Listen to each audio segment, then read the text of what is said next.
bestracing.net today.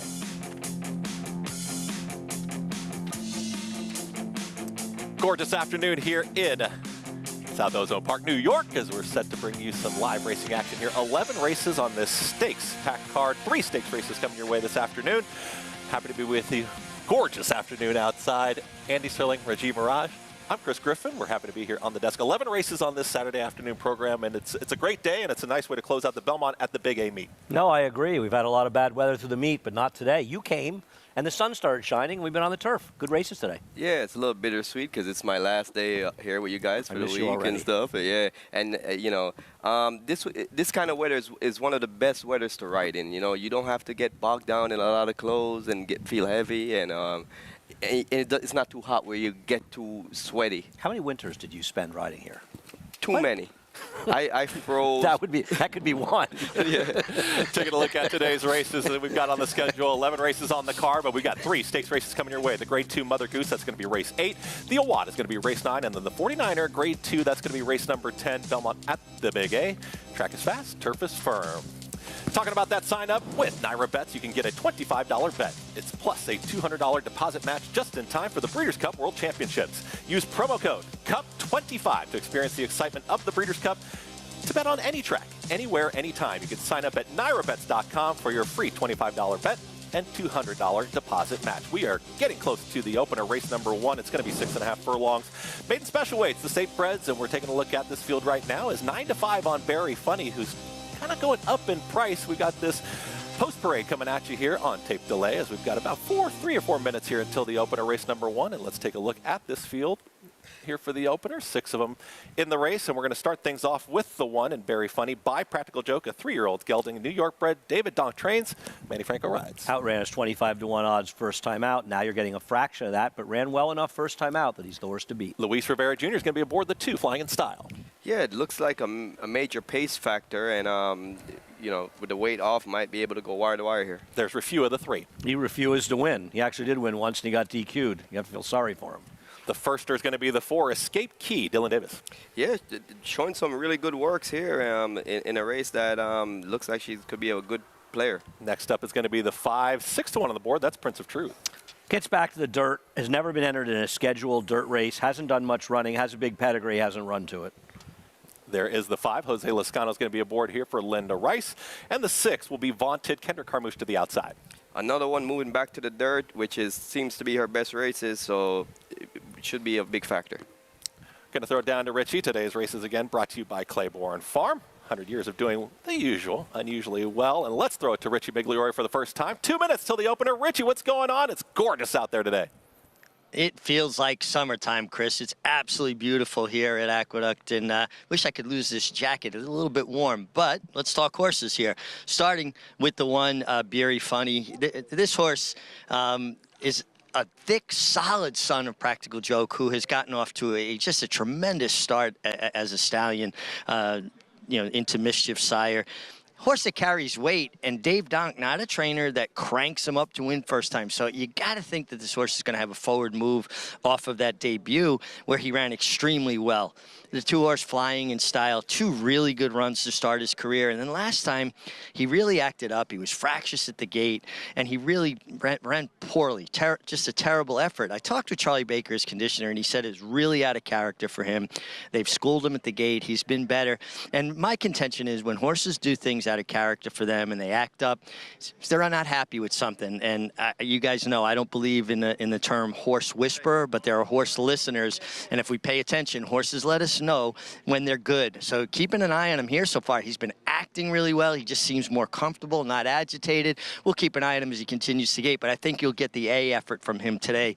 I just think I see a much more comfortable horse, if you will. And then the 3-horse Refua, who a great owner's horse, 10 seconds, 170,000 in earnings.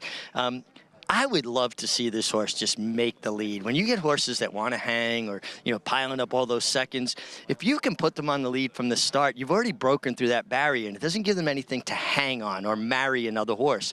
And I had really good luck when I was riding, putting horses like that on the lead and them going gate to wire. So I'm hoping that's the tactics employed here, and he's going to be my top selection despite all of those seconds and no wins to show for it. Thanks, Richie. Taking a look at Rafua, his top pick. Andy, you taking a look at this field. He looked at the three inside runners and 6-5 right now on the one.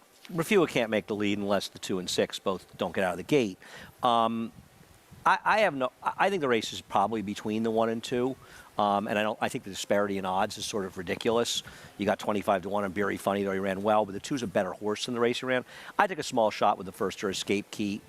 It's a complete guess on my part. This horse is a half to some runners, a very good turf horse in Fire Key, but a good dirt horse in Locked in and Key, a horse that Vaunted lost to, and I'm taking a shot this might be a runner, but it's just a guess. Yeah, and I rode that sibling that you're talking about, won some races. She also won on the dirt as well here at Aqueduct. So there is some dirt pedigree as well there. And with those good workouts, I think that she should be able to run good here. Bear Funny had the 1 hole first time out, which is the post that you wouldn't want for an inexperienced horse. And she actually gained a lot of experience from that, taking dirt on the inside. So I think she's supposed to move forward off that race. Prince of Truth, 7-1 right now. A horse that you were against. That one's definitely kind of cold on the board. Well, I don't need to be worried about a horse I'm against. They're a big price. If you want to bet them, you should bet them. The Laval Verdades have not shown the form that that she showed on the racetrack, and I don't know if this one's really a runner in here. I think Flashing in Style is a big overlay at 4-1 because he ran too badly to be true last time, and his prior races are good enough to win here. And I also think he's going to be the controlling speed. So for my money, the 1's a little bit of an underlay here. I took a small shot with the first. We'll see. Getting set for the opener here. It starts off the early pick 5, and John Embriall for the first time this afternoon. Belmont at the Big A kicks things off right now. There in the gate. And they're off. Flying in Style and Prince of Truth. Those 2 go out for the early lead. Vaunted is on the extreme outside. Berry Funny down at the rail. Then Rafua and Escape Key is the trailer. In 6th up the backstretch. Flying in Style leads here by 3/4 of a length.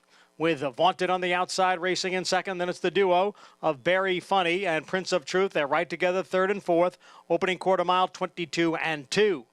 Flying in Style by a head. Vaunted getting closer now on the outside. So it's Vaunted and Flying in Style, and they are right together. Prince of Truth sits just off of them in 3rd. Berry Funny is down towards the rail and is going to need some racing room. Now Rafua is on the move on the extreme outside. And farther back is Escape Key.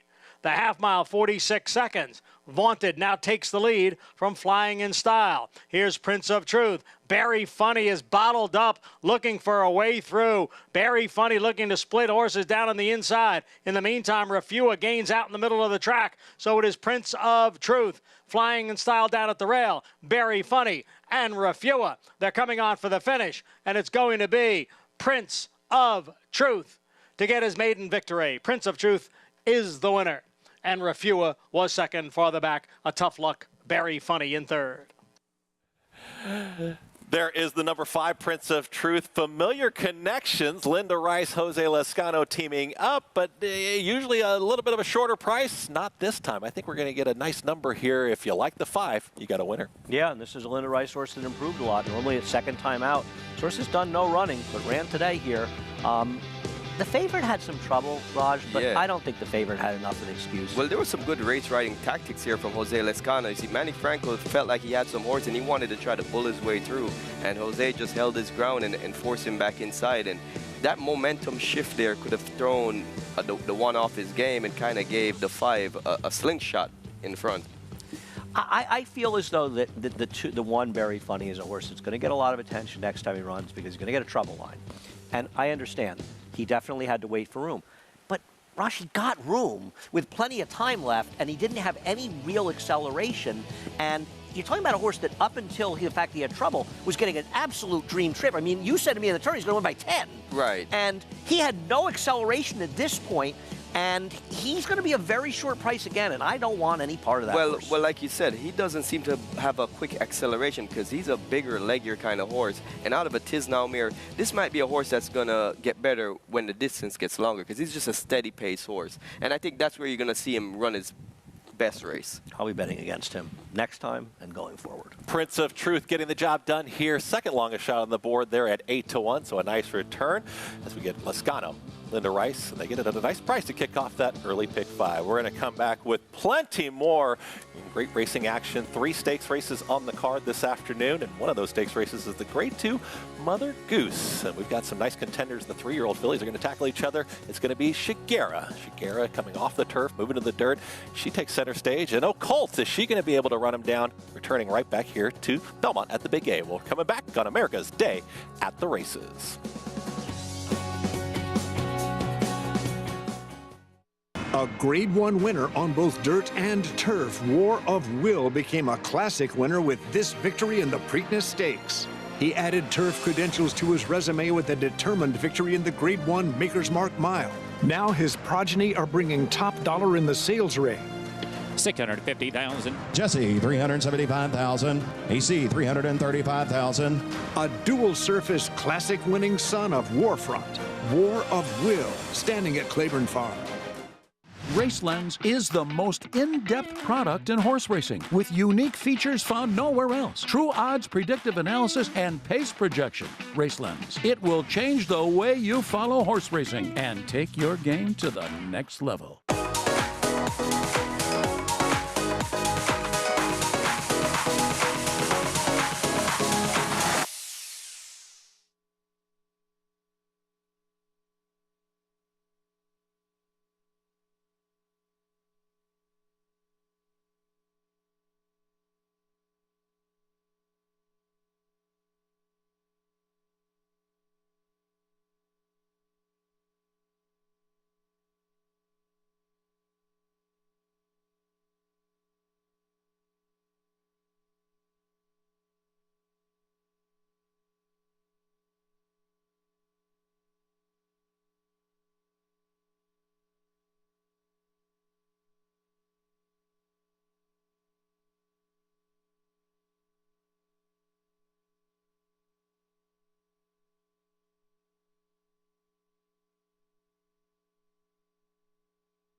Welcome back to America's Day at the Races. I'm joined here by Jose Lezcano, who contributed a really nice ride on the winner of the first, Prince of Truth. Jose, there was a critical moment turning for home when you had the favorite inside of you, Barry Funny. Manny Franco wanted to get out, but good, clean race ride and made him kind of stay in the pocket.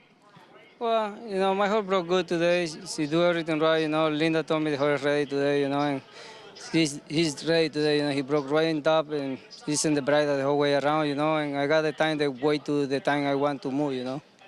And how, like, when you're in control of a race like that from the outside, you're aware of where everybody is. Yeah, you know, like, you know, but the horse got more, you think, and people got more chance, you know, you know how to move early, you know, in the race, you know. Jose, one thing that impresses me about you is your consistency. You show up every day, and it's obvious you're prepared, and you ride strong every day. How difficult is it to be that prepared, and does it ever kind of grind on you? You ever get tired with it? No, not really. You know, like, you know, now with all the internet and all the stuff, you know, it's easy to prepare yourself. You know, you can go to your phone and watch it what you need to watch, you know. Well, it's fun to watch you ride and keep it up. Great ride. And guys, Jose Lezcano, he never takes a day off. Thanks, Richie. Jose Lezcano gets the victory there for Linda Rice, Prince of Truth. Nice return there, over $18 there on your winner. So you kick the pickup 5 off with a nice price, and they get the job done in there. And Jose Lezcano, he continues to ride well, and he's been consistent pretty much all year and gets the victory again. He doesn't take Mondays and Tuesdays off? No. You would know best. Refua is the most frustrating jockey's horse, rider's horse. I mean, it seems like no matter what you do with this horse, she runs good, but it never wins. It's amazing that the one time she won, she got DQ'd. And it was sort of a reasonable DQ, but you just had to feel bad for this horse who can't find, I think it's a great name for a horse that doesn't want to win. Refua. Yeah, not much into hunch plays, but Blue Cobalt, Blue Griffin on the Lady Sheila Stable Silks, that should have been me. That should have been me. Blue Cobalt Griffin. You picked the even money shot that ran I picked the horse second. No, just since we're discussing how you... We got some great stakes races coming up today. The Mother Goose is going to be coming up. Let's take a look back to 2009. The Mother Goose Stakes and a horse that many are familiar with, Rachel Alexandra. And some will look at this race, say it was only a 3-horse field. Flashing, who finished last, won 2 Grade 1 subsequent to this race, including the next race. And Malibu Prayer, the other horse, won a grade stake, the Chaluki, at Churchill end of the year.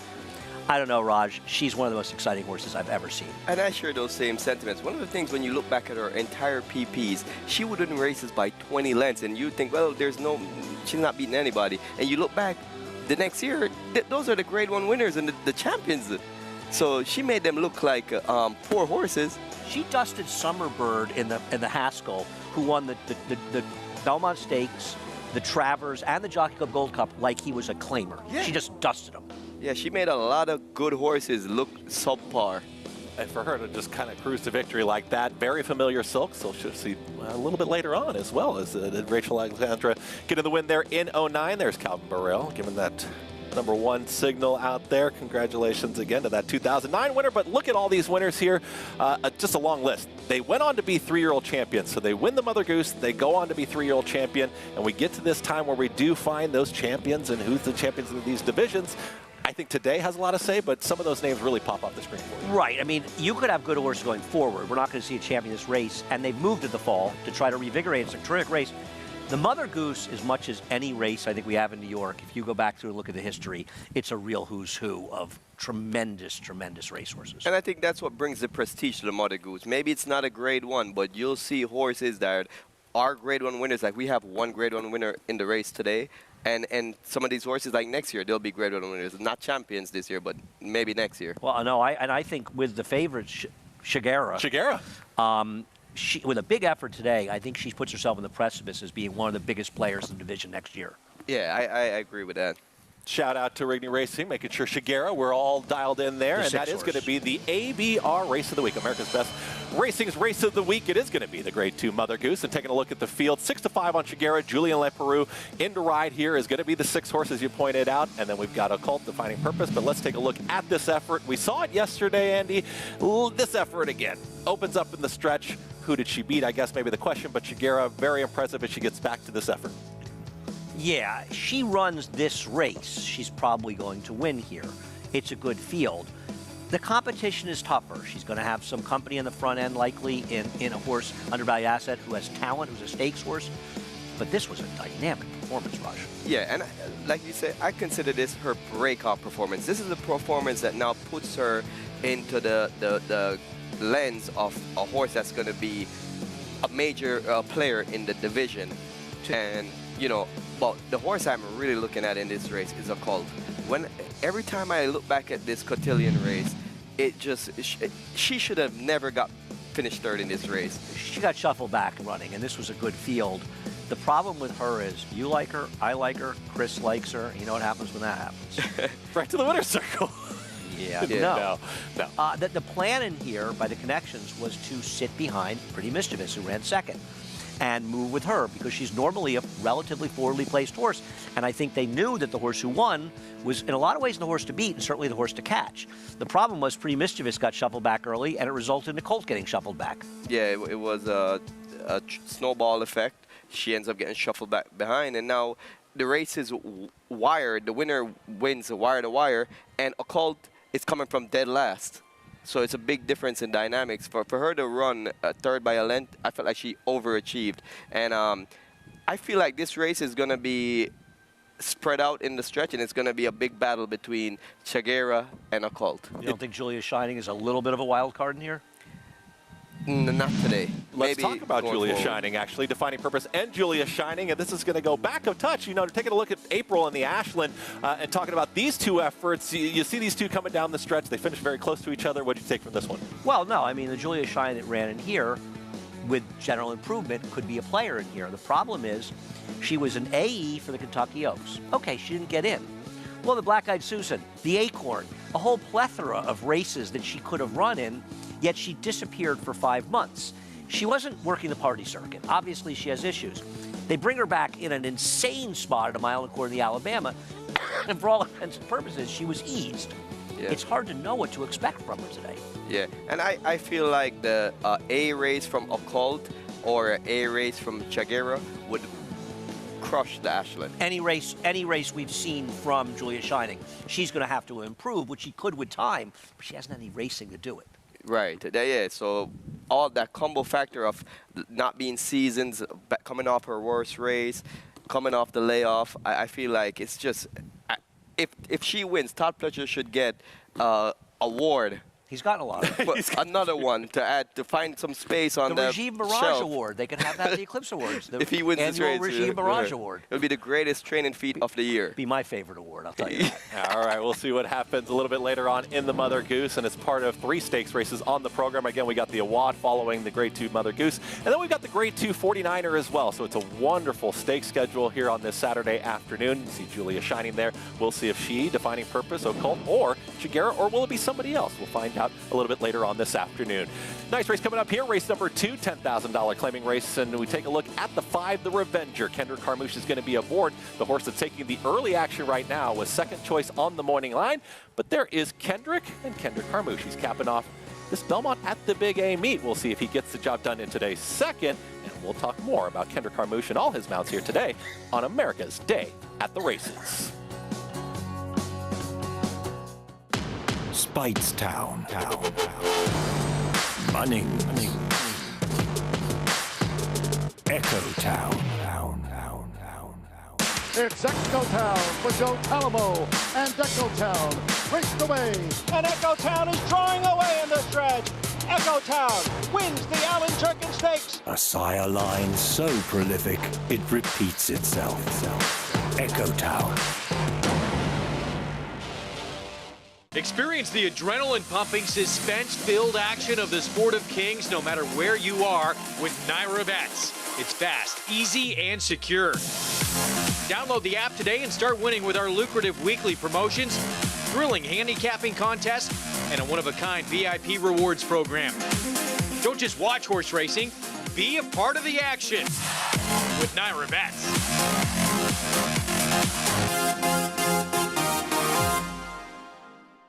Number 1 is Mo Donegal by Uncle Mo.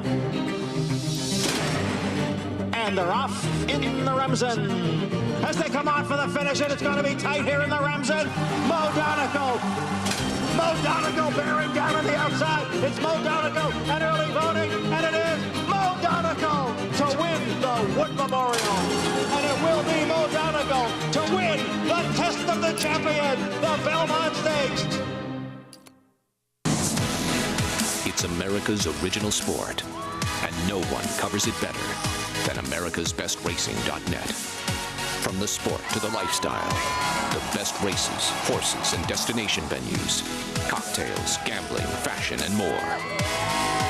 americasbestracing.net is a sport for you.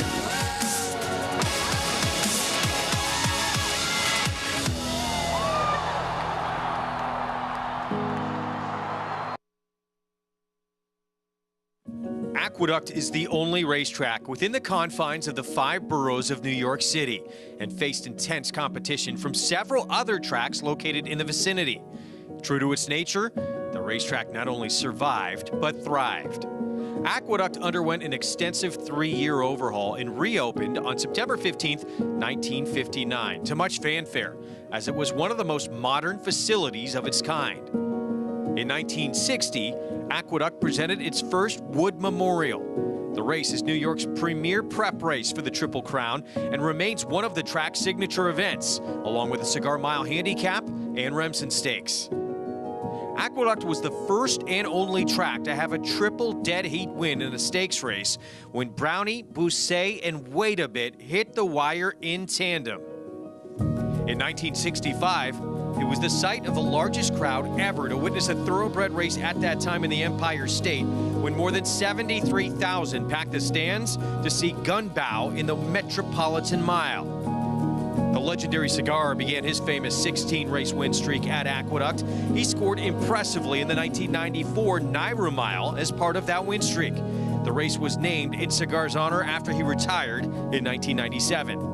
The last racetrack Secretariat placed his hooves upon was Aqueduct. He was retired there before commencing his stud career at Claiborne Farm. Aqueduct was the second track to host the Breeders' Cup in 1985 and was one of the first sporting venues where Pope John Paul II held Mass in 1995.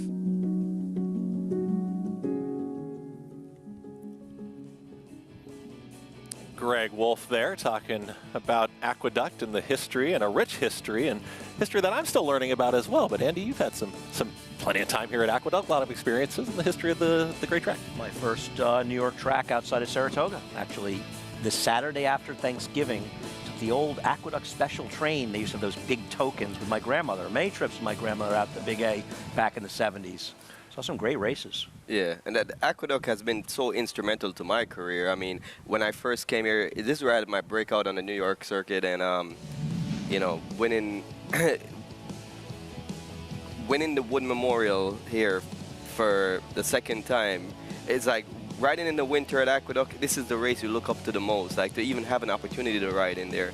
And this was the year when I was coming off my worst injury. I was out for over a year and a half, and I never even knew if I could ever ride again.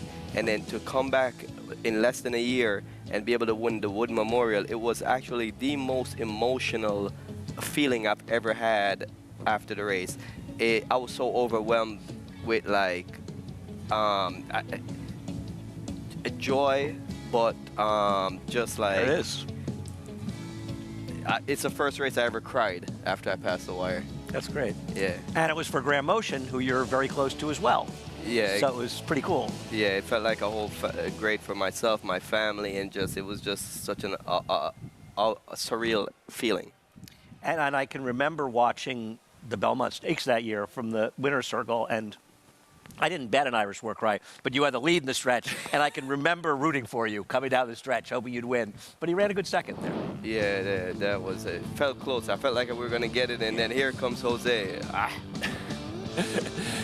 Great moment there for Aqueduct and Rajiv Mirage, who's sitting right here with the desk, and there's a plane landing as well. For some reason, apparently, our director, Mitch Levitas, believes a plane landing was appropriate after that story, Raj. I don't think, maybe he's trying to tell you something. Yeah, come back more. Let's take a look at this field. Romero Mirage is going to be on the 1, Jumpster. Yeah, his recent form leaves a lot to be desired.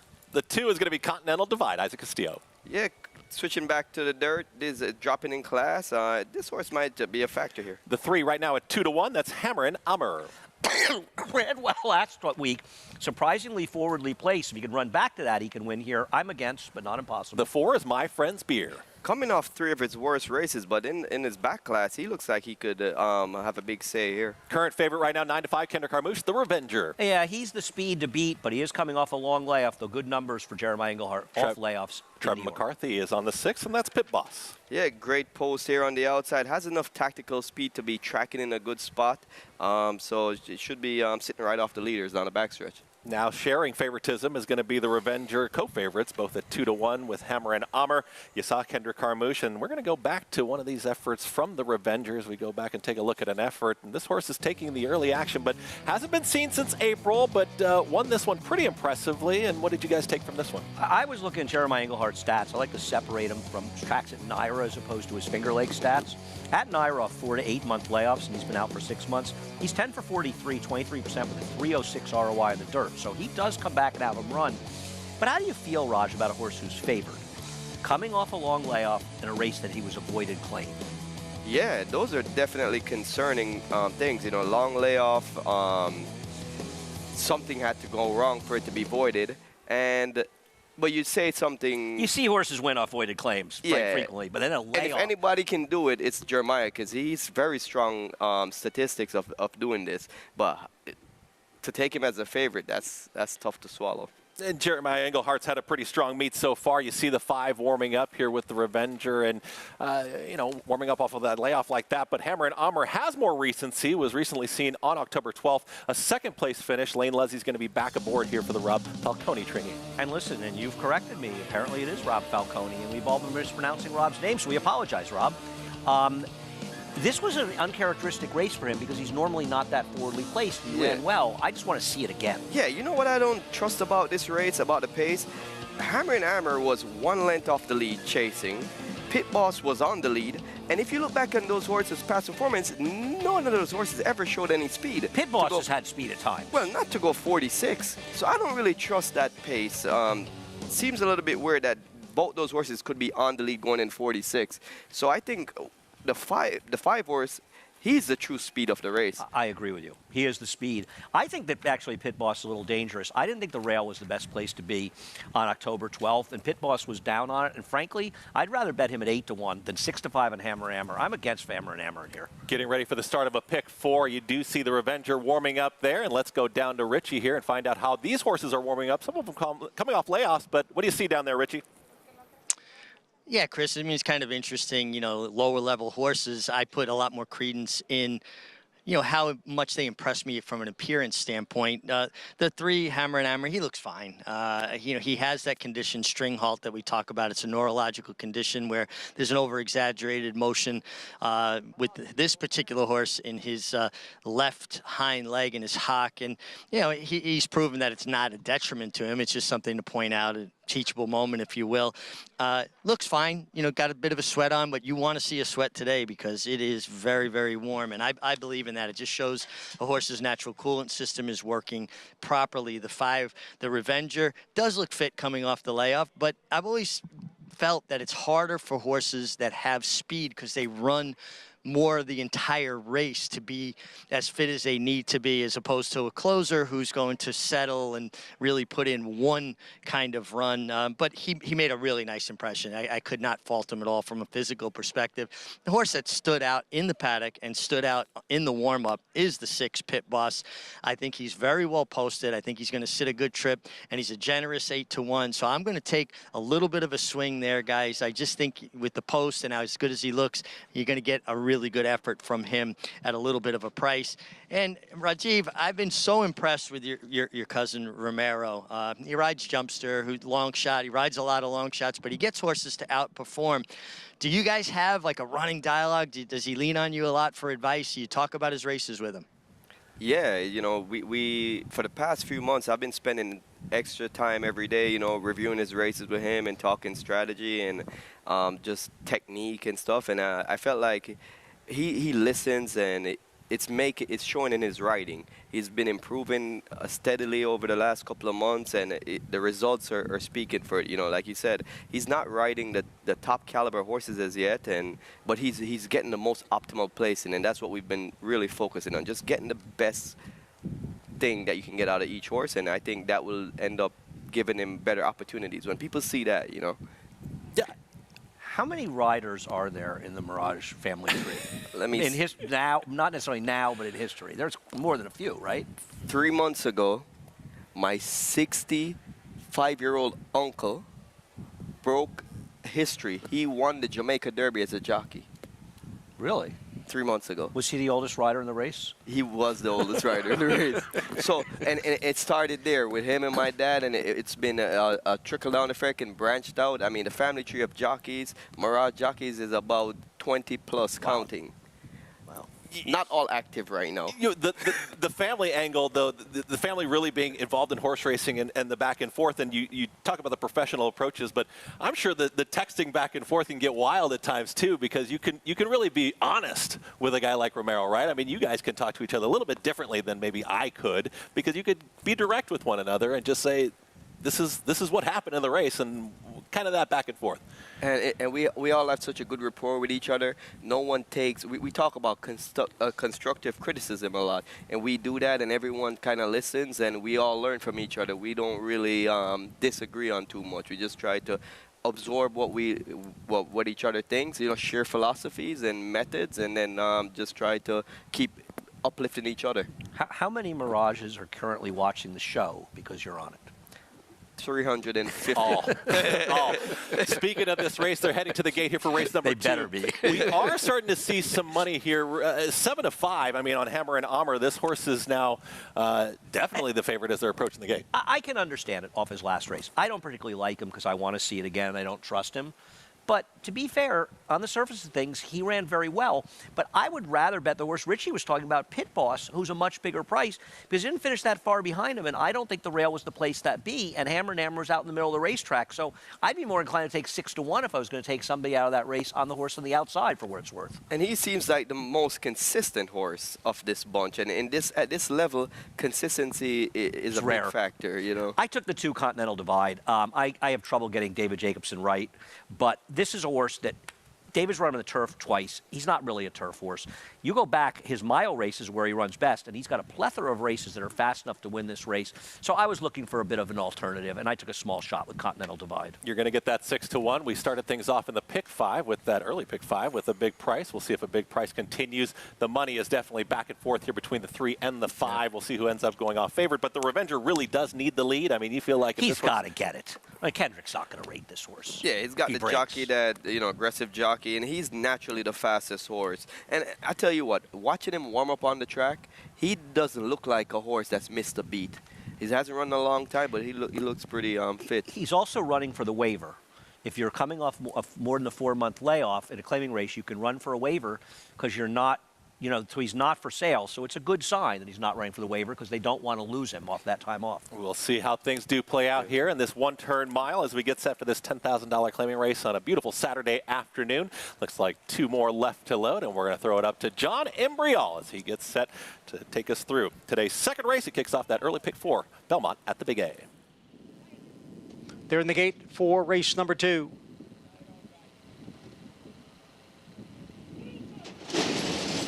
And they're off. Continental Divide away well. The Revenger is right there. Pit Boss on the far outside. And My Friend's Beer now moves up in between horses. The early trailers are Hammer and Amr and Jumpster as they cross over now from the chute to the main track.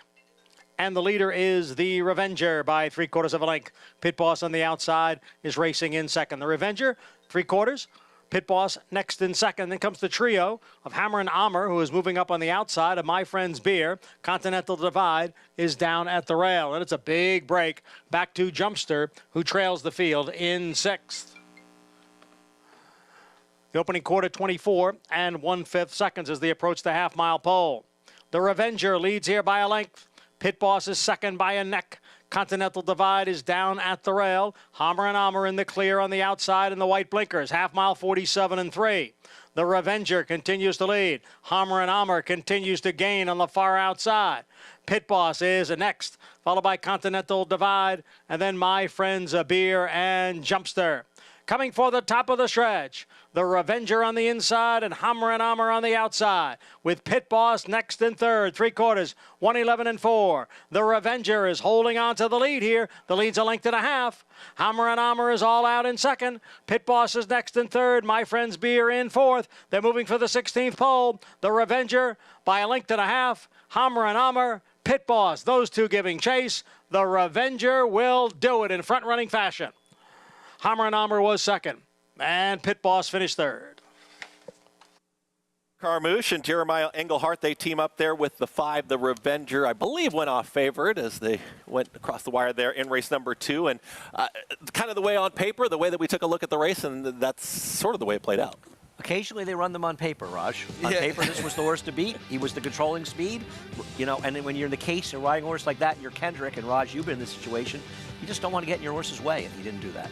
Yeah, and that's why, you know, Kendrick doesn't try to reinvent the wheel when he rides these speed horses. You know, he uses their weapon to their advantage, and that's how, you know, that's how he wins so many races on the lead. One of the things we talk about on the show a lot is that I think Kendrick has a false moniker as some sort of speed crazy rider.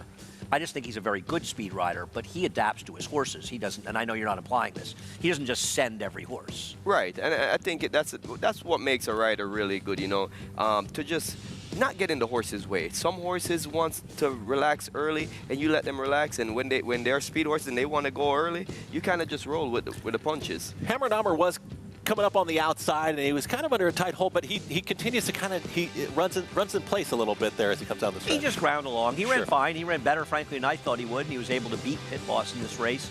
But he had every chance to win this race. Yeah, I mean, going forward, I would expect the Revenger to even beat him further next time, because now he has a race under his belt. He should, you know, move forward. So if they ran against each other again, I'd pick the Revenger. He won't be here, though. But with that waiver, they get to hang on to the horse, and now they get to kind of pick their spots here moving forward. Draws away, wins late. Kendrick Carmouche 6-5. So we had a price in the opener. We get a favorite here in race number 2. Kendrick with his customary wave to the crowd. He loves waving to the crowd when he comes back to the There's nobody there, but he's waving to them.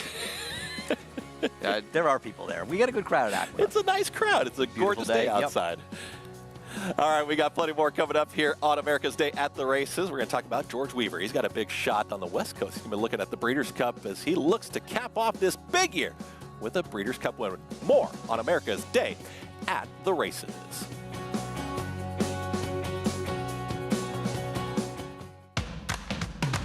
And they're off. Power pretty close up in the early stages as the field approaches the quarter pole, and it's Gunite trying to fend off Elite Power, who's motoring like a big chestnut tank on the outside. And Elite Power and Gunite, Elite Power got him right on the money in 109.22 seconds. Curling, the classic sire. Dominant from day one. At $5 million, $5 million, $5 million. The one and only Monomoy girl. Oh my goodness, right here. What do you ask for one like her? Here is Gamine, the $1.8 million two-year-old. 9 career wins in 11 tries. She was off the board just once in her career.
Welcome back to America's Day at the Races, and I'm here with Kendrick Carmouche, who just delivered a masterful front-running ride on the Revenger.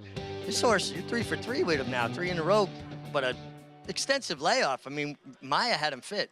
Yeah, I mean, you know, that's the only question we had today. You know, the good thing is that we didn't have to get too much pressure early, and he could have relaxed good. So that also helps coming off the layoff. But, man, he was there for me every pole. Every time I tightened my reins, he was there, you know.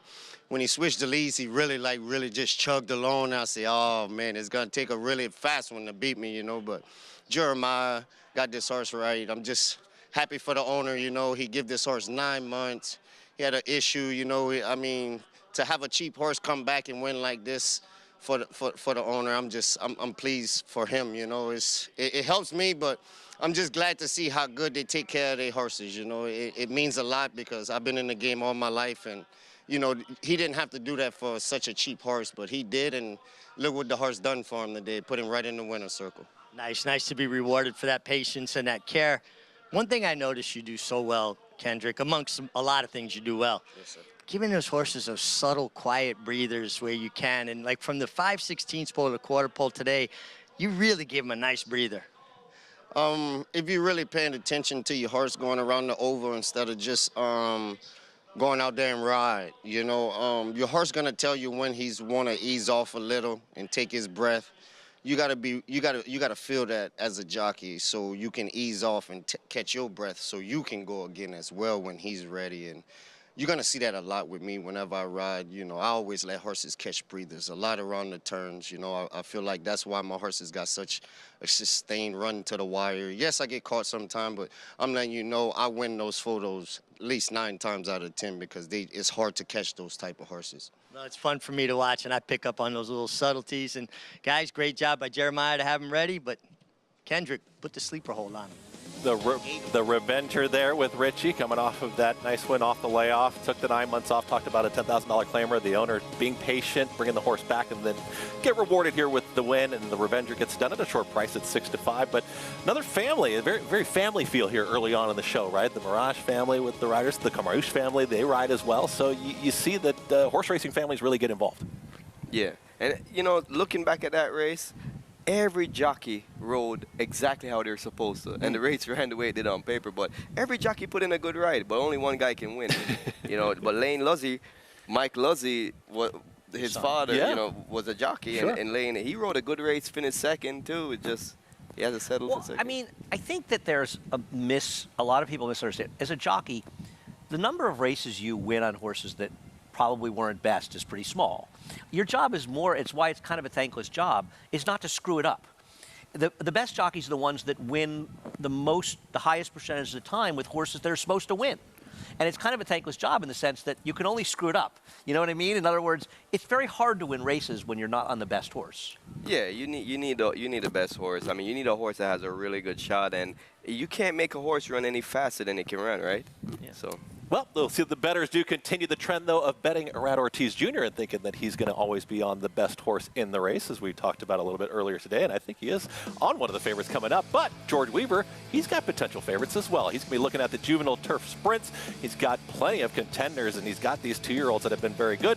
One of them is Crimson Advocate, and we're going to take a look at this race, and I believe we're going to go overseas to this race as we take a look at the Queen Mary 5 furlongs. This is at Royal Ascot, and what do we take from this effort?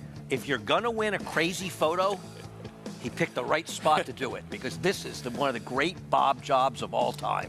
Yeah, I mean, watching the race live, it was so hard to tell who won, and I thought he might have got beat. And I know the cameraman had a tough time calling this one, but it was so great for George to go over there and represent, you know, America and our racing and win on that stage. So it was pretty phenomenal. It was such a great story, and for the connections, but also obviously, as many people know, with George Weaver's wife, Cindy, having the horrible accident the year before and being able to go over to Ascot and be there for it. It's just such a great story all around. And I mean, listen, all wins in themselves are exciting for the connections and things.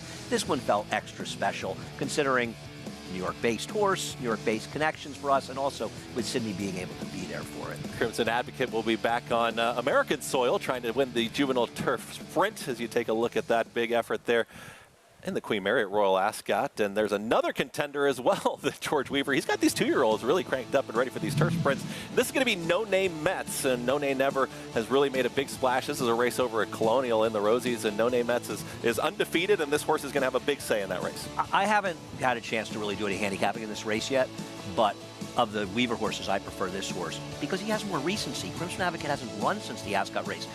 Rasheed, this horse is fast. Yeah, this is a fast horse. I was in Florida at Gulfstream Park the day when both these horses debuted on the turf, and I was impressed with both of them. They showed precocity. They're naturally fast. And looking at the PPs for the turf sprint, the horses that are nominated, it's 5/8 on the grass with a big field. You need a horse that has that early speed to kind of put you in a close spot, because the closers are going to have to navigate through a lot of traffic. And being forward's a big advantage. Yeah, and both of these horses has that tactical speed. So I think that he has the horses that are going to be in the right spot. They have the ability, and they're going to be primed to win the race. And it's a case of bad news, good news for None Metz, great name, his owner, Alex Bregman. He hasn't been able to go to the Breeders' Cup recently because he's been in the World Series. Well, the Astros got eliminated, so at least Alex can go to the Breeders' Cup. I think he'd rather be in the World Series, but at least maybe he'll be able to the winner's circle with a horse in the Breeders' Cup. None Metz undefeated here in the States at that one race overseas, but George Weaver, he's got a big shot in those juvenile races. He's got a shot here in today's third, or we'll find out if Andy and Reggie feel like he's got a shot. He'll have the 2 absolute control. When we come back with more America's Day at the Races on FS2. It's a domineering display by the ultra-talented McKenzie. McKenzie in a dominant performance. 200 right there. 1,200,000. 25, 550. Mitchell, 550,000. And now 500. And 500,000. Thank you. 450. 75. 475,000.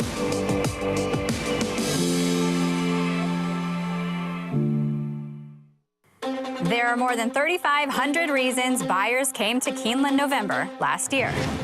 Because as you look to the future, this is where you'll find whatever you're looking for. And then some. And then some more. The place you have to be to find the one you have to have. Join us as the world comes to Keeneland, November 8th through the 16th. Browse the catalog at november.keeneland.com.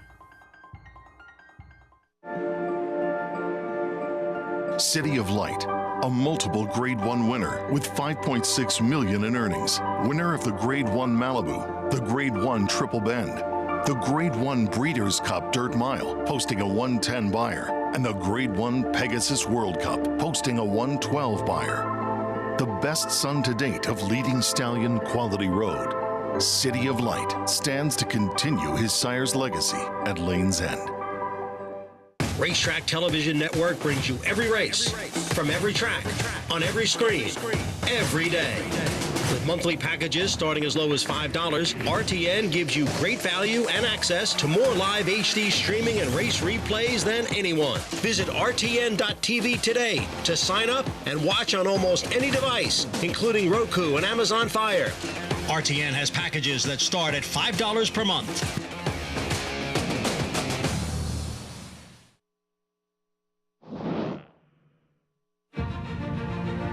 Danzig was with Woody Stevens special that he called Seth one day after he was 3 for 3 and was fast and had a problem and looked like he was going to have to retire him, and said, "You need to stand this horse." And he talked him into doing it, and he turned out to be one of the premier stallions of his time. Danzig's one of the legends of Claiborne, and his influence is far and wide throughout the thoroughbred gene pool today. And you'll look through and see a great influence of Danzig, and we're just trying to keep it going here at Claiborne with Silver State, War of Will, and Warfront. So we feel like we're in a great position, especially with War of Will and Silver State, to keep it going. We love War of Will's foals. Like I said, Silver State has a great book of mares, and he's going to have a really big chance of continuing that legacy. The Danzig line 10 years ago, 15 years ago, people weren't sure what it was going to do. And it's still continuing on with Hard Spun and Warfront, who now the sons of Warfront are looking like they could be really okay on a number of fronts. So that was one of the reasons for War of Will, plus the fact that, he won a classic on the dirt with the Preakness, and then come back and win a Grade 1 on the dirt or on the turf at a mile. So he's a big, pretty horse. He's gotten well supported, and Mr. Barber's bred a lot of very, very nice mares to him, and the offspring are good so far. And today's races are brought to you by Claiborne Farm. It's Claiborne Farm, 100 years of doing the usual unusually well. You took a look at some of the sires there at Claiborne Farm, and let's take a look at some of the racing action yesterday. The Bold Ruler Stakes, and Durante gets the victory here. What'd you think of this effort? Bold Ruler was a heck of a stallion at Claiborne Farm as well, and one of the great stallions of all time. Listen, this is Durante yesterday. He was very, very good. He got a good scratch when the 3 came out, but, I mean, he just destroyed this field. What a cool horse. I just love this horse. I mean, he's such a resilient horse. He can go fast early and maintain that pace. And this was his first race off Lasix, so you would think that, well, maybe he wouldn't finish as well as he did, but he actually didn't seem to affect him at all. No. He ran it probably his best race ever. He's in raging form, this horse. I mean, I think we learned more about him in defeat last time when he lost by a nose because of how hard he fought back in these races. But, I mean, this was... I think he was 6-5. He won like he should have been 1-9. And that grueling race last time, I think it set him up today for a bigger performance. I mean, he definitely, sometimes horses can regress looking horses in the eye, being it's such a hard race, but he actually took it like a champ. And this is something that shows some durability and toughness. No, he's been sensational. I think this is his 5th straight really strong effort. Not easy to do. 7 career scores. His first career stakes score. Manny Franco aboard for the ride there as Durante got the job done for JKX Racing. And taking a look at the Athenia yesterday, and I saw your social media. I saw some what is it, X's about it, but technical analysis and talking about this effort and really just a nice run for her. I've got so much love for this horse. She's a mare now. Throughout her career, she's just been an incredibly consistent performer. And to see her in her last career race, get over $1 million in earnings, win so easily. Jose rides her perfectly. He understands her so well, and I was just so happy to see her go out a winner. Yeah, it was a great swan song, and you know, Jose, he rode her with so much finesse, took advantage of being lone speed, walked the dog. At one point there, he kind of stepped off the rail, and it looks like Manny might have been able to sneak up in there, and he did just enough to kind of tighten it up without crossing the line. And that's some good professional race riding without being careless or reckless. Yeah, I mean, she's a cut below the very best. She had finished second Diana in Italian, who was the runner-up for the Eclipse Award last year. She's run with the best horses. She's run incredibly well, and I'm going to miss seeing her race. I just love her. She's a terrific horse, and we'll see her being a mommy. She's being sold at Keeneland, I think, in November. Leading trainer at the meet, Chad Brown. Jose Ortiz with a big day yesterday and technical analysis going out, ending her career, heading off to the breeding shed, but she gets it done there with a nice score in the Athenia. And then we have the Chelsea Flower Stakes and an upset here as we take a look at the number 3 in Living Magic, who's going to end up getting the victory, trained by Phil Schoenthal. Upset there in the Chelsea Flower. Yeah, nice to see Phil get the win. Coming up here, it's always, I was talking to him, he said, you know, it's not so easy to win up here, and I thought she ran really well. The horse that she beat, the favorite, had a perfect trip, and she just ran her down fair and square. I mean, and this horse looks like she's still learning, right? She was sitting second and coming off the turn, she started dropping back and kind of running a bit erratic. Ruben was trying to keep her going, trying to keep her straight. She looks like she was in deep water, had no chance, and all of a sudden she switches leads in the stretch. He switches, hits her left-handed, and she just like the light bulb went off. I was surprised of how amazing she finished compared to how she was running prior to the quarter pole. So this might be a horse that's really trending in the right direction. I agree with you, and she felt like a horse that might be a little distance challenged in here. After the race, you feel like she's better going long. Yeah, prior to the race, I said this horse has no chance going long. I didn't see anything that would make me like her going long. And after the race, it's like, man, she's just hitting her best stride after the wire. Felt the exact same way. Young horse now being able to route, and we'll see how her career continues to progress. Ruben Silvera, Phil Schoenthal, they get the victory at a touch of a price there yesterday with all that great stakes racing yesterday. And we've got 3 more stakes races coming up for you a little bit later on in the program. And we've got the 3rd race coming up, a maiden special weight, our first time on the turf this afternoon, 1 mile and 3/16. So we do get some distance in this race. Aran Ortiz Jr. is going to be currently on your 8-5 favorite in the 7 War Officer. Sacred Rhyme sitting right there at 4-1. And it looks like the Jackal also there is the co-second choice at 4-1. So the action right now is on the 7, the 3 and the 9 kind of vying for that second choice. And before we go to Richie, any quick thoughts here as we do take a look at this one? I absolutely love the 9 Sacred Rhyme in here. I know War Officer finished in front of him last time. War Officer was merely picking up pieces with a very good trip, whereas Sacred Rhyme was wide, forcing the pace, and I think Sacred Rhyme is going to be very tough to beat. Well, I disagree with that. We can go horse for horse here. I'm taking War Officer coming out of that race because War Officer was a first time on the grass and had a rough start. Got taken a half length slow. Got shut off, squeezed in between, was disconnected from the field. And now with that racing experience, I think this horse will be stepping forward coming out of this race. And there is that start. I mean, we talk about that start, and go ahead, Andy. I completely disagree. I believe that, yeah, he broke a little slowly, but the reality is he's just a horse that doesn't have any speed. Did you not see Irad had to like pull on the brakes and fall in the saddle? Do you think he's going to be a lot more forward today? Well, yes. Really? I don't. Not a lot more, but at least in contention. I expect Irad. That race kind of felt like a gimme race. Like, let me see what this horse is capable of. Now he sees that he has a horse with a legit chance of winning, and he's going to break and try to establish some position. Now, he doesn't have to overdo it. Now, you don't want to go from one extreme to another, but I don't expect him to be 15 lengths out of it and with no chance of winning. I completely disagree. I feel as though the 9 was forcing the pace. The pace fell apart in the late stages. The 9 did all the dirty work, and War Officer was picking up pieces. We can make a wager. The last time we had dinner, you know, I paid. You were hurt. I felt sympathy for you. And I felt sympathy for your wife, Angie, because she's married to you. So I had to pick up the check. And then something happened at the restaurant, I think, the next day. Yeah, let's not talk about that. A field of 10 getting set here for today's third race as we get set to get on the turf a mile and 3/16. And let's go to Richie Migliore down in the paddock for more on today's third. You know, 3 horses that stood out here in the paddock are 3 horses that I think stand out a little bit on paper, starting with the 1, Jamestown. Comes out of the common race with War Officer and Sacred Rhyme, and wasn't badly beaten, and honestly feels like he's taken a step forward from a fitness standpoint. He did have a little bit of a trouble beginning himself, but they were all in pretty close proximity. I just think the inside post is going to project to get a good ground-saving trip under Dylan Davis, and everybody knows that I'm just a big Barclay Tagg fan. I just think he's one of those true old-school horsemen. The 7, War Officer, could not look any better, and you can really see the influence of his sire, Warfront, who stands at Claiborne Farm, and that Danzig line, right? Smaller but extremely well-balanced horses that just seem shifty. I think this horse has a big step forward in him. I thought his last race was good.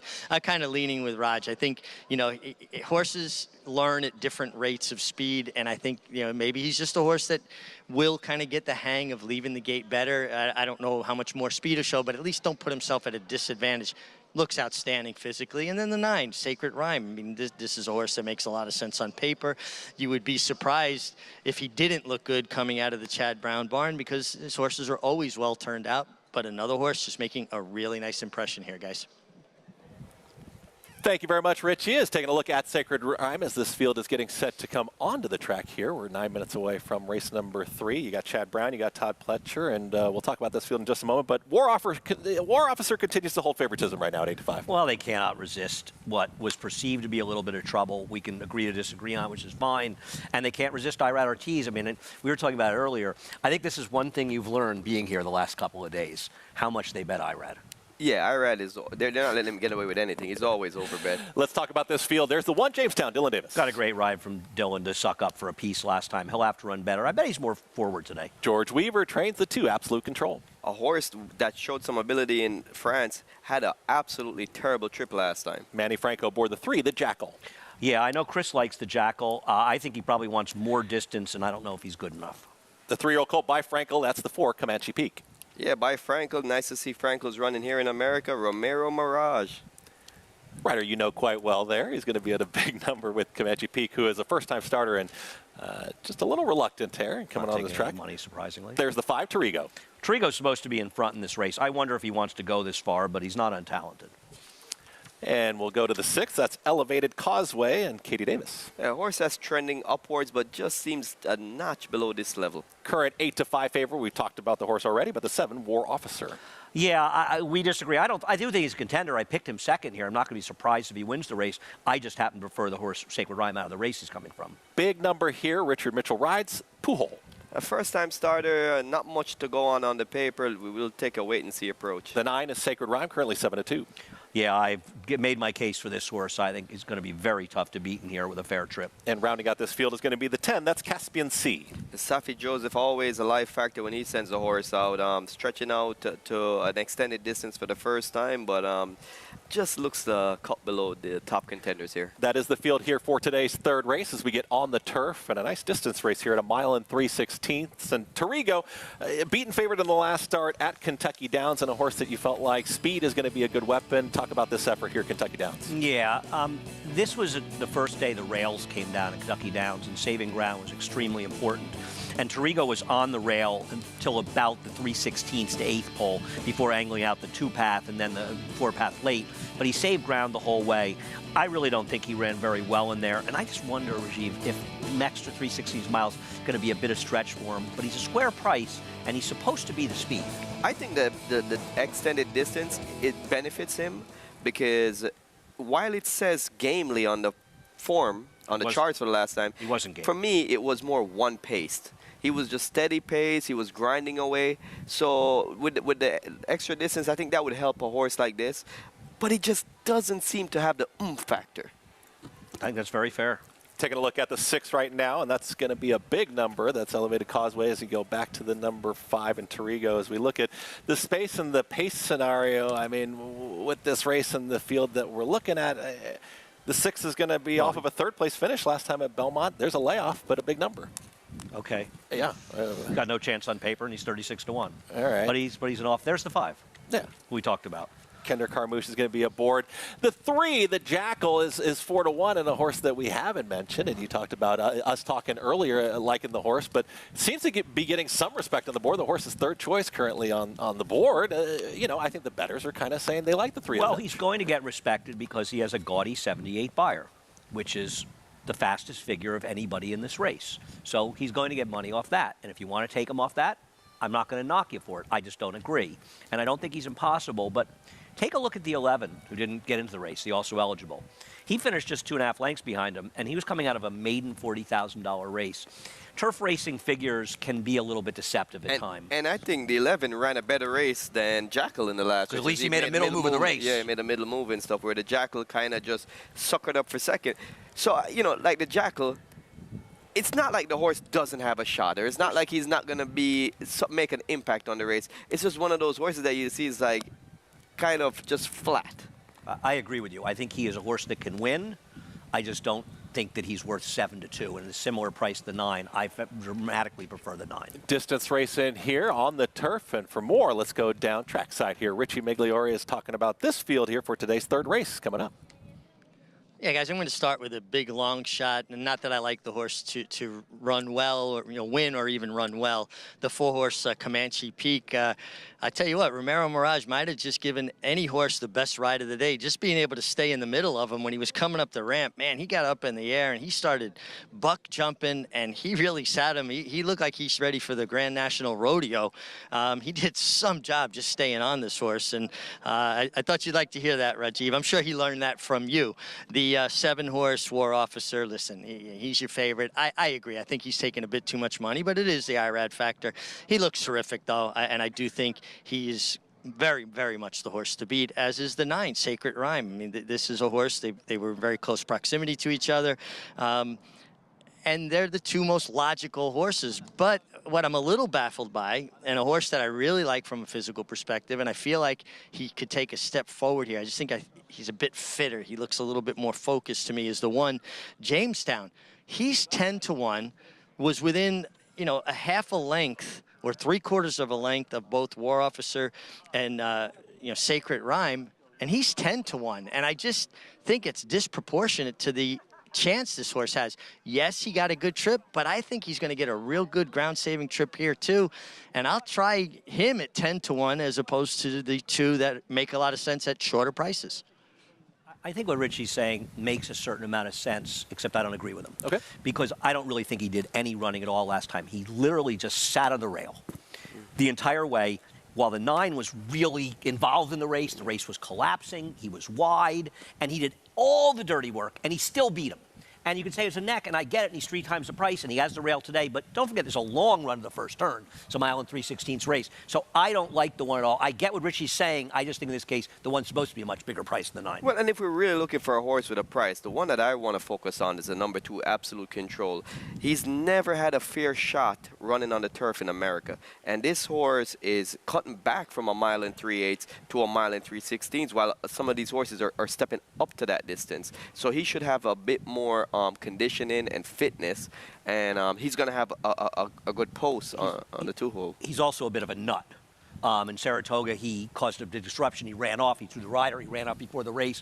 And if he behaves well today, this might be a good sign as well. It seems to be behaving well, you know, so far. So he's the kind of horse, because we're talking about horses that have been running against each other and been close to each other. The story isn't fully out on this horse and on how good he is as yet. So this is going to be his what last we know. chance. This is going to be his last chance. No more excuses. I threw him in. You made a reasonable case to throw him in. Now down to 6-5 is the 7, War Officer, who's going to go off favorite here. Sacred Rhyme is now your clear second choice at 7-2. There is the Frankel 3-year-old. That's Comanche Peak. Romero Mirage is going to be aboard. We're going to see who's fit, who's conditioned, and who's going to win today's 3rd race, going to 1 3/16. As we get set for the rest of the load, there's the first-time starter.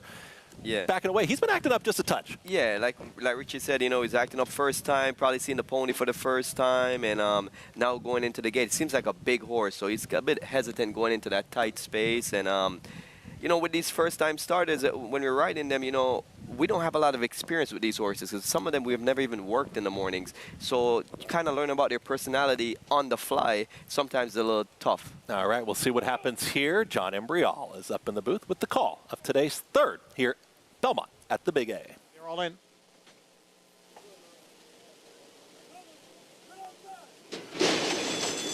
And they're off. Awkward beginning for number 4, Comanche Peak, and he trails. Jamestown away well, along with Torigo, and in between horses there is Absolute Control, who is now moving up. On the outside, it's a Pujol along with Sacred Rhyme as they run into the clubhouse turn. And it is Torigo, now joined on the outside by Pujol, and the 2 of them are heads apart. And then it is Absolute Control. The filly is down on the inside, and on the outside is Sacred Rhyme, who's running in 4th. Length and a half to Jamestown, next in 5th, followed by Caspian Sea in 6th. Then comes War Officer, running in 7th position, followed by Elevated Causeway on the outside in 8th. The Jackal is next in 9th, and then it is a huge break back to Comanche Peak. Opening half mile in 47 3/5 seconds as they go up the backstretch with big long shot Pujol leading here by a length and a half. Torigo, Jamestown are heads apart 2nd and 3rd. Absolute Control has made her way to the outside of Sacred Rhyme. They're right together 4th and 5th. War Officer has moved up down at the rail. Then comes the Jackal, who is gaining a spot.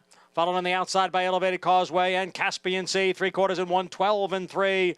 Here is Torigo. Here's Absolute Control on the outside with Pujol down at the rail. Jamestown is next along with Sacred Rhyme. Then comes the Jackal and War Officer. They are at the top of the lane, 3/4 and 1, 12 and 3.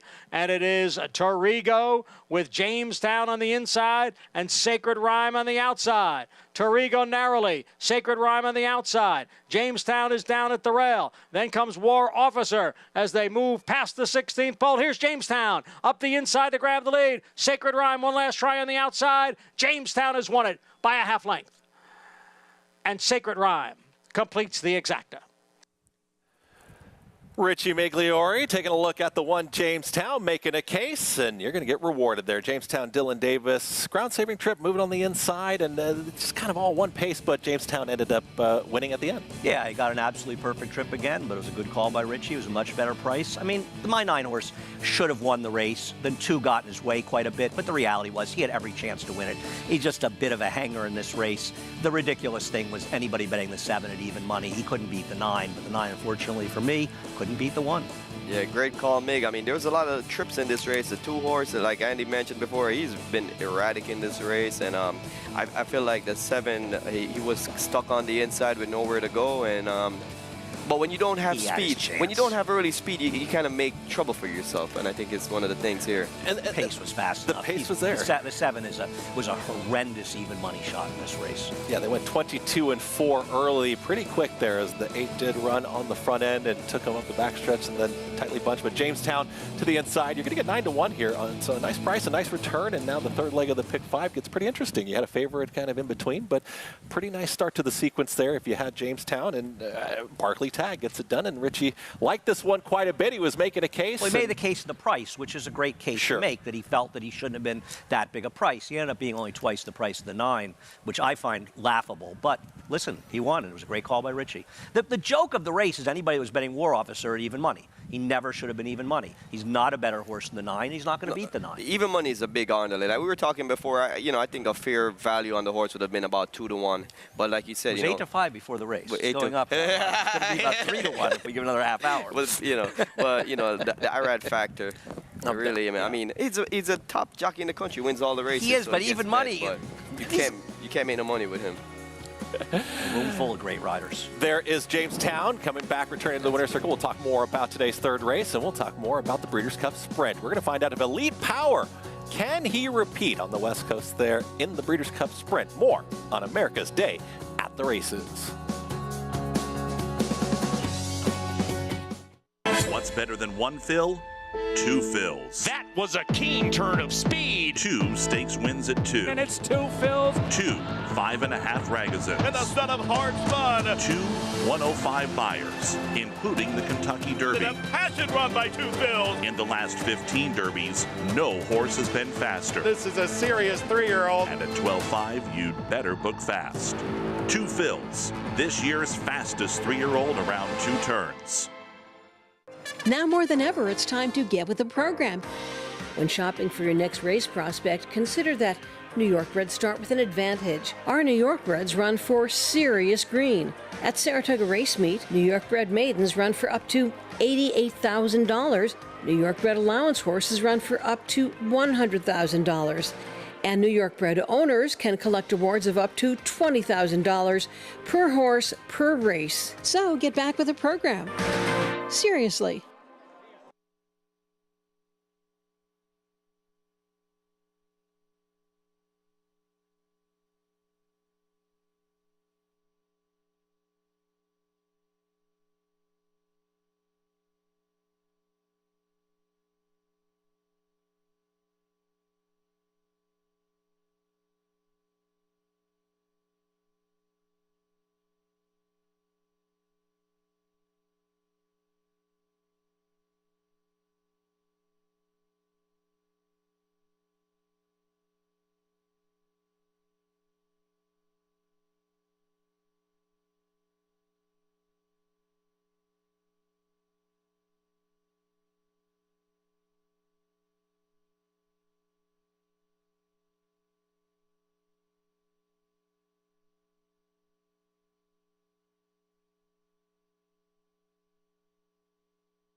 America's Day at the Races is sponsored by America's Best Racing.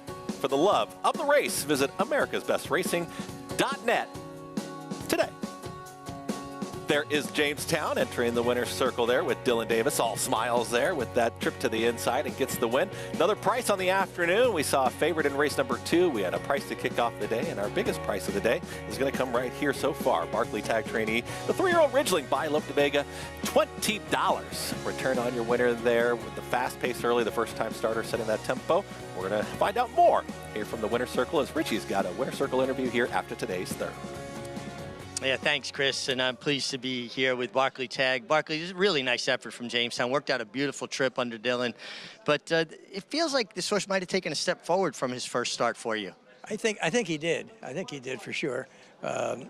You always expect more than you get sometimes, but the last race I was a little disappointed in, and I thought enough showed that if we got him back in there and he could get some kind of clear sailing, that he ought to be pretty tough in there. Some of the other boys had a little better numbers than he did, but I just didn't think we'd gotten it all last time. And fortunately, it might have been right. Well, he showed a lot of courage, too, because the 9-horse wound up kind of angling into the same space as him, but he held his ground really well. He held his ground. He held his ground very well, and I was worried about that because he disappeared there for a moment coming down the stretch, and I thought, oh, no. But he held into it, and, of course, the kid's a great little rider, so I love him. Well, Barkley, I mean, we have a room full of really talented riders, but it seems like you and Dylan have really kind of formed some good chemistry. Well, we did a year ago or 2 years ago, but I don't get to use him very much anymore. But I like Dylan. I like the way he rides, and I like the way he's built. He's not stubby. He's long and lean like you. Make better athletes, I think. So. Oh, man, I'm liking interviewing you even more and more. Well, I got something to put you on tomorrow. Well, I'll be out by the barn tomorrow morning early, guys. I'm going to get my boots out. And that was career number 1,615 for Mr. Barkley Tagg. Congratulations there to the Connections. Barkley Tagg getting the win there with Dylan Davis teaming up. Long and lean. He likes those long and lean riders there. Richie Migliore down there with the interview, and Jamestown gets the win. Long and lean. I'm a big Barkley fan. His first Grade 1 winner was Miss Josh, I believe. Wow. Ridden by Lafitte Pincaille out of California. Long time ago. Yeah. You know, we're talking about Sacred Rhyme coming up and finishing second and like not want to go by until the one horse engaged on the inside. And one of the things that when you start seeing horses run like this, as a rider, you start thinking about how can I get this horse to actually win? Because you don't want this horse every time get there and not want to win. How I would ride this horse next time? No, I would bury it until the last moment and then try to. Really? Yeah, because keep a target in front and just try to get there on the wire. Because if he moves too early, he's gonna wait on the other horses.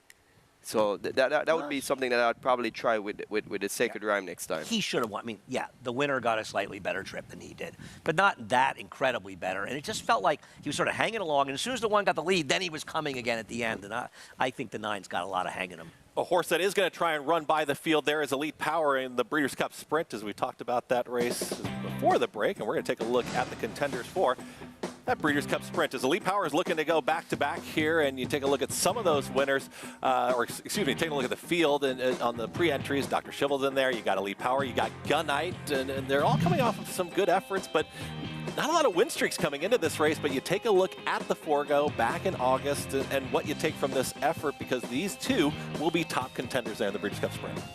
Yeah, I think they will be. I mean, I haven't done much work on the race. A small field, Raj. I think it's only like 8 horses at this point. Dr. Shivel feels like a contender. He's out in California. But I guess the returning champ is the horse to beat. Well, the dynamics of the Breeders' Cup Sprint, it's going to be a lot different than this race here, because cutting back to 6 furlongs, you're expected to have more speed. Gunite was a benefactor of a slow, controlled pace in the Forego, which he won't have in there.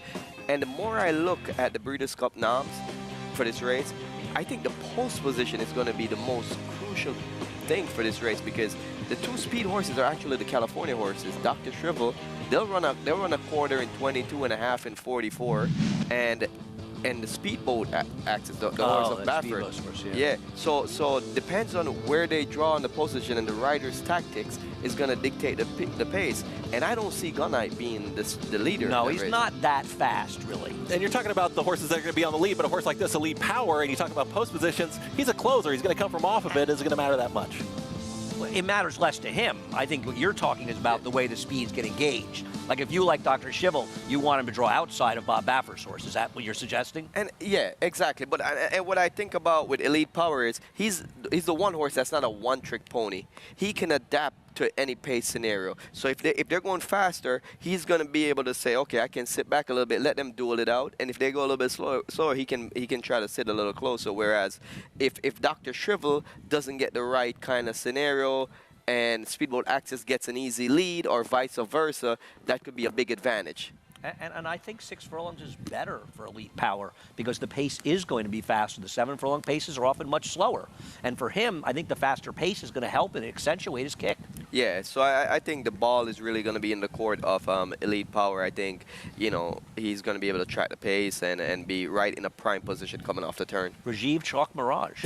You are really loading up on this chalk. You've heard what we thought about Elite Power. Let's hear from Hall of Fame trainer Bill Mott and what he's got to say about his runner who looks to go back-to-back in the Breeders' Cup Sprint. He won in the mud in the Vanderbilt and then came back against the same horse that he beat in the Vanderbilt and got beat, but there wasn't a lot of pace in the race. A little slow, nothing to close into. The horse that was on the lead just kind of kept rolling, and he's a very good horse that beat him. But he seems to be doing well since then, and we're going straight into the Breeders' Cup off of the Forego. Is Elite Power there? He heard from Hall of Fame trainer Bill Mott talking about his horse that's going to come from off the pace. But 2 horses you guys were just talking about, Dr. Schivel and also Speedboat. Let's first talk about Dr. Schivel, who's going to have the Mark Glatt trainee. He comes out of a Santa Anita Sprint kind of on the home turf, right? And when you take a look at this West Coast runner and Speedboat Beach, just talk about this effort here at Santa Anita. I don't have a lot to say. I really have done very little work on this race yet, to be honest. I just don't. Well, I mean, I'm going to get to work on it probably tomorrow or Monday. Speedboat Beach was coming off a very long layoff in this race, almost, I believe, about a year layoff, and moving back from the turf to the dirt. His only ever dirt race was his debut, which he actually, I believe, he won. But yep, he did. The big figure. So for him to run a race like this off such a long layoff, I think it's a horse that's primed to take a step forward out of that race. The fractions were fast. I mean, they were going quick. So the way that the trip would set up, I mean, handicapping a little bit further out, obviously, when you take a look at the way the race will shape up, once those entries are drawn, that's going to give you exactly your scenario of how the race will be run. Yeah, that's the thing. You know, well, normally I do much more early work because I do the videos. I'm not taping the videos this year. I'm gonna do a Spaces, if you care, on Twitter on 8 o'clock on Thursday night to go over all the Breeders' Cup races. I don't know. For some reason, I feel like it's Nador's race. I know Jasper Crone is out of the race so far. I want to look at it. Elite Power is the horse to beat. He's going to need some pace to do it. I just harken back to the days when we had really fast dirt sprinters. And I just don't think these horses are like, you know, Benny the Bull and horses like that were so fast back in the day. One of the things that I had said when I was looking at the race, too, you know, when you think about the Breeders' Cup Sprint, you're thinking fast, quick horses. And these horses this race doesn't seem to have that much early speed. It just seems to be some horses that are pretty steady and, you know, but not until we see the post-position draws, we'll kind of have an idea of what tactics are going to be and dynamics and kind of see if we expect it to be a fast pace. But I don't think it's going to be a fast pace like 21:43. We don't see that anymore. I agree. We don't see those kind of paces. I totally agree with you. All right, we'll see what happens in the Breeders' Cup Sprint. We'll see what happens at Santa Anita. And they've got some Breeders' Cup tickets. You got to go to the event, right? Those Breeders' Cup tickets on sale. And when we take a look at those Breeders' Cup tickets on sale, I'm sure there's a read coming up for that. BreedersCup.com/tickets. I don't have that read here. Bricks and mortar. Go ahead and just read basically off of what I've got right now. But go to BreedersCup.com. There you go, BreedersCup.com. See, that's why you're the best in the business right there. BreedersCup.com for those tickets. Make sure you purchase those online. All right, we got race number 4 coming up here, the scratch of the 2B and Colonel Bowman. And we'll talk about more about what's going on in this race. You got Silly Key, we got Sagamore Mischief. We got plenty more to talk about, and I'll find to make sure I've got all of my reads dialed in here. For more on FS2 here, America's Day at the Races.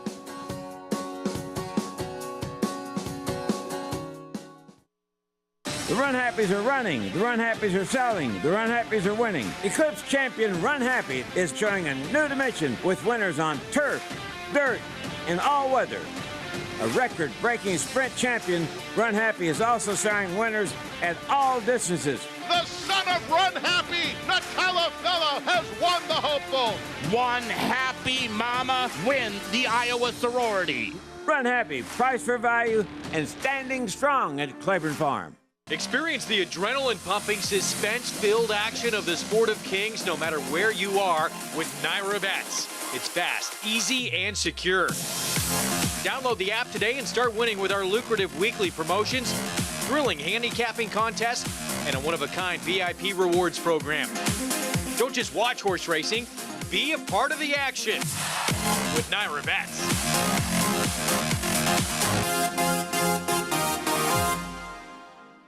Respect the law. He's earned it. A Grade 1 winning juvenile. 'Tis the law, pops the cork in the champagne. A classic winning 3-year-old. 'Tis the law is gonna win the first leg of the Triple Crown. 5 triple-digit buyers. Respect the law. 'Tis the law. The best son of Red Hot Sire Constitution. He's left the others behind. He's gonna win the Run Happy Travers. 'Tis the law. Thoroughbred Racing is taking vital steps to make our sport safer. These include the use of independent veterinarians, strict anti-doping and medication controls, and a single national authority empowered to create uniform standards and enforce reforms. With each step, more data is gathered, accountability demanded, and progress made as safety takes the lead. Visit ntra.com/safety for more.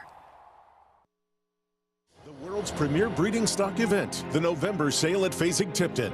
It takes a special horse to break their maiden in a Grade 1 race, and Last Call did just that to establish herself as one of the top juvenile turf fillies of 2022. Last Call swept past her foes to upset the Grade 1 Natalma, defeating a field including graded winner Cairo Consort. It's Last Call and then Natalma. Last Call the winner. She came back at 3 to be multiple stakes placed, earning over $300,000 for owners Lanny Bloodstock and SF Racing and trainer Kevin Attar. Last Call is by champion English Channel, winner of 6 Grade 1 events, including the Grade 1 Breeders' Cup Turf. A son of Smart Strike, he is the sire of 70 stakes winners. Last Call is a full sister to the Grade 3 placed English Tavern, hailing from the family of Grade 3 winner and multiple Grade 1 performer Yearly Tour. Grade 1 winner Last Call, selling this November with Hill and Dale, agent.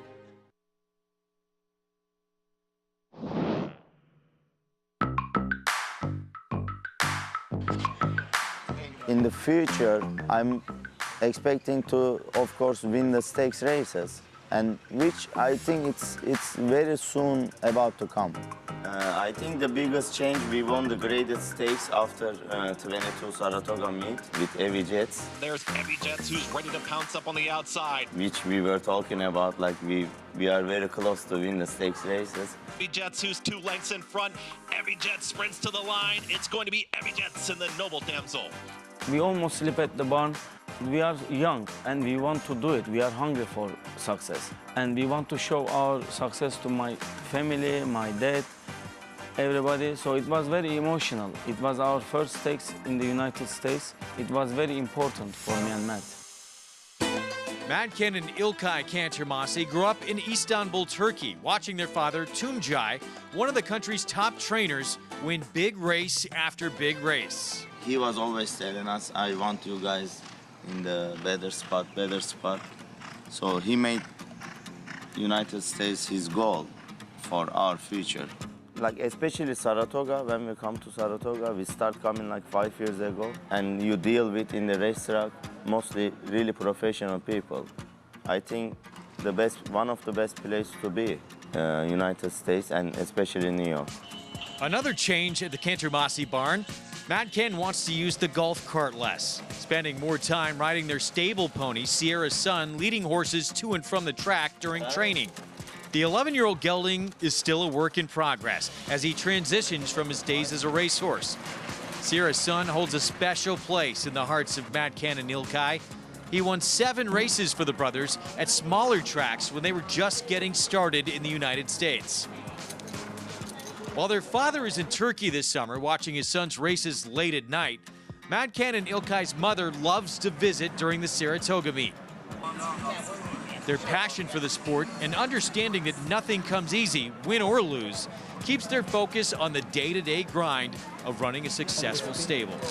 Just advantage first turn, because we are number 2.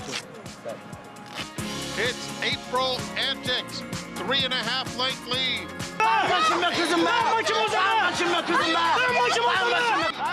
Ichiban trying to get into second.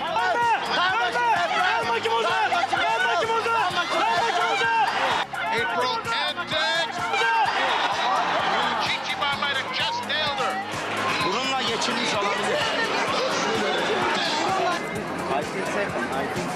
Whoever put down, very close.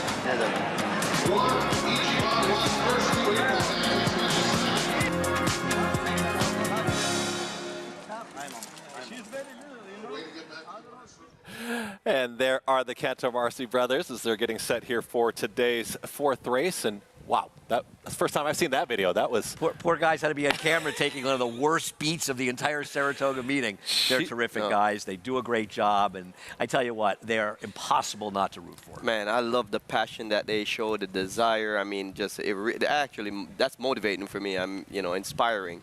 I actually spent some time with them down at Keeneland sale the other day. I was down there, and they were looking to buy yearlings. And one of the things that stood out to me was the success that they've had with a limited amount of capital that they get to spend on horses. Guys are out there throwing around money, big money on horses, and they're having to sift through and try to pick their spots. And then they're performing in graded stakes races with horses like Evie Jets. So, April Antics that just got beaten in an allowance race, they claim from a low-level claimer and winning big races. So they've done great with her. Great I job agree. No, they do an excellent job. And Evie Jets is one of the great success stories in the game, frankly. Yeah. Magnolia Midnight is going to be their runner here in today's fourth race as this field is set to come onto the track here as we get set to kick off race number 4. We'll see if we can catch another price or if it's going to be favorites. Right now it's the 6 who's favored, and we'll talk about Sagamore Mischief in just a moment. But there is first the 1. That's Big Bobby, Junior Alvarado. Yeah, he's the one taking money out of the entry, and he's taking a significant drop in company. And if he can get back to his race, really any of his recent races, I think he's a player. Other part of the entry, Royal Tryst. He's better going shorter. I just think he's in bad form. The 2 is going to be Tetsu, David Jacobson trainee. Yeah, the other part of the entry, Scratch, which was the one that made this one even money on the morning line. Now this horse is 8-1, but it looks like he might have a little shot. Longest shot on the board right now, that's Life and Light for Ed Pringle. Yeah, Life and Light has not been in good form recently, thus the price. The 4 is going to be Flint Ridge at 6-1. Yeah, stepping up a little bit in class off a nice second place run, stretching out a bit in distance. Should be a factor here. Silly Key is the 5, Jose Gomez. I picked Silly Key in this race. At times he runs his good races. I thought he was in a race last time where it was really hard to close, and I'm hoping that today he'll get a better setup. There's the 6, Sagamore Mischief. First off the claim, coming out of a key race against 2 next out winners. Deserving favorite. Manny Franco aboard the 7, Magnolia Midnight. Yeah, Magnolia Midnight's, I think, in good form. Of the 2 are taking money, the forwardly placed horses, 6 and 7. I prefer Magnolia Midnight from the Cantormachis. A ton of money just came in on the entry. I think they were 4-1 before that flash. It went to 2-1, moved the 6 up. I don't know who made that big bet on them, though I'm a little interested in Big Bobby. But maybe it's our Is that the part of the entry that you like better? Yeah, he's the one taking money. Big Bobby. I think our producer, Bobby Klatt, probably just dumped his entire net worth on. Waiting for confirmation on that. Right now you see the 5, Silly Key, and Silly Key is currently at 7-1. So the prior form good, but just needs to go back to throwback efforts. Well, this could be almost like Richie's discussion in the last race, whereas he finished just what? A length and 2 3/4 lengths behind Sagamore Mischief last time out, and he's a much bigger price. Now, having said that, this is Silly Key's race 3 back when he finished second. My feeling with Silly Key is that at times he runs really well and well enough to be competitive here. I worry about the lack of pace. I don't disagree, but I am not taking the number 6 as the favorite in this race, claimed by a low percentage barn. Magnolia Midnight, who I think is dangerous, I don't trust him to hold his form, and I'm hoping this horse will be one of his good days, Raj. Well, I'll start back with Silly K, right? 0 for 12 last year, doesn't have any speed. What are you saying? Doesn't step down in class. There's no changes, so I don't really think that this horse is going to be a factor to win. Now, he might sucker up for a piece of the pie, but that's the best chance I see him having.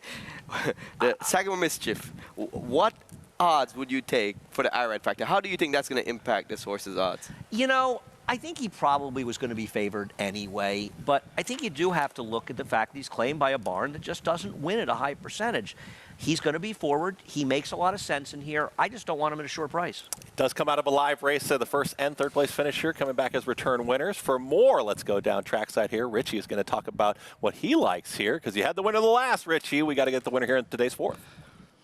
Well, Chris, even a blind squirrel finds an acorn now and then, but let's talk a horse that, when we talk about horses from a physical perspective, what we're looking for is to match up with what we see on paper, right? Just to kind of reinforce our opinion on their current form. The 1A Royal Tryst, his current form is not good. and I agree with Andy about that. But I got to tell you, he is absolutely a standout physically. This horse could not look any better. His coat is incredible. It's resplendent. I don't know that he's going to find his form. I really wish I liked him a little more on paper because as far as the physicality, he is very, very strong. The 6-horse Sagamore Mischief makes a lot of sense, looks good, you know, should be forward here in a race that I'm not seeing a tremendous amount of speed. And then the 7, Magnolia Midnight, is my top selection. I was talking with the Cantermasi brothers, and they were saying they want to go to the lead, and I like horses drawn well like him in a 7-furlong race, get that outside post, turning back from a mile and a 1.70-yard race, and he does possess enough speed. And usually those horses have more foundation turning back in distance. And the fact that they're thinking that way, he's going to be my top selection because I do think he can make the lead here. And with that foundation turning back from longer races, could be tough to run down. Thank you, Richie. Down there trackside, liking the 7. And we're seeing the wagering kind of bounce back and forth here as the 6 is looking like a slight favorite, but now co-favored with the 7 Magnolia Midnight, who Richie was just talking about. And the 1 and the 1A, they took that hit. Now they're kind of floating back up. So the bettors, too, they like the entry. They like the 6 and the 7. That's kind of the way the action is going right now as we're getting close to today's 4th. Richie? Yeah, well, you know, the 6-horse, I think, is a deserving favorite. Okay. I know Andy touched on the point that it's a low percentage trainer. Naipaul Chattapal, he's 9% on the year, right? Okay.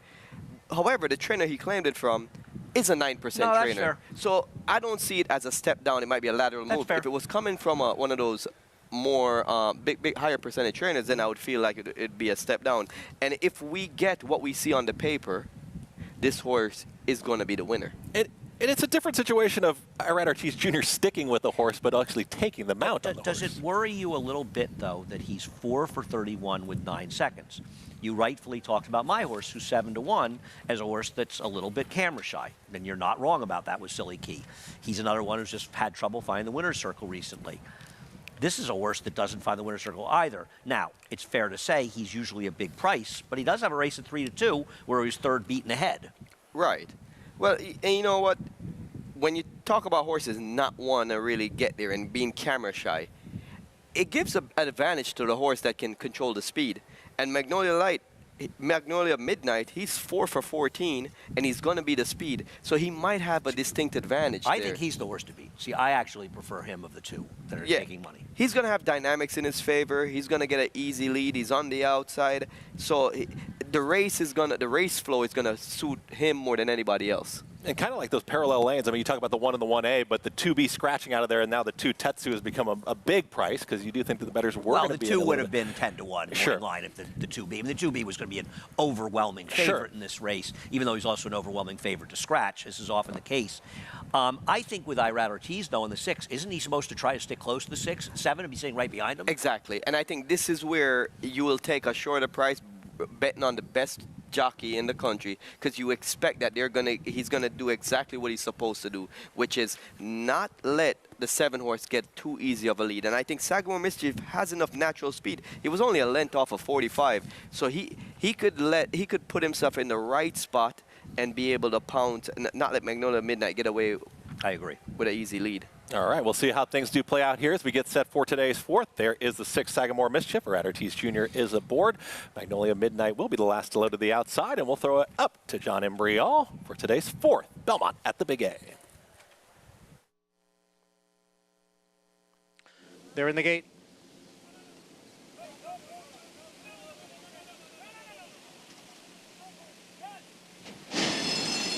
And they're off. Sagamore Mischief and Magnolia Midnight, those 2 from the outside. Silly Key from mid-pack and towards the rail. It's Flint Ridge. It is Flint Ridge now going up to challenge Sagamore Mischief. The 2 of them are right together. And on the outside, Magnolia Midnight is next in 3rd. Silly Key is in between Horses End in 4th. Life and Light down at the rail in 5th, 2.5 lengths to Tetsu, who's next in 6th. And at the back are both parts of the entry, Big Bobby and Royal Tryst. First quarter, 22-3. Flint Ridge by a half length. And then it is the favorite, Sagamore Mischief. Sagamore Mischief and Flint Ridge, they are right together. Magnolia Midnight on the outside, just a neck behind the front two. Silly Key is down at the rail, and alongside is Tetsu. Farther back, it's Life and Light and Big Bobby. Half mile 45 and 2/5 seconds. In between horses, Sagamore Mischief now has come away with the lead. Flint Ridge is down towards the rail. And on the outside is Magnolia Midnight as Silly Key darts down to the rail. And on the far outside, it is Tetsu with a 16th to the finish now. Sagamore Mischief and Magnolia Midnight. And the two of them will fight it out to the wire. Magnolia Midnight, Sagamore Mischief. Magnolia Midnight is the winner. Under jockey, Manny Franco.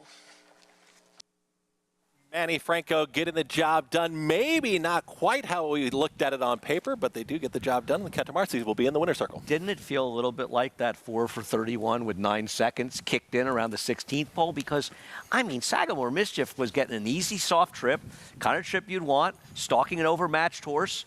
We thought the 7 be in front of him, and I think there's no excuse for him to have lost, and the winner just ran a better race. No, I mean, Sagamore Mischief is starting to become a horse that you feel like doesn't have that killer instinct, doesn't have that desire to win. And Magnolia Midnight on the opposite, now he's won 33% of his races. He's 5 for 15, so I think that's what made the difference down there, the desire in the end. It just feel like the 6 laid that out. And to be fair, I think the pace was more honest than we predicted. It wasn't like they were absolutely crawling up front. Going down the backstretch, I thought, why is Manny sitting off?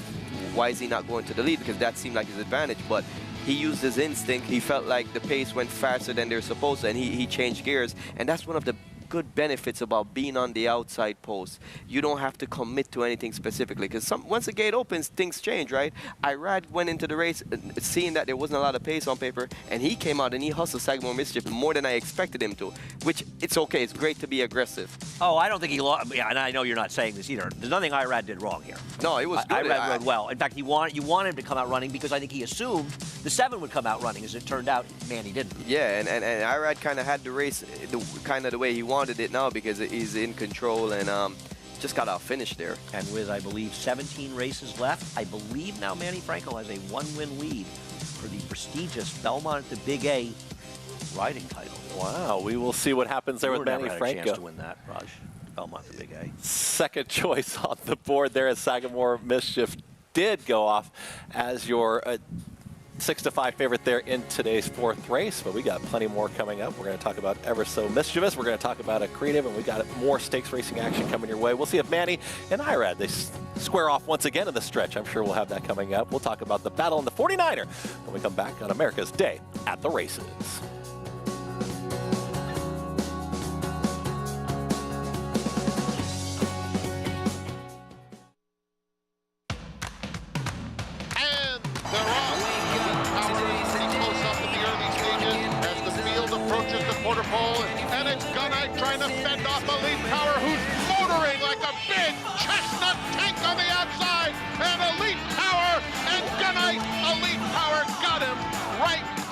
In 109.22 seconds.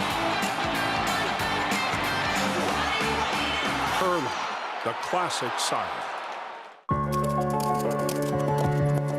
At Keeneland, a horse will always be measured in hands. Hands that see, that sense, that speak. Hands that hold our sport to a higher standard. Not for our sake, but for theirs. For the love of the horse, for generations to come.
Welcome back to America's Day at the Races, brought to you by Claiborne Farm. 100 years of doing the usual, unusually well, and a trainer who continues to impress and do well. Matt Cantermasi with Magnolia Midnight.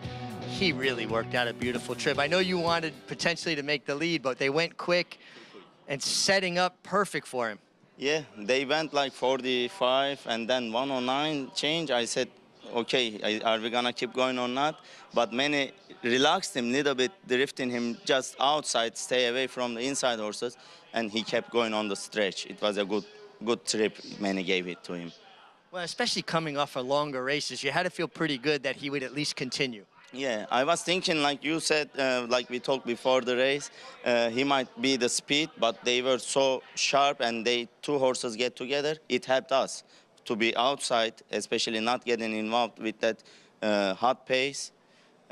He gave a good closing also after he feels that pace and staying away just a little bit out of it.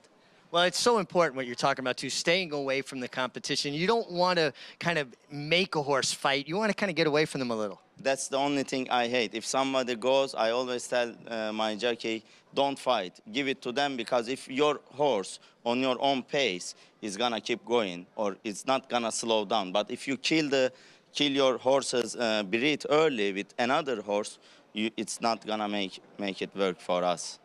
Matt, we've enjoyed following you and your evolution here as a trainer in New York, and the feature we did on you. I know your mom was with you guys most of the summer. Is she still here? She left last week. She is our lucky charm also. Every jockey tells, oh, Mama here, we are going to win, we're gonna take a picture. But, you know, doesn't matter where the moms are. They always make you feel that they are with you and they give their 100% to their children, you know. Just no home cooking, though. Yeah, no, unfortunately not. Congratulations here. Well done.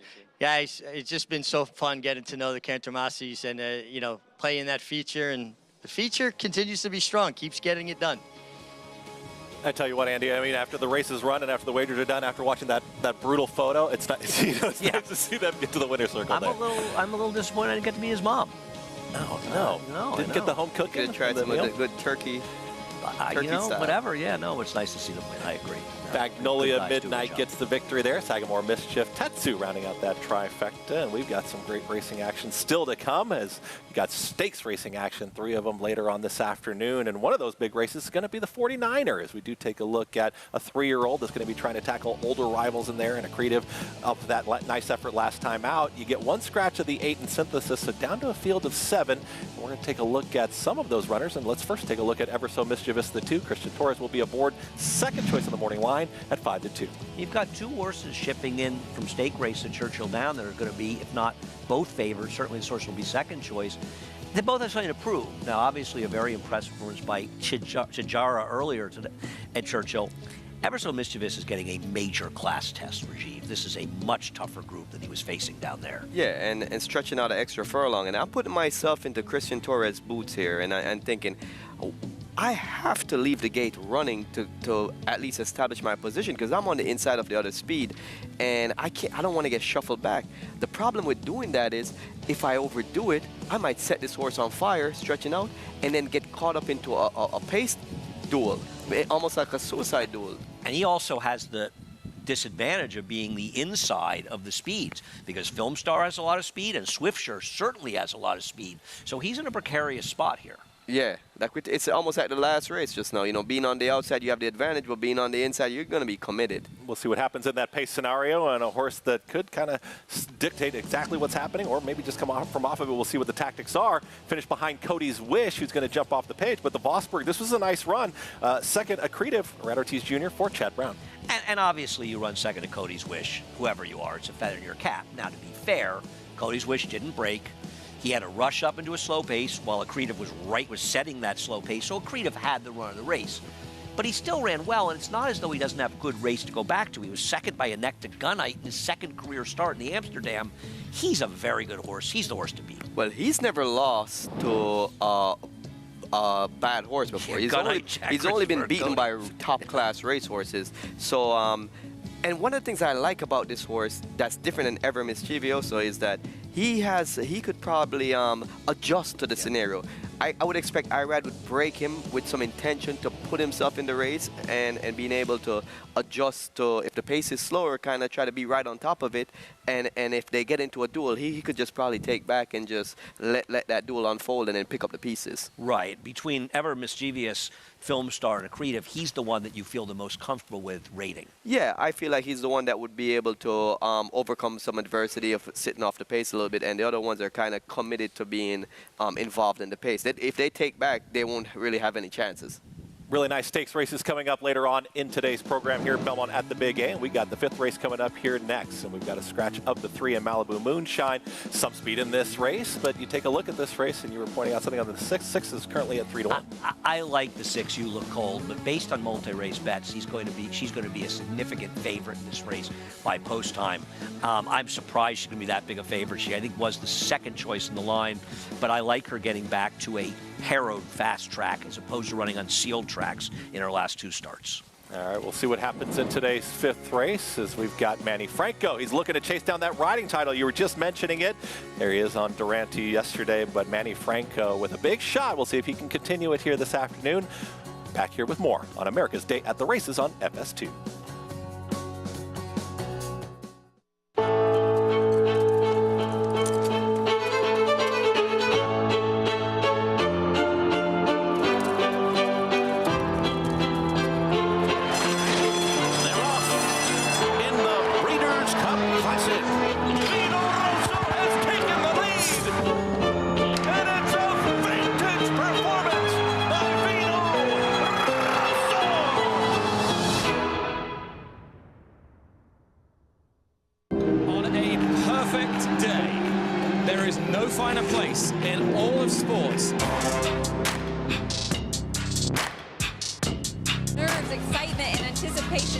Beautiful, truly stunning. For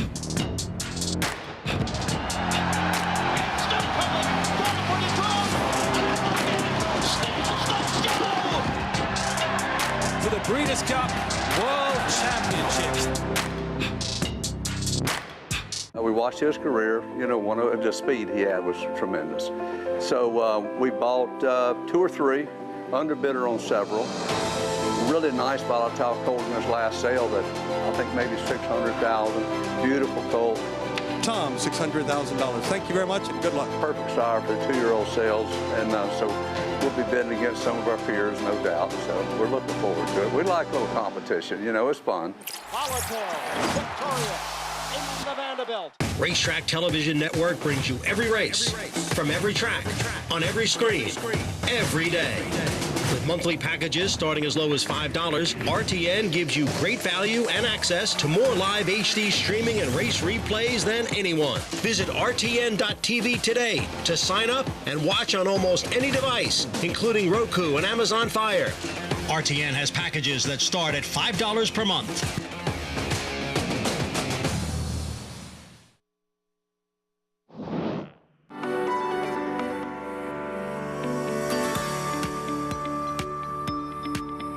Welcome to Mahoney Manor Farm. We are New York Thoroughbred Breeders. In Saratoga Springs, New York.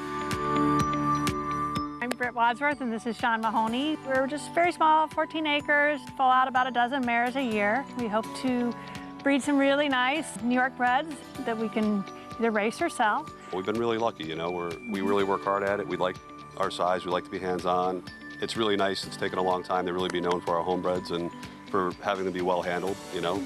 We've really spent a lot of time and emphasis on that. We've watched the New York program just gain year after year. It's going to become one of the premier breeding programs in the country. There's really no better place to be right now. It's just a very, very strong program in every aspect. We will bring up very, very high-grade mares just to make them New York breds, because now in this day and age and in the sales environment, it adds value to them. So this is our main barn. It's a 10-stall barn with a wash rack and a tack room. That's really done well for us, and it stays pretty warm. We generally full around a dozen, give or take, a year. It never ceases to amaze me, people's wonderment in mares and foals. I measure success in a lot of different ways. And that first Breeders' Award. Getting our first Breeders' Awards was nice. It's a long wait. You know, foaling out other people's horses that go on to do incredible at the sales or incredible at the yearling or 2-year-old sales. We're very proud of anything that is foaled here because they're all like our family. And America's Day at the Race is brought to you by the New York Thoroughbred Breeding Fund, which encourages respect for thoroughbreds at every stage of life. NYBreds.com. Always happy to see Sean and Britt. Yeah. Many people of us know Sean. He besides being involved in horse breeding, but from bartending at Sperry's for many years. Oh. The place was never the same when Sean left. I've never been. The Empire Showcase Day schedule, taking a look at tomorrow, featuring the New York Breds, and that's a nice stakes program looking at tomorrow to close things out, but a really nice slate of races tomorrow. No, the New York Breds are such an important part of our program here, and so many good ones. New York Breds, they win outside in open company as well, but it's always fun to get the old friends back together in New York Bred Showcase Day. Every year when I was riding and coming up to New York Showcase here, I felt like that was our Breeders' Cup, for our New York Breds. It's a Breeders' Cup day for us, and we always had some nice New York Breds that could win open company. And like Al Basher? Yeah, Al Basher. Al Basher bashed me. Yeah. Empire Showcase Day is going to close things out for the Belmont at the Big A meet here, closing day, and then back next week, as that'll be returning to the Big A. But you'll be calling. I will be calling. See, we got to it. Yeah, Johnny Brial's last weekend before he comes back in the spring, and Chris will be taking over, calling. Looking forward. We love Johnny, but Chris, fabulous job. Happy to have you back. Jumping right up into the booth here, but still plenty of racing action here to come. 3 stakes races today, and we got this 5th race coming up. One scratch of the 3 in Malibu Moonshine, when we do have Malibu Moonshine out of there, but the 6, You Look Cold, is your current lukewarm favorite here at 5-2. We've got pretty wide open wagering, except if you look at the will pays, but I think we're going to be welcoming in another member of our crew here in just a moment. There she is, Maggie Wolfendale, down in the paddock here, ready to bring you all the action here down in the paddock. Maggie, what's going on? Race 5, it's coming up. Hello. Yeah, hi, Chris. And You Look Cold is something that nobody is going to mutter today, unless it's John Embrial calling her home here. But going to look at some of her rivals in the paddock and begin with the horse that, I'll be honest, I'm not that familiar with. Don't have any notes on More Than Vows when she debuted up at Saratoga, where she was a well-beaten favorite, but that was on the turf. And since then, she's switched her career over to the main track, where she recorded 2 wins as a 3-year-old last year. And now she has 1 start under her belt, coming back off the layoff against much tougher company, I think. Gary came back to win the Grade 2 at TCA at Keeneland with a 93 buyer. She is a filly that has earned over $1 million and a 6 for 7 sprinting on the main track. And then Wicked Halo is not one to scoff at either, as she came back to run 2nd in that stake at Keeneland as well. And looking at More Than Vows here, she's a good-looking type. That is very typical for anything that Brian Lynch brings here to the NYRA circuit. His horses are always really well turned out. They have resplendent coats. I mean, she's dappled head to toe. They carry their conditioning incredibly well. And she's dealing with this warm weather well. She has a nice kind of sweat, but it's, she's relaxed as well. So I'm wondering if, too, she just needed that last race, because she does present herself as a filly who might do well in the FITA, might carry her weight well. So a race under her belt is going to move her forward. My biggest question mark, does she still need another one here? But against a little lesser company, she should be effective. Moving on to Quick Money. She was very good, I think, last time at Pimlico, though that race pretty much holding together down at Pimlico. I just repeated myself for Rob Atras first off the claim. But going back to that race at Saratoga, where he picked her up, she was a mess out on the racetrack. I do want to observe her. I will circle back to her on how she warms up, but she was throwing her head, trying to run off. And obviously the best thing to do with a filly like this is just to let her roll. Now here in the paddock, she's very settled, but that was the case up in Saratoga as well. She looks great here for her new connections, and we'll see if she can continue that winning trend that we see. On her outside is a horse that she met in that Pimlico race, Rachel's Rock. Rachel's Rock was coming off of a layoff in her first start for Carlos David that day, and she didn't switch leads. And last time here at the Big A, she just was a little reluctant to do so. She'd be more well-suited if she switched, because she did late in that October 12th race, and it kind of provided her with another gear. Honestly, Chris, she's the one who immediately caught my eye. It does not look like she could be doing any better than what she is right now. Now that she's 3rd off the bench, maybe this barn is kind of learning more about her, but she looks exceptionally well here in the paddock, as she's currently 4-1. Thanks, Maggie. Taking a look at the number 8 in Rachel's Rock, and I'm kind of interested to hear from Maggie in a little bit about the 7 Quick Money, because I like that horse a little bit earlier today. But the 6, You Look Cold, is the one that continues to take the action here. Is now 2-1. Is going to be probably going to be favored in the race. But taking a look at this race back in May, what did you take from this effort? Because I know you like the 6 quite a bit. Well, this was her 3rd straight strong performance for Belmont. She got a 90 buyer. She had an 84 and 85 at Gulfstream before that. And subsequent to that, her form kind of fell apart. Now, part of it is that she was running against some better horses, but also she caught 2 straight sealed tracks. And if you look back, one of her worst prior efforts was a sealed track. In fact, the worst race she ever ran in the dirt was a sealed track down at Parks. And Rajiv, I don't worry so much about moisture of the track.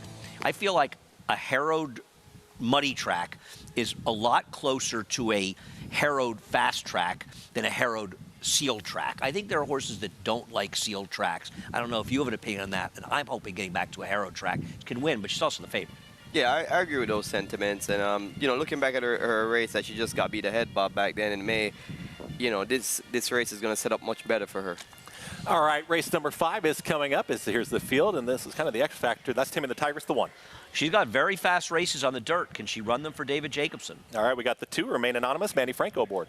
Dropping in class, Manny's got a hot streak, and David Jacobs, Yeah, scratching the 3 in this spot, but the 4 is going to be More Than Vows. Yeah, coming in from Churchill, this horse looks like it's going to be a good pace factor here. All right, we'll see if the speed is with the 5, Lady Milagro, Luis Rivera Jr. She is the speed of the speed, and she's going to have to run back to some of her form last winter. That would give her a chance. Can she rebound? You Look Cold is the 6. Yeah, I expect this one to be dropping back off the pace and coming with a strong stretch run. Quick Money is the 7, Kendra Carmouche. She did definitely improve last time out for Rob Atras. Softer field, could be in a good stalking spot. This is a tougher spot. The one Maggie liked quite a bit pre-race here, that's the 8, Rachel's Rock. I mean, with Maggie saying the way the horse looks, and I feel like this horse is going to be sitting the perfect trip on the outside, enough tactical speed to track the pace, and this is going to be my top pick. It was down the inside last time, which I still don't think is the place to be. And look at Pit Boss, who's on that rail, how much better he ran today. So maybe being outside will really help this horse. Race number 5 is coming up. It kicks off a middle pick 4 sequence. There is the number 1 in Taming the Tigress, David Jacobson trainee Isaac Castillo teaming up. Currently 5-1 on the board, but this is a horse that comes in from the West Coast. So what do we take from this effort at Del Mar? Well, David has been doing great stuff with these horses coming from the West Coast. You know, and I think this horse it showed a good stretch run here, which is something that's going to benefit her in this race, because I expect that there's going to be a lot of pace in this race. Okay. Yeah, it does seem like Lady Milagro could show some speed. Maybe the 6 as well, or the 7 Quick Money is going to be on the front end. What do you take from those West Coast horses shipping over then? The 7's not going to be the front end. Sure. The 5, Lady Milagro, is going to be the front end unless she doesn't get out of the gate. She's a rocket ship. You got to get away from that opinion. Lady Milagro, she's a monkey wrench in this race. You know, she's definitely going to stir it up. But Quick Money, like Maggie had mentioned, they don't want to take too much hold of her, because she has like a tender mouth. She's a very aggressive horse. So I feel like all that is going to lead to a hot contested pace. Betting wise at 5-1, the 1 Taming the Tigress, I mean, do you feel like they've kind of backed off of her? I mean, I think she's a major player in this race. Once again, I don't get David Jacobson right very often. I find there's a randomness to his horses' performances.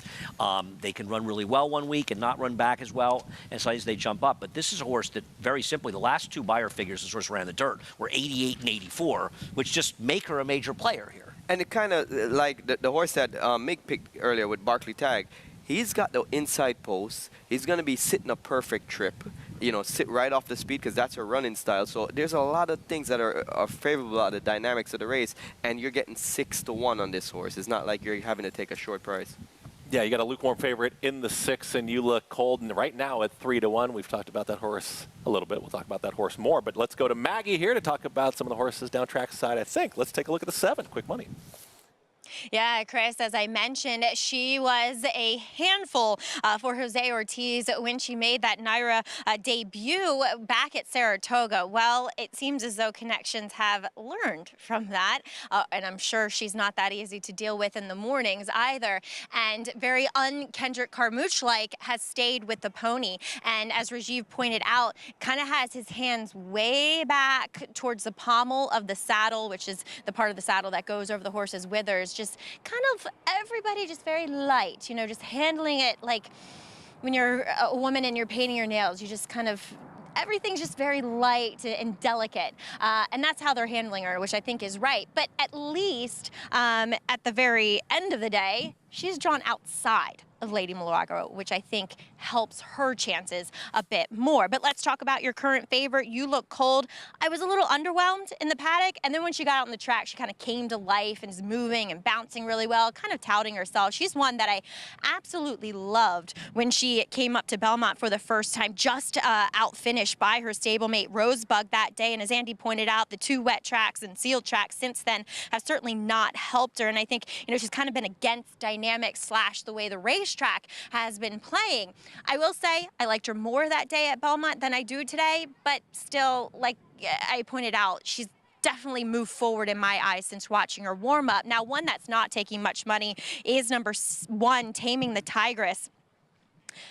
It is hard to peg David Jacobson and what his horses are going to do. But as of late, as of the last 6 months or so, what I've noticed from my job is that the ones that look good do tend to run well. This one doesn't look that good. Just from, you know, just kind of got a long drab coat, didn't warm up that well or energetically. So I would definitely take the wait and see approach with her, though, as you guys pointed out, she might get the pace to run at, and that could trump what I think about her physically, Chris. Thanks, Maggie. Taking a look at the one, and it's great insight. I mean, the bettors have seemed to back off a little bit, and if you didn't like the one, you know, maybe not making the best impression on the track, now floating up into that 5-1 price. You Look Cold is at 5-2. The 8 you've seen take some of that. The 4 is kind of in there as well. I want to talk about the 4 and 8 a little bit are getting bet. Now, the 4 more than vows. She's a forwardly placed horse in a race where there's 2 horses that's faster than her, so that's problematic. Rajiv, I think she's getting overbet because Irad's riding her. Not that she's impossible, but I think she's taking too much money because of Irad. Yeah, I mean, there's nothing suitable about the dynamics of the race that you think that would favor this horse. She's going to be up against it. She's not going to be able to get the lead. She's going to be chasing. She's never really passed a horse in her life. So Irad is going to have to try to keep her close to the pace. I can't see him taking her too far back, and I just think that might take away from her finish. The 8's a surprising one getting bet here. 8-1 morning line, 3rd choice in doubles. They're really, I'm not saying the horse can't win, just getting bet. But the more we talk about how the pace is supposed to play out, and him being on the outside post, and how good he looks on the track, it's like how good she looks for too long already. How good she looks on the track. It's starting to kind of feel like everything is aligning. She should get a good trip in here from Diane. I'm not going to knock it, and I think she's interesting. I think she's interesting at a price because she's not fast enough to win based on her figures. She has not run as fast as other horses in this race. She should get a good trip, and I like the fact she's coming off a trip where she had an inside post. I just didn't know if she's quite good enough. I'm surprised I think if you like the 8. You're getting a much shorter price than you expected to get. Genuinely, she should be around the 9-2 as a fair odds, you know. Most, at least. You know, that's what I would think. Line, Raj. Right. And the 7 was 5-1. The 7, let's not forget something. You like the 7, Chris. I'm not a big fan of hers, but she was 5-1 morning line. The 8 was 8-1, and they ran together at Pimlico. And Quick Money beat her like a drum. She beat her by 3.25 lengths there. Yeah, and she's a 3 times the price or twice the price. However, I think people are looking at it like, what world do we see Quick Money winning this race in? Because is she gonna, you know, Lady Milagro is gonna make it almost impossible for her. When Quick Money won down in Pimlico, she got away with a 23-4 first quarter, going 6 furlongs. Not much of a run up at 6 furlongs. Yeah, and so she got away with the easiest lead as could be. So I think that's why people are kind of shifting. It's not that they don't think in the right scenario, Quick Money isn't as good a horse as Rachel Rock. They're pretty even, but I think today is just going to favor Rachel Rock. I prefer the 8 to the 7. The money she's taking is raising my eyebrows. I expect she's going to run well because of the money she's taking. I don't think she's. You say 9-2? I don't agree. I thought she was interesting because I thought she'd be a big price. What's happening good for you, though, is the 6 horse is actually staying at 5-2. Yeah, to be honest with you, that's her morning line. She was the morning line favorite. I don't love her that much. The 4 at 5-2 is a joke. I'd love to book her. I just bet some pick 4s, singling the 6 in here, trying to get alive here to go forward with that. The will pays do say that the 6 has a strong chance in here. How about a win bet, though? I mean, like I said, I just bet some pick 4s. I'm trying to single this horse. Sure. To try to parlay. I'm not 2-1 now. I'm not big on betting 2-1 shots, and I don't think she's that big. If Irad was on the 6 and Junior was on the 4, what would be the price difference? The 4 would be 5 to 1, maybe at least, and the 6 would be 6 to 5. Don't you think? Yeah. It's ridiculous. They're the same price, basically. We'll see how it does play out here as we're loading the last here. Rachel's Rock to the outside, Rendon aboard, and John Imbrial on the mic here with the 5th from Belmont at the Big A. Big 8.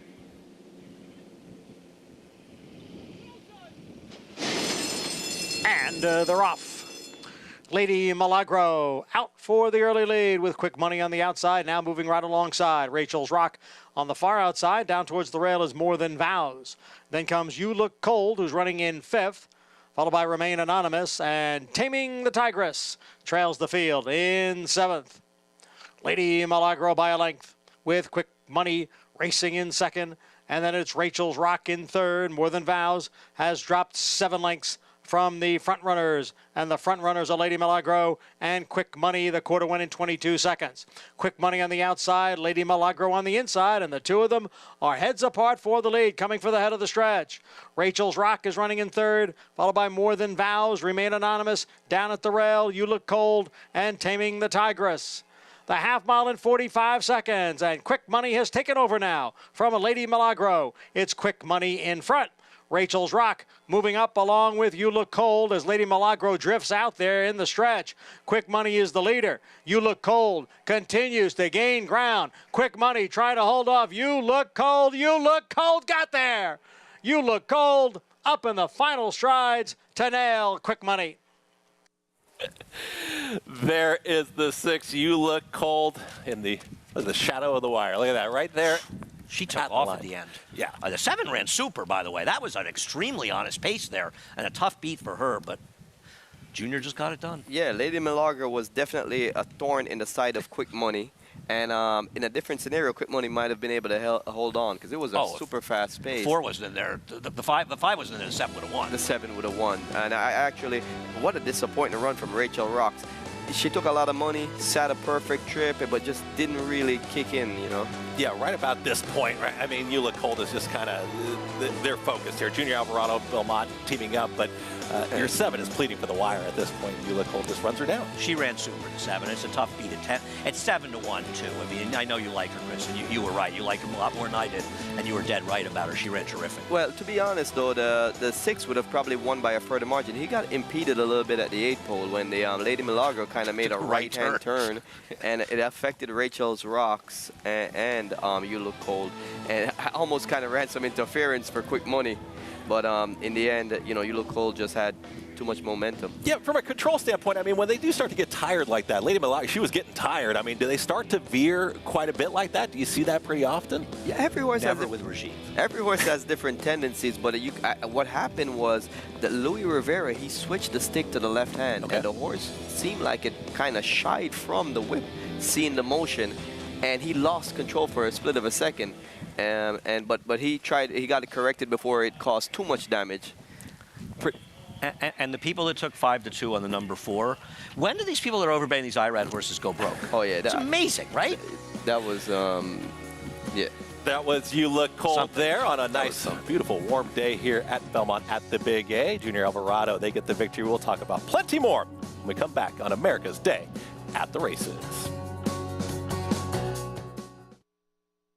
This proven son of Giants Causeway has sired 7 millionaires. With over 10% stakes performers, his recent top runners include Tarabi, placed in the Grade 1 Spinaway and Breeders' Cup Juvenile Fillies, Grade 2 winner Plum Ali, plus these standout performers.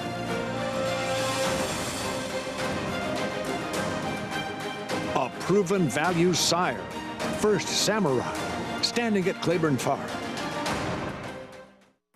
There are more than 3,500 reasons buyers came to Keeneland November last year. Because as you look to the future, this is where you'll find whatever you're looking for. And then some. And then some more. The place you have to be to find the one you have to have. Join us as the world comes to Keeneland, November 8th through the 16th. Browse the catalog at november.keeneland.com.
Welcome back to the program. America's Day at the Races continues here on FS2, and we are brought to you by Hillendale at Elapa. Well, race number 5, if you wanted the anti-hunch bet today, well, you landed on You Look Cold, as I'm pleased to be joined by her winning pilot, Junior Alvarado. And Junior, we were talking about it, back on a fast track today. You had ridden her before on a fast track and also on a wet. Talk about what you feel from her on the different surfaces. Yeah, definitely. I know when I rode it in this lap, when she went out there and she was actually kind of like probably maybe too much excited just hearing the noise of this lap, and she never relaxed on me. Normally she's a filly, she likes to come from behind, and she was kind of like rang and stressed out with the track and wasn't getting a hold neither, so she's probably kind of panicking and using herself too much. And we kind of drew a line with that race, and I'm just glad that today we had a nice weather here, so we got a fast track today, and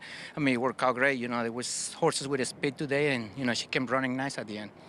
Did you think you were going to reel in the winner, though? It made it a very well-timed ride. Yeah, I thought I had chance right turning for home, but then when I'm going by the horse that was second and third, they kind of came out and bumped my filly right there, and I felt, switch lead right at that point.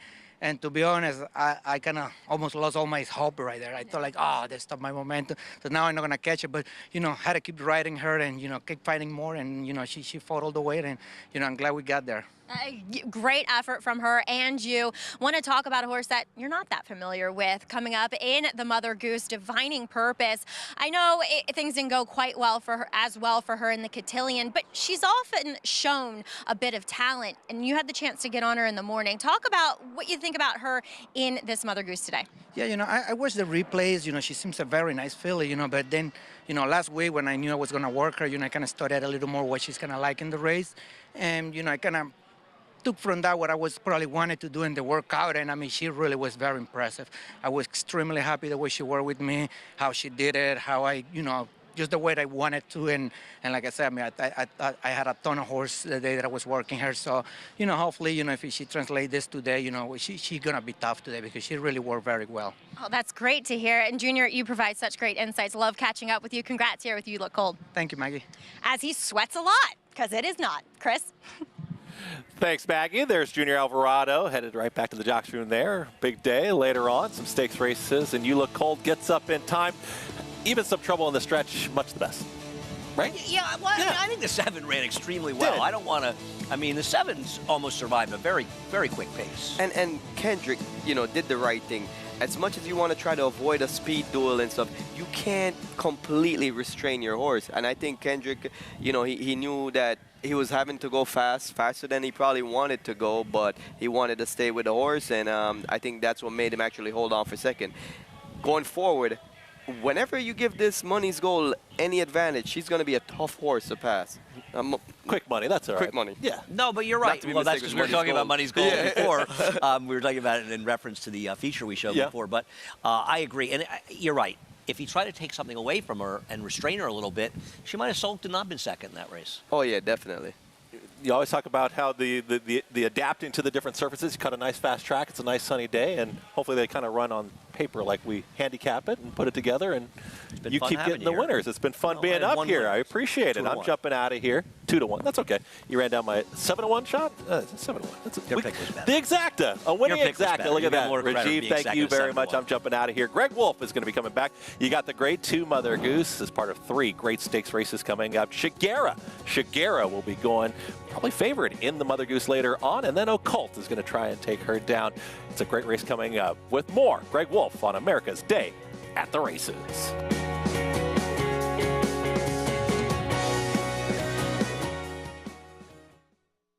The sun shines bright on Caraconte. His first crops of racing age are showing brilliance on the racetrack with a high percentage of stakes winners. His versatility is evidenced by winners on all surfaces across the globe. Spandarella could not have been more impressive. The sun shines bright on this value sire. Here down 25, here down 25, here down. Thank you. Right here, 525,000. Caraconte, standing at Gainesway. Thoroughbred Racing is taking vital steps to make our sport safer. These include the use of independent veterinarians, strict anti-doping and medication controls, and a single national authority empowered to create uniform standards and enforce reforms. With each step, more data is gathered, accountability demanded, and progress made as safety takes the lead. Visit ntra.com/safety for more. War Dancer, New York's leading turf sire again in 2023 with standouts like Barrage at Saratoga. Here's Barrage with a final surge. Barrage got him. War Saichi dominant on the dirt at Finger Lakes. War Saichi has scampered well clear. War Saichi all the way with the top spot. And Danzig Queen on the tap of the surface at Woodbine. And Danzig Queen will come away and win by a length. Consistently producing winners on dirt, turf, and synthetic. War Dancer, proud to stand in New York. Racetrack Television Network brings you every race, from every track, on every screen, every day. With monthly packages starting as low as $5, RTN gives you great value and access to more live HD streaming and race replays than anyone. Visit RTN.tv today to sign up and watch on almost any device, including Roku and Amazon Fire. RTN has packages that start at $5 per month.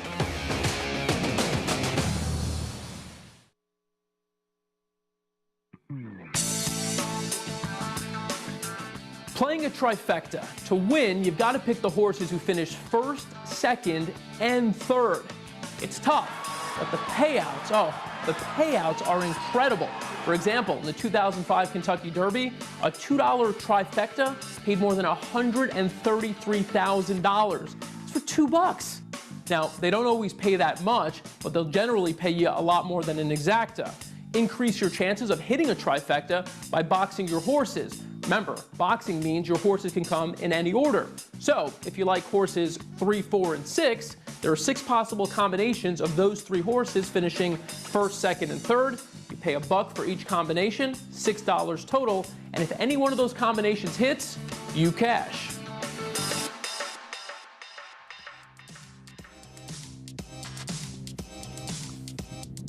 Live coverage continues here. Closing weekend, Belmont at the Big A here in South Ozone Park, New York on a beautiful Saturday afternoon. It's brought to you in part by America's Best Racing. For the love of the race, visit americasbestracing.net.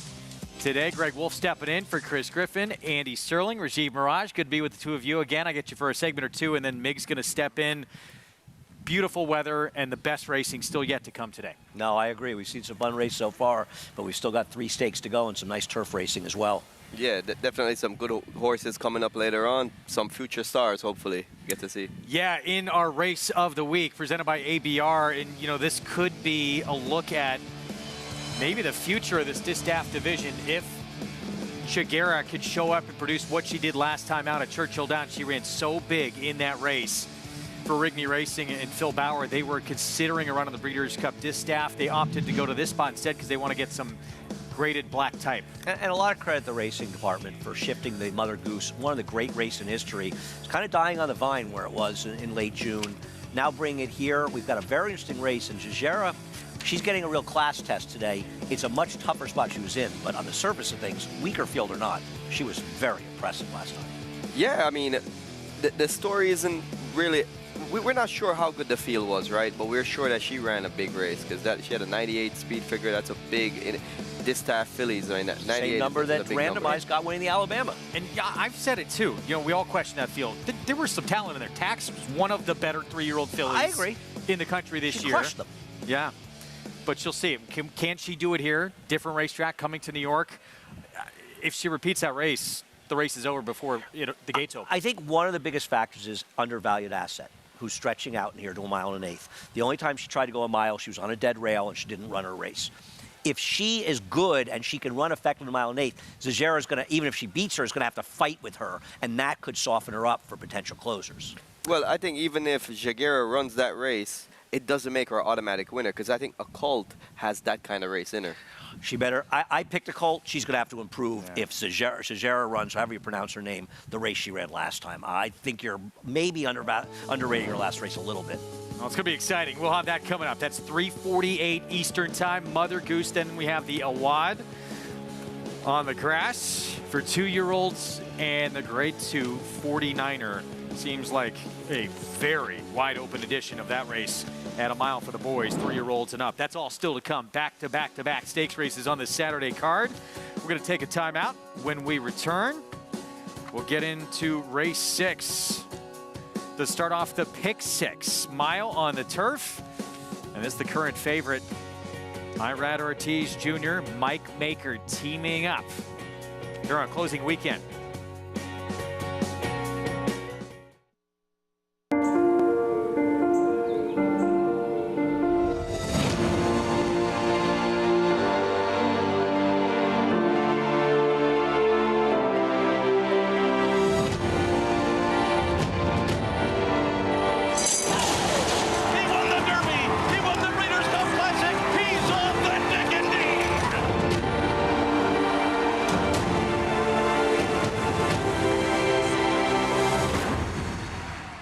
Experience the adrenaline-pumping, suspense-filled action of the Sport of Kings no matter where you are with NYRA Bets. It's fast, easy, and secure. Download the app today and start winning with our lucrative weekly promotions, thrilling handicapping contests, and a one-of-a-kind VIP rewards program. Don't just watch horse racing, be a part of the action with NYRA Bets.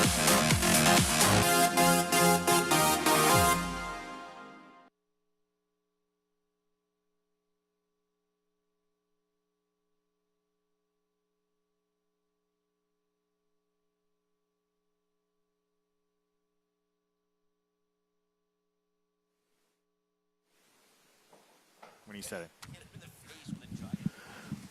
Wolfie, Wolfie, Wolfie. What's up, John? JK, how you doing? Good, buddy.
Back with you on our Saturday coverage. America's Day at the races on FS2 with the sun shining down here on closing weekend. Belmont at the Big A with the riding title still hanging in the balance. 3 riders all in the mix. It's Manny Franco with a win today. He was 1 up on Jose and Irad Ortiz Jr. You can play all the action. We have a pick 6 beginning of the next race with NYRA Bets. There's the offer, $25 free play, $200 sign-up bonus. New members punch in CUP25, that promo code, and sign up to take advantage. Race is going to kick off this pick 6. Mile on the turf, $50,000 starter allowance, and that is the one that we showed you going to break. Don't mess with tests. Still your current favorite. Irad Ortiz Jr. will try and notch his first winner of the afternoon for Mike Maker. Let's head downstairs to Maggie Wolfendale. Yeah, people can't get enough of Don't Mess with Tess / when she's united with Irad Ortiz, as she did have an excuse last time. She kind of blew her race before even going in the gate. She was really wound up that day at Saratoga. She was acting up badly behind the stalls, and therefore it led to a tardy beginning in which it just put her, I think, completely out of position. And furthermore, she just didn't kind of react that well to it during the running of the race. Now, today, in a much calmer atmosphere here at the Big A, she is calmer in the paddock. So that's good, but I don't know if I necessarily trust her as the favorite yet again. As we'll move on to a horse who does come out of that same race in which we saw Can't Fool Me win quite handily, and that's number 8, Miss Christie, as she's third off the claim for Gustavo Rodriguez, but only second time on the turf. I think she ran okay. Now, her body of work isn't as good as many of these, and she's going to have to continue to get better and faster. But physically, she's done that. She's continues to get stronger throughout the tail end of this three-year-old season. She's growing at the moment. And I don't know, sometimes with these horses, it's not a bad thing to take the horse that's on the upward trajectory, which I thought she ran A-OK last time. Her lack of early speed concerns me, as it always does in any horse race with any horse, but there is physical improvement that is noticeable with her throughout this season. As we'll also take a look at number 6, LA Fort, for Ray Handel. Now, she was dropping last time out to that 50 level, and I suppose it's promising that Ray and his owners protect her here, because she was pretty bad. She was supposed to run better than that. She had a perfect and beautiful trip with Luis Saez, and she never picked up. She was just very one-paced, and maybe that's why her previous connections chose to run her at those kind of marathon distances. So we'll see what she does here going the mile. She looked great that day. She looks great here yet again, but Greg, I question if a mile's the right distance, and 2, that last effort left a bit of a sour taste, but then again, some new scenery will breathe new life into horses. The last race was awful with LA Fort. I am not arguing Maggie at all.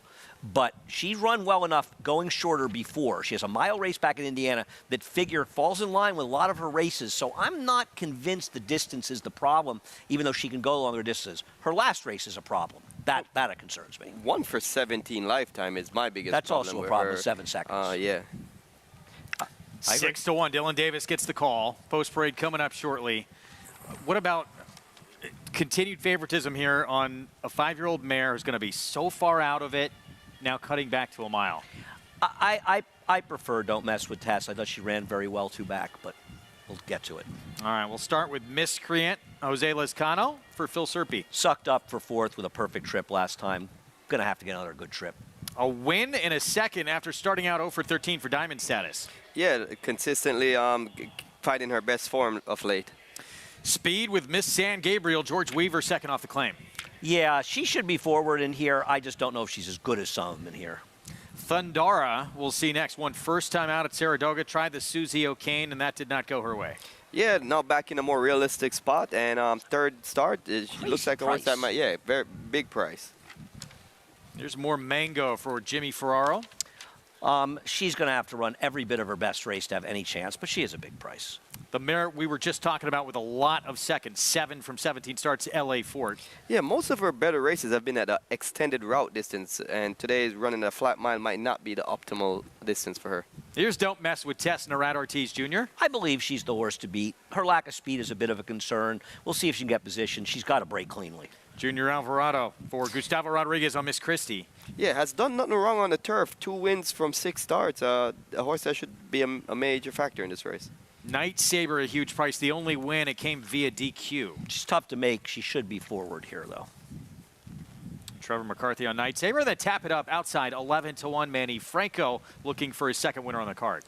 Diving in a little bit of in the deep end here, stepping up off a claiming win into a allowance race, but you know they're trying their hand, coming off a 3-length victory. All right, so pick 6 pool begins in this race coming up. Let's go back to Don't Mess with Tess. And this horse used to have the ability to be forward. That is not at all the case anymore. And it's certainly not going to be the case when she breaks like this, because she breaks a legitimate 2 or 3 lengths slow in here. This isn't one of these broke a half length slow and drop back. And because of that, she had bad position. And Irad was wide. He was 2.5 to 3 wide in the first turn, 3 to 4 wide in the second turn. And he also made this, you can see, right now it's about a 3/8 pole. This is not the way Irad rides. He's forced to make this premature big wide burst in here.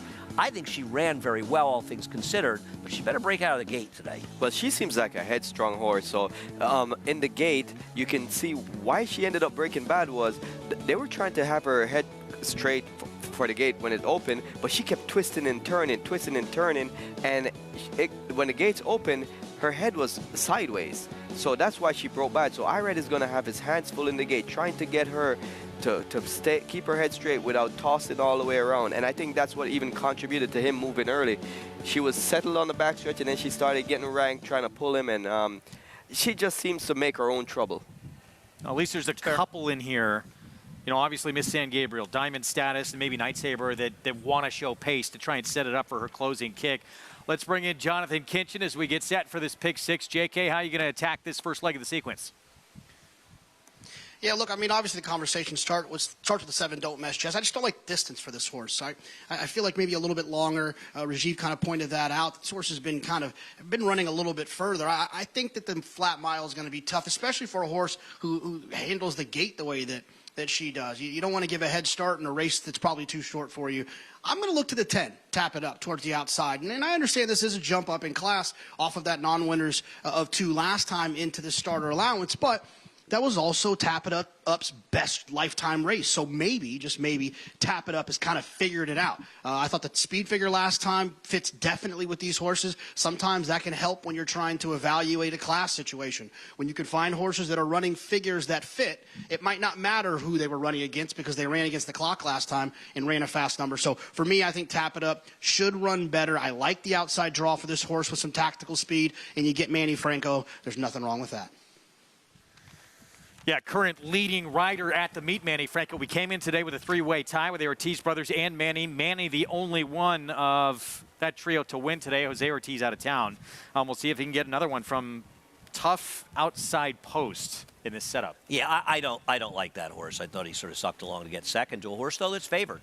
And as a 10 at 12 to 1 and the 3, I know Rajiv, you like Miss San Gabriel. She's the speed. I just don't think she's that good. Well, I picked her because of the pace advantage. I think she could be lone speed, but this is going to be a real cat and mouse race going into the first turn between Kendrick and Javier because they're the 2 most speedy horses, and I don't think Kendrick is going to want to give up too much advantage to Javier. And if Don't Mess with Tess breaks well today, she might even show more speed, and it's going to be very interesting to see what the jockeys do going into the first turn. I think the 3 will be in front. I think Sundara, who I picked second, the 4 is an outrageous overlay in this race. It's a lightly raced horse that has upside, and she was in a tough spot last time, and I have to bet a few dollars on her. I don't think she's supposed to be 22 to 1. I almost made her my top pick because she was impressive first time, like you talk about. She drew the 12 hole the first time. She didn't have to win. She was lucky to win. The second horse got left. Yeah, but she drew the 12 hole the first time, inexperienced horse, that was shipping in from out of town, and she still managed to win. Then she dived in the deep end running against a race that she didn't really have any chance. And she only got beat 7 lengths. Right now, she is 22 to 1. That's the 4 we were touching on with Katie Davis. Let's go back to Maggie. And you guys mentioning the pace, don't forget, as Andy said, Night Saber could very well be in that early mix too, as she's a horse that can get very rank when you try to take a hold of her. As we'll check in with one of the main pace presences, and that's number 3, Miss San Gabriel. Now, last time she won was up in Saratoga for that non-250.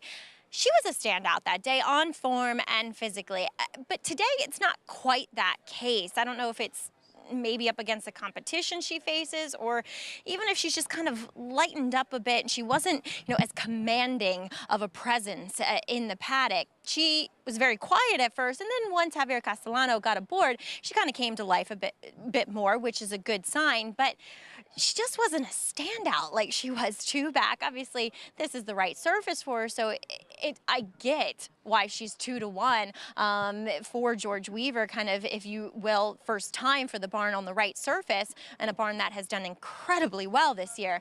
But I just could not get over how well Miss Christie looked. And 2, Jonathan's selection, Tap It Up, making a great impression out in the racetrack, too, if you're looking for a bit of a price, Greg. All right, so positive on the appearance scale for Tap It Up from that outside post, and double-digit odds for Manny Franco, riding for Jimmy Ryerson, but 2 to 1 favoritism to Miss San Gabriel. Obviously going to try and be aggressive and try and get to the front in here. Has shown sprint speed, but we'll see this early battle with the 2 and perhaps even the 9 if she's able to get that lead by herself. I would think that the number 9 is supposed to go with Trevor. He's not supposed to get in her way. I do think the 3 could be the speed. I just don't understand what about her PPs makes her the favorite in this race. She's lightly raced. I'm certainly a horse that could win. I think a lot of them could win. There are a lot of horses that have had their share of chances, but I think she's a massive underlay. And I think Thundara, pick second, is a massive overlay at 20 to 1. Looking at ahead to the rest of this pick 6. Well, did you see? I mean, redistricting for you is a standout. Yes. Okay.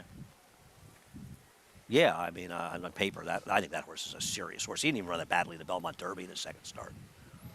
Yeah, well, excited to see. We got to watch out, though, for this start here. Let's see how Don't Mess With Tess acts going into the gate, see if Irad can really keep her under control. One of the good things about it is she seems settled so far. If Manny's going to be successful, Rajiv, does he have to try and early on, try and tuck in somewhere? Yeah, he's definitely going to have to try to save some ground, because at that 10 hole, you could get caught into no man's land if you don't, get over going into the first turn. There he is. We're set for the start of the pick 6. Let's go to John Imbrial for the call.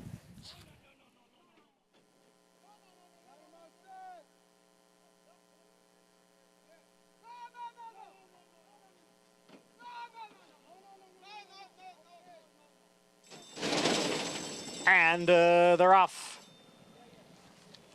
Diamond Status and Miss San Gabriel. Miss San Gabriel pokes ahead in front. Diamond Status is down at the rail. Night Saber now ranges up on the outside from third. Thundara is next in fourth. Tap It Up is alongside in fifth. More Mango runs in sixth, followed by Don't Mess With Test, who's racing in seventh as they go around the clubhouse turn. Down on the inside is Miscreant, and at the back of the pack are Miss Christie and L.A. Fort. The quarter went in 23 and 2/5 seconds, and now the field is racing up the back stretch with Miss San Gabriel showing the way here by a half length. Night Saber, big long shot on the outside in second. Just in behind is Diamond Status in third, and on the outside is Tap It Up, who's running in fourth. Break of two to Thundara and Don't Mess With Tess. They're right together, fifth and sixth. Half mile in 48 and 4. Miss San Gabriel, the favorite here, leads by 3/4 of a length. Night Saber remains in second. Diamond Status is in third. They go into the turn. Miss San Gabriel, Night Saber, they remain 1-2. Tap It Up on the outside, grabs third. Diamond Status down at the rail. Don't Mess With Tess is on the move on the extreme outside. Then comes Thundara and L.A. Fort. 3/4 in 1:13 and 3. It is still Miss San Gabriel. Here's Tap It Up on the outside. Don't Mess With Tess out in the middle of the course. Down towards the inside, it is a Thundara and a Diamond Status. It is Miss San Gabriel and Tap It Up, and a late charge from L.A. Fort. And on the outside, it's Miss Christie. And it looked like Miss San Gabriel held on, holding off all the challengers, going a mile on the inner turf. Miss San Gabriel under Javier Castellano. She was able to get to the front, hold off the late challenge here to go gate to wire for the win. She got a very moderate second quarter after the quicker first quarter, and she held off all the challengers. Yeah, Javier made all the difference in this race. He got to the lead, controlled the pace, faced not much pressure, got to back it down in everyone's face, and I think that's what made the difference in winning. So entering the stretch, she's still in front. And how about this 10 horse under Manny Franco? Tap It Up. Looks like she's about to make some noise here to her outside. Yeah, but Javier kept after her. I think, with the moderate fractions up front, I think that's what made this horse have a little more to give. But Tap It Up did run a big race from the wide post. Yeah, she ran okay. It was a forward race. I thought the 6, L.A. Fort, she finished exactly where she likes to finish, second, unfortunately. Just not able to get up. The distance wasn't the problem for her. The problem for her is she doesn't like to win. Yeah, this race was won going into the first turn. We were looking for a potential speed duel between the 3 and the 2 and seeing what Kendrick would do. Javier actually lost his irons coming out of the gate, which kind of threw him off for a second there.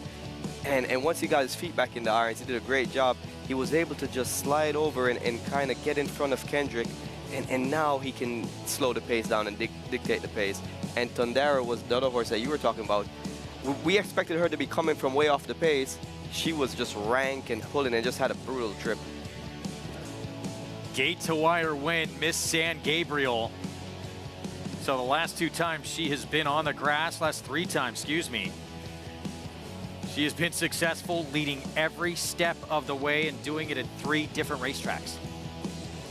Yeah, she got it done here. I still can't believe that she was 2-1 in here, but she won in a blanket finish. Well, her last race was off the turf, so we have to throw that out. And before that, she won impressively at Saratoga, wired the field, and in Pimlico, that was the main special. It wasn't that impressive. She won, as the favorite, controlling at a moderate pace. I don't think it was impressive. But 2 1/4 lengths on the turf is usually pretty impressive. It's in a 9-horse field. You don't usually see that much separation in distance, right? Listen, she won. I think she's a horrible underlay, but I'm not right. She won in a blanket photo. And 3 in a row for her now. 3-6, 8-10 finish, pick 6 underway with the favorite.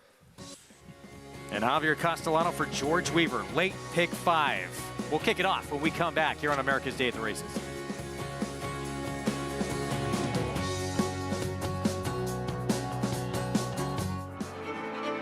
Connect, a Grade 1 winning millionaire, now making his mark as a sire. With Grade 1 winner Rattle and Roll in his first crop, along with Grade 3 winner Hidden Connection, and stakes winners The Alice Look, and Implicated in his second. With a full book bred last year, there is more quality in the pipeline.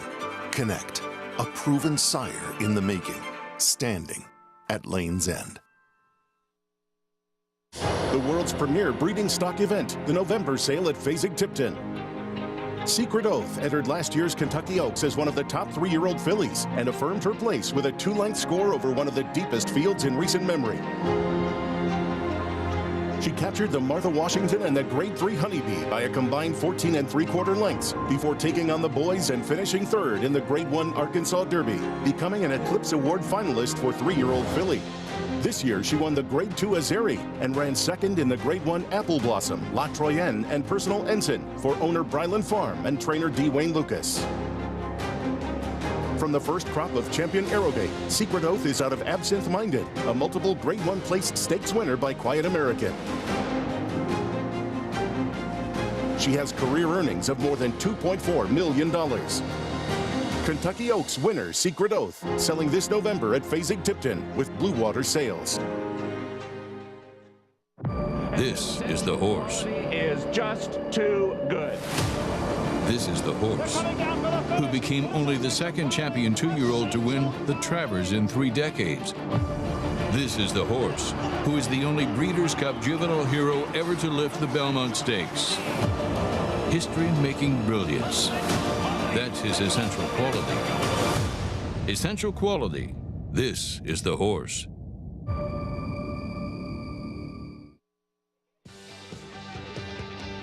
Welcome back, and thanks for joining us here on America's Day at the Races, brought to you by Hillendale at Alapa. As we just saw a gate-to-wire winner, ridden in expert fashion by Javier Castellano, was Miss San Gabriel, and Javi using her best weapon, which is her speed. And she was pretty game for you, fighting off all challenges. Absolutely, Maggie. I like the way he did it. You know, the way I handicapped the race, it's the only speed in the race. I used my big advantage to put in the lead and try to slow down the best I can, the good rider, and try to let him finish the horse in a nice way. You did something I often see riders do on speed horse, especially going the 2 turns on the turf, kind of floating a little bit on that first turn. What is the thinking and what is the advantage behind that? I think the horse, he tried to get out a little bit in the first turn. I don't want to fight it too much and get to do who's got to do speed. And when the horse, they do it, you got to be finesse with the horse. You can try to ride too much, but at the same time, you have to correct the horse. I think in the first turn, you get up a little bit. You can see in the last turn as well, he did the same thing.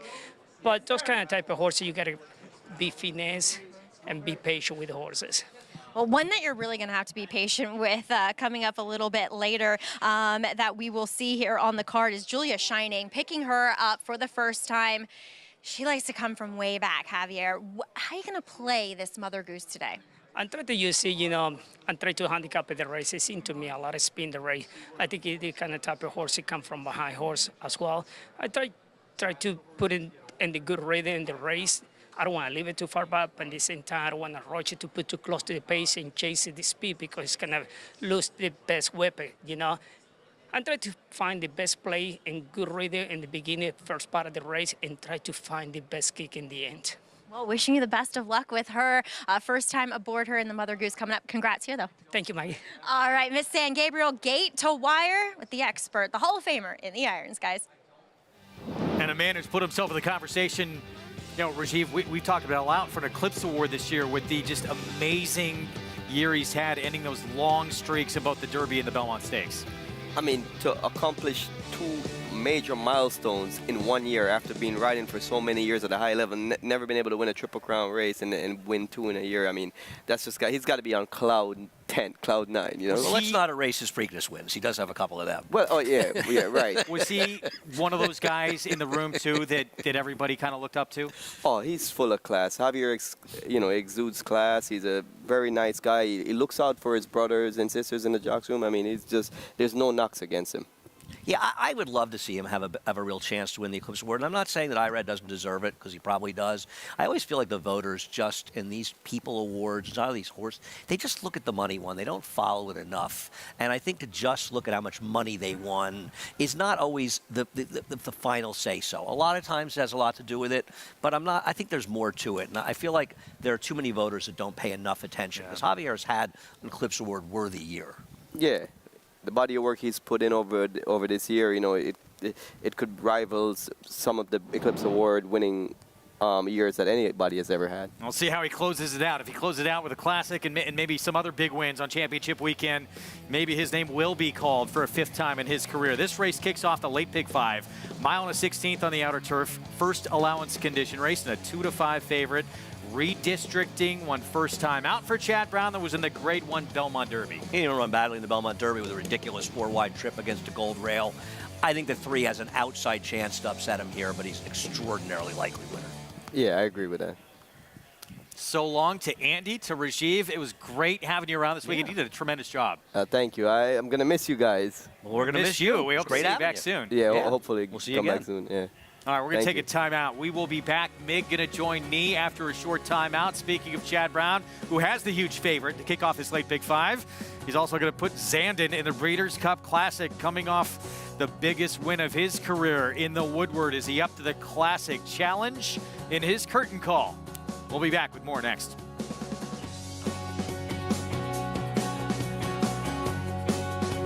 A Grade 1 winner of nearly $2 million, Silver State hails from the sire line of legendary Claiborne stallion Danzig. And his second dam is full sister to Kentucky Derby winner Monarchos. After winning the Oaklawn Handicap, Silver State defeated Knicks Go in the Grade 1 Metropolitan Handicap. Now his first foals have arrived. Grade 1 winner Silver State, standing at Claiborne Farm. Welcome to the Adelphi Racing Club experience. Take ownership of stakes-winning thoroughbreds like Funny How, racing at the highest level circuits. Funny How is in front. It's Funny How who's up by 3 lengths, approaching the 16th pole. It's all Funny How. Funny How, Katie Davis more than amused. Funny How wins the Broadway. Contact us online to get a taste of the Adelphi difference, and let's win races together.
Secretariat on the outside, heading around the turn. Secretariat has the lead.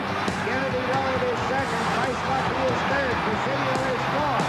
It is all Secretariat. Get set.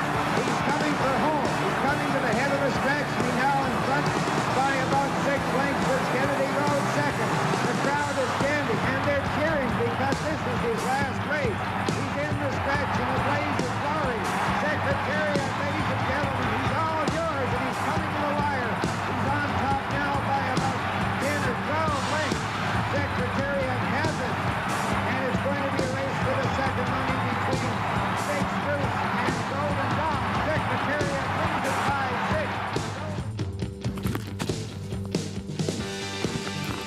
6. What a performance from one of the all-time greats, maybe the greatest ever. Our program brought to you in part by legendary Claiborne Farm.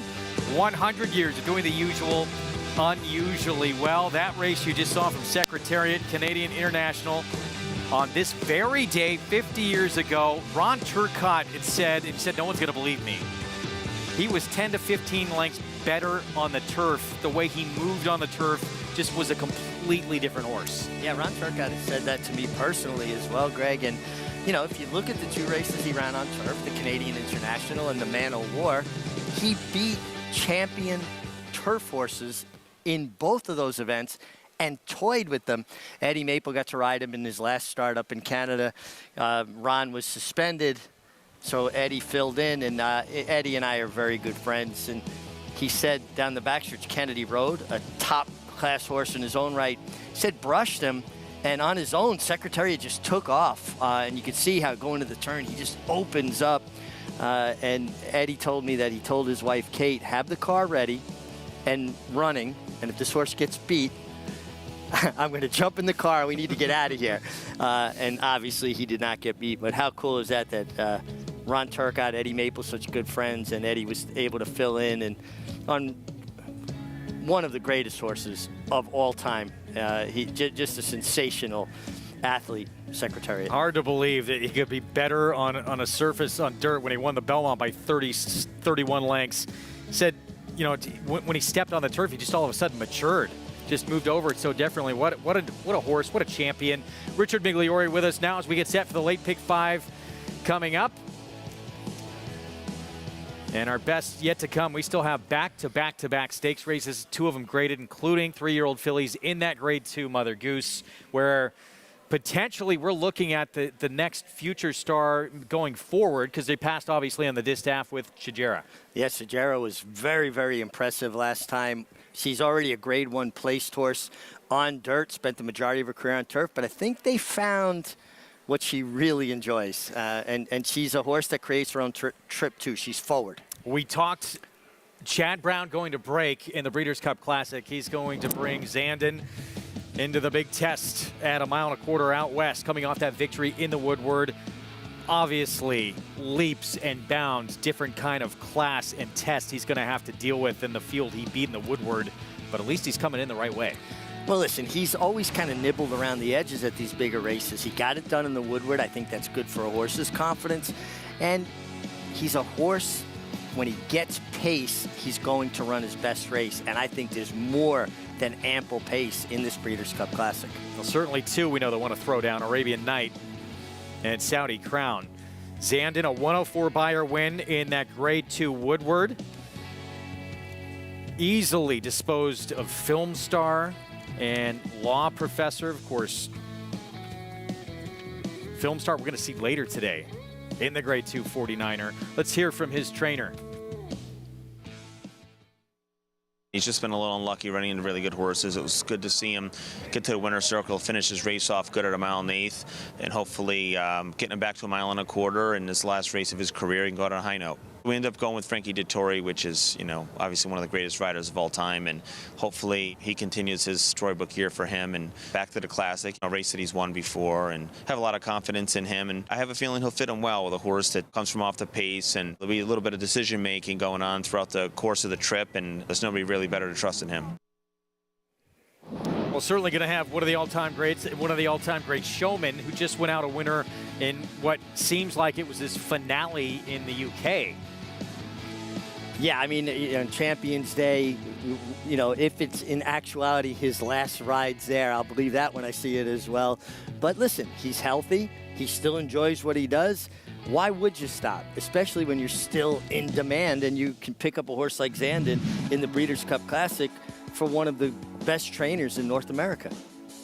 Well, it's Flavien Prat on board in this victory in the Woodward. He's beating Film Star, he's beating Law Professor. Look, they're talented older horses, but not the likes of what he's going to see in the Classic. No, listen, it is another level, but he got pace. He got 23, 46 and change, and he was able to run to his style as opposed to running to the flow of a race. Compare that to the Whitney when he was second to White Barrio, a well-beaten second. They went 24, 48 and 1, 111 and 4.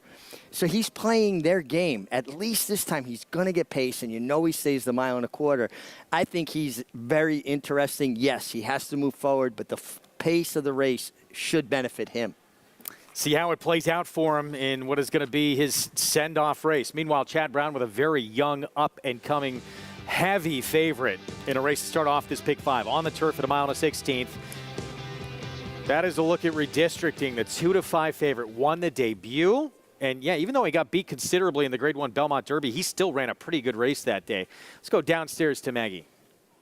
And it certainly spoke of the hopes and talent that Chad Brown had for redistricting, putting him in that Grade 1 off the back of that maiden victory, in which that victory was devastating. And I didn't necessarily question his ability. I questioned just the distance jump from first to second start.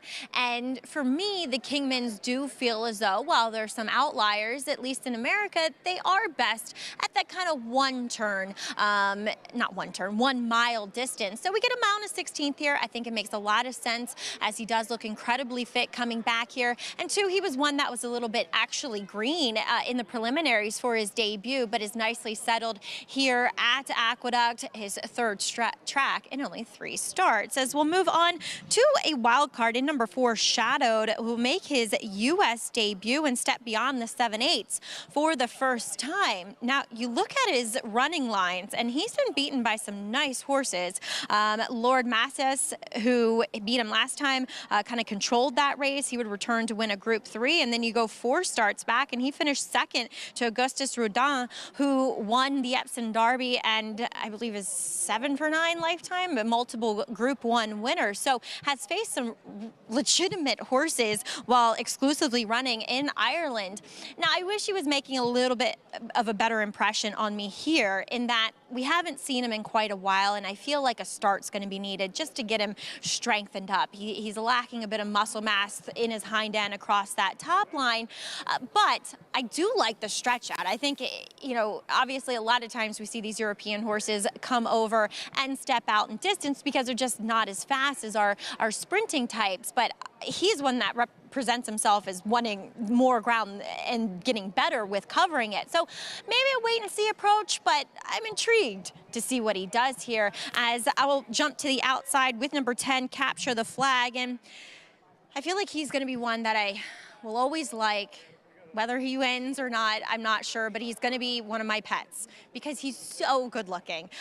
He reminds me so much of his dam, big, burly, you know, that plain kind of dark bay. And I really think he is a turf horse. He moved really well. He was a marked improvement last time out, though he did get some pace to close into. He kind of got it, you know, an in, then out, then in again trip, where a horse like him, and as big as he is, maybe that's not the right kind of trip. You want to stay consistent with a horse that has such a big stride. Now, he can be one that gets away a bit slowly, so I'm hoping that that outside post and the less time he has to stand in there, Greg, kind of mitigates that factor. But yet again, making a great impression for Shug McGahee is Capture the Flag. All right, Maggie, thanks. We're going to kick things off with huge long shot Heath card. Isaac Castillo for Roy Lerman from the inside. Yeah, it would be a bit of a surprise. Roy Lerman with a nice winner, maiden, second-time starter 2 days ago. Bryce Cannon, this horse actually ran a very good race at Laurel off a layoff 3 starts back. Yeah, 3 starts back, then went to Colonial, didn't run quite as well, tried Synthetics. Going to have to get back to that good race. This horse has shown very big talent in restricted and state-bred races, Ramblin' Wreck. I think he's very interesting here, and I think he's a generous 8-1. He's a horse that has shown he has ability and he has seasoning. Shadowed the one Maggie touched on, facing some tough competition across the pond.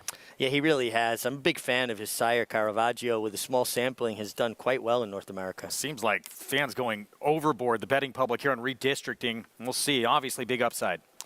Yeah, a horse that skipped a lot of conditions to run on that Grade 1 Belmont Derby comes back to earth here. 13-1 Bee of Courage, Ruben Silvera, that big win yesterday on the grass. Yeah, Ruben Silvera gives horses an opportunity. That was 16-1, that big upset. Fighter in the win, Mike Maker, Dylan Davis.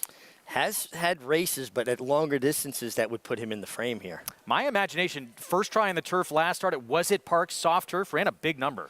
He ran huge at 30-1, just missing, and now he comes back to the turf here. Some figures, Quality G has run faster than the 2-5 favorite ever has on the grass. And consistent. This horse has run extremely well, except for the one race where he was chasing a 21-4 pace. And here's Capture the Flag outside. Shug McGahee will be the second time on the turf coming up. I agree with Maggie. I think this horse is very interesting. It is a tough post, but maybe it works out for him because I thought there was a lot of kind of stops and starts or less continuity to his run last time. 5 minutes away from the start of a late pick 5. You can get a $25 bonus. Bet $75 each on Belmont at the Big A, Keeneland, and Horseshoe Indian. You'll get that free money in your account whether you win or lose. Don't forget you have to opt in at NYRABets.com to take advantage of that offer. So 5 minutes away from this 7th race coming up, and all the attention on this horse here. Won first time out, dominated a group in a maiden special weight at Belmont on the grass for Chad Brown and Klarovich by more than 4 lengths. Obviously looked like there's a very bright future ahead, and the fact that Chad Brown put him in a Grade 1 first time against winners tells you how high he was on it. Well, listen, and you understand, trying to take advantage of a Grade 1 with a horse with a lot of ability, but his pedigree kind of says a mile and a 16th, a little bit more to his liking. And look at his turn of foot. Horses with this kind of turn of foot, it doesn't translate to them getting further distances. They're too brilliant. They turn it on all at once. That was a dazzling display. But to put it in context, the Belmont Derby being a Grade 1, after a maiden race, you're eligible for a 1 other than. Then there's a 2 other than. Technically a 3 or 4 other than. A listed stake, Grade 3, Grade 2. He skipped about 7 conditions trying a Grade 1 race. 1-4 now. Let's bring in Jonathan for more. Obviously, tons of potential with what we saw in that debut. Jonathan, what do you think against this group? Yeah, I mean, I think he probably deserves to be this short of a price based on what we saw that first race. Now, a lot of question marks. There's a lot of things you got to ask yourself. But keep in mind, when he came out and ran as impressively he did in his first start, he had Lasix that day. Then when he ran in the Grade 1, the Belmont Derby, he wasn't able to use Lasix. Now, some might say that had something to do with how he ran. Others might say that it was the distance. When you have a horse that shows this much talent first time out, that's a 3-year-old on the grass, that's by Kingman, that have an Irish mare, you have to try a race like the Belmont Derby. Even if you're Chad Brown and you know that maybe it's a little bit far, who knows, maybe the horse can get a nice little trip, nice setup. Lots of different things that could happen. You want to take that chance. I don't fault anyone for taking that chance. I don't fault them for taking the chance. Now the horse shows back up in a spot that's probably more to his liking. I think that if he can run 3 lengths slower than that race that he ran first time out, he wins this one. And I think there's a lot of reason to believe that he'll do so. So 1-4, there he is, Irad Ortiz Jr. back aboard. He was on board for that debut. Irad looking for his first win here on this Saturday card coming up as we get a look at the 9 in here. Quality G for Todd Pletcher, who earned a very big figure in that win here at Belmont at Aqueduct on September 17th. Manny Franco with a win earlier today. We came into today, and Manny on Quality G, who you're looking at, 3-way tie for the rider standings with Jose Ortiz had 4-win day yesterday. Manny had 2, and Manny the first to strike today. It's going to go down to the wire tomorrow with the 3 very talented graduates of the Jockey School in Puerto Rico. I laud them because they do a tremendous job. The thing you got to watch with Quality G is how he acts in the starting gate can be fractious at times. 2 minutes to post coming up in our pick 5. Let's go back to Maggie. Yeah, I want to touch on that, as Mig just mentioned. And last time it seemed as though he minded his business, and it resulted in that nice win for Todd Pletcher off the back of the voided claim. And I wonder, sometimes you speculate so much about these voided claims, and it used to be that back in the test barn, or where claimed horses go, it would be the vet and the trainer kind of going over whether the horse would be accepted or not. Now it's done behind closed doors and just determined by a vet. And I wonder, because he got away so badly, maybe he cut himself or something like that, where it wasn't, it was just a superficial type of thing for that claim to be voided. And that day, though, up at Saratoga, he was distracted in the paddock. He was just so wound up by the goings-on that happens up at the spa. And today, he's a lot more relaxed. I wasn't in the paddock for his September 17th effort, but it just feels like he's a much happier horse now. As Mig said, things could change when she steps up to the gate, but at least he's drawn outside. He doesn't have to wait in there, and I think that was the main problem, too, back when he was in that one post, and he still didn't run that badly. As Greg, as you pointed out, he has consistently run fast figures. I think he could be a player in here at a generous 9-1. It seems like he's just really going in the right direction right now for Todd Pletcher, and he's shown ability. Last year as a 3-year-old as well. Yeah, absolutely. And I think Maggie's right. 9-1 is a generous price. I agree with Jonathan. When you've got a horse like Redistricting, you have to take a chance. He was 5-1 in the Belmont Derby. You'd love to be able to run horses 5-1 or less in stakes races all day. So I absolutely understand why they would take that shot. But I do think they're playing more to his strength distance-wise here with redistricting. Quality G, a player. I went with Rambling Wreck. I just think I like some of his races. Last time, just too far for him. And mile and 3 furlongs, and he just kind of ran one paced. I like him turning back in distance, and he's got the seasoning that I like. Jose Lezcano will get the opportunity on Rambling Wreck. And Jose Ortiz, he's out of town today, so it's going to be up to his Sunday riding if he wants to get this riding title. See what Arad and Manny can do the rest of the afternoon. Pick 5 pool starts here, 2-5 favorite, Redistricting. And, go back to that debut. And when you get that kind of separation in a turf race, and just how fast he ran. You talked about the turn of foot. It looked like this was a potential star. Oh, absolutely. I mean, devastating acceleration, and your top turf horses have that kind of acceleration. Here we go. He's the odds-on favorite, the 5 horse for Chad Brown and Klarovich with Arad Ortiz Jr. Let's go upstairs to John Imbrial for the call. Capture the flag, the last one to move into line. We are set for race number 7.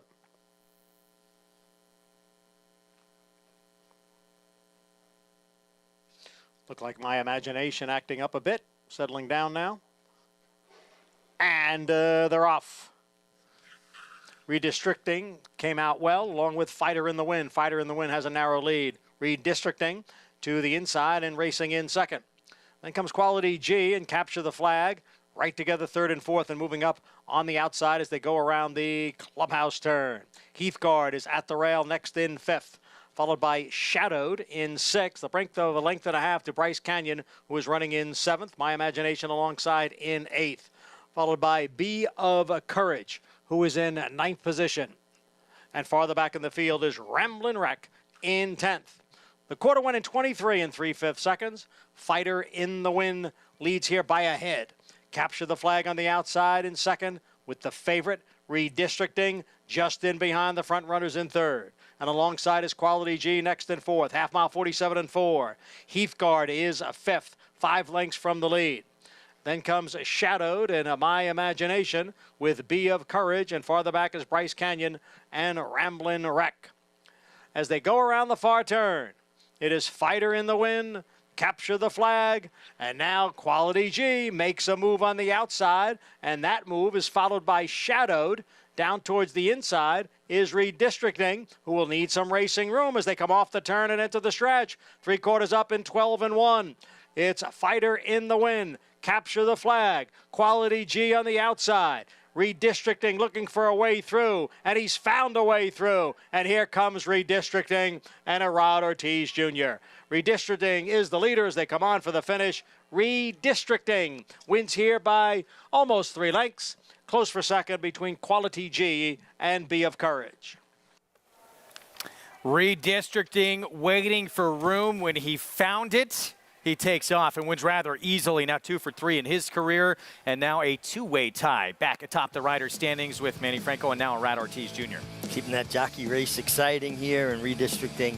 The best horse worked out a terrific trip, saved all the ground. Yeah, he's held up in traffic waiting, but when the hole presents itself, he has a horse that has that acceleration, that ability, that turn of foot to get up in a spot before it closes, and he just kicked away. Very nice effort, really nice patient ride.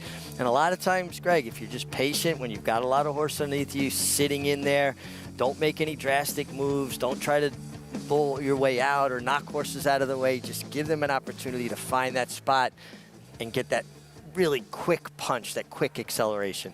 And just like it looked like in his debut when he showed all that talent, he beats older horses in this spot. It's only the 3rd start of his career. There might be some big things ahead for him. I think so, and I think he's like a horse that in the miler division next year is going to be a major player. 5'9", 6'10", Irad Ortiz Jr., his first win of the afternoon on the Saturday card. He draws even with Manny Franco for this riding title with a day and a half left. We'll get into the pick 4 when we come back.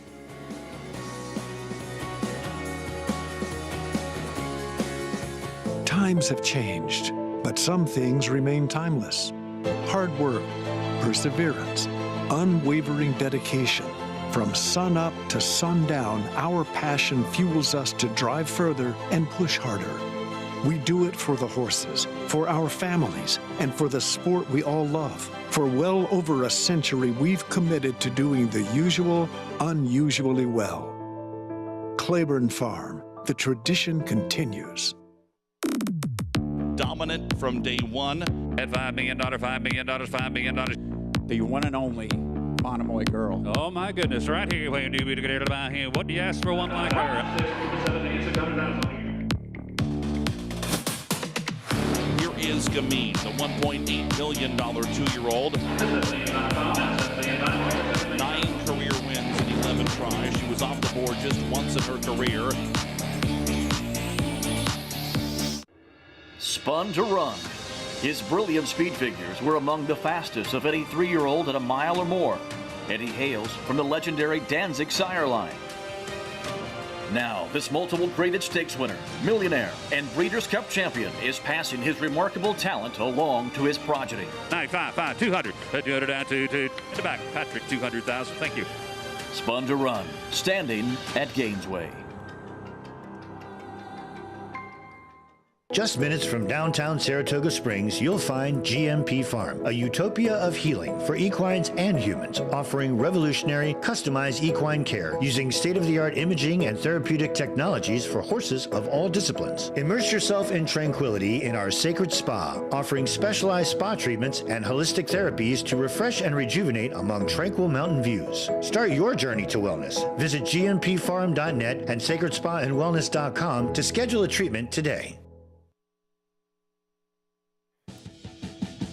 We're back on our FS2 coverage. Belmont at the Big A closing weekend. Who will take home the treats of leading rider? It's a 2-way tie atop the standings, and this man has drawn even with Manny Franco now. Irad Ortiz Jr., what an impressive 3-year-old on the lawn. Now 2 wins from 3 starts, and the only defeat at Grade 1 in the 2nd start of his career. Yeah, and I think just stretching him a little further than he wanted, and listen, he jumped into deep water right off that maiden win, but he has ability. And right here, it looks like, Irad, all right, where am I going to go? Where am I going to go? There's my spot. Once I get my shoulders there, asks him a little bit, he kicks on through there, wins with minimal urging, and feeling seemingly with something left. He gave him one reminder there, and now he just kind of wraps up on him. But he puts distance on horses quickly, doesn't he? Yeah. You talk about turn of foot, you really see it right there with him. $2.90, 2-5 favorite, does not disappoint. Beating older company here in the process in just his 3rd career start. As we look ahead, it's coming up next, our ABR race of the week. Grade 2 Mother Goose 3-year-old fillies, 1 1/8 miles. And Chad Brown will try and add another one with a colt coming up, but all eyes in this race on Chajera for Phil Bauer, Rigney Racing, with that just eye-catching performance in the Seneca Overnight at Churchill Downs last time out that had connections thinking, should we go to the Breeders' Cup Distaff? In the end, they choose a softer spot. Well, I think they made a prudent move here. The distaff is pretty loaded, and she's a 3-year-old filly. You know, she has time. She has next year to kind of prepare for that. This was a really impressive performance. Always in position, stalking the pace. I think she gets a very similar trip today. I think the 4-horse Undervalued Asset will be making the pace. And look at how she just wrapped up and cruises through the wire and just strolled through the wire. That was like as smooth as you're going to see a horse win a stake race and as easy. She didn't break out of the gate that well either. She had a far outside post. She kind of broke outward a bit. And people talk about the field. Taxt was in that field, who has been one of sort of mid-year emerged as one of the best 3-year-old fillies in the country. Yeah, I mean, even if she didn't face real quality, the way she did it, she made the race quality. I mean, she just was won with consummate ease. This is a filly that's only run on the dirt twice. She's grade 1 place in the Alcibiades as a 2-year-old, and now she's a stakes winner as a 3-year-old on dirt, and now she gets an opportunity to be a graded stakes winner here in the Mother Goose. Meanwhile, Chad Brown, who we just saw win with redistricting, he sends out a colt, and she's coming off the best figure that she's ever run. It was on a wet track, but it was in grade 1 company in the Cotillion, and she had to go wide pretty much all the way around the racetrack.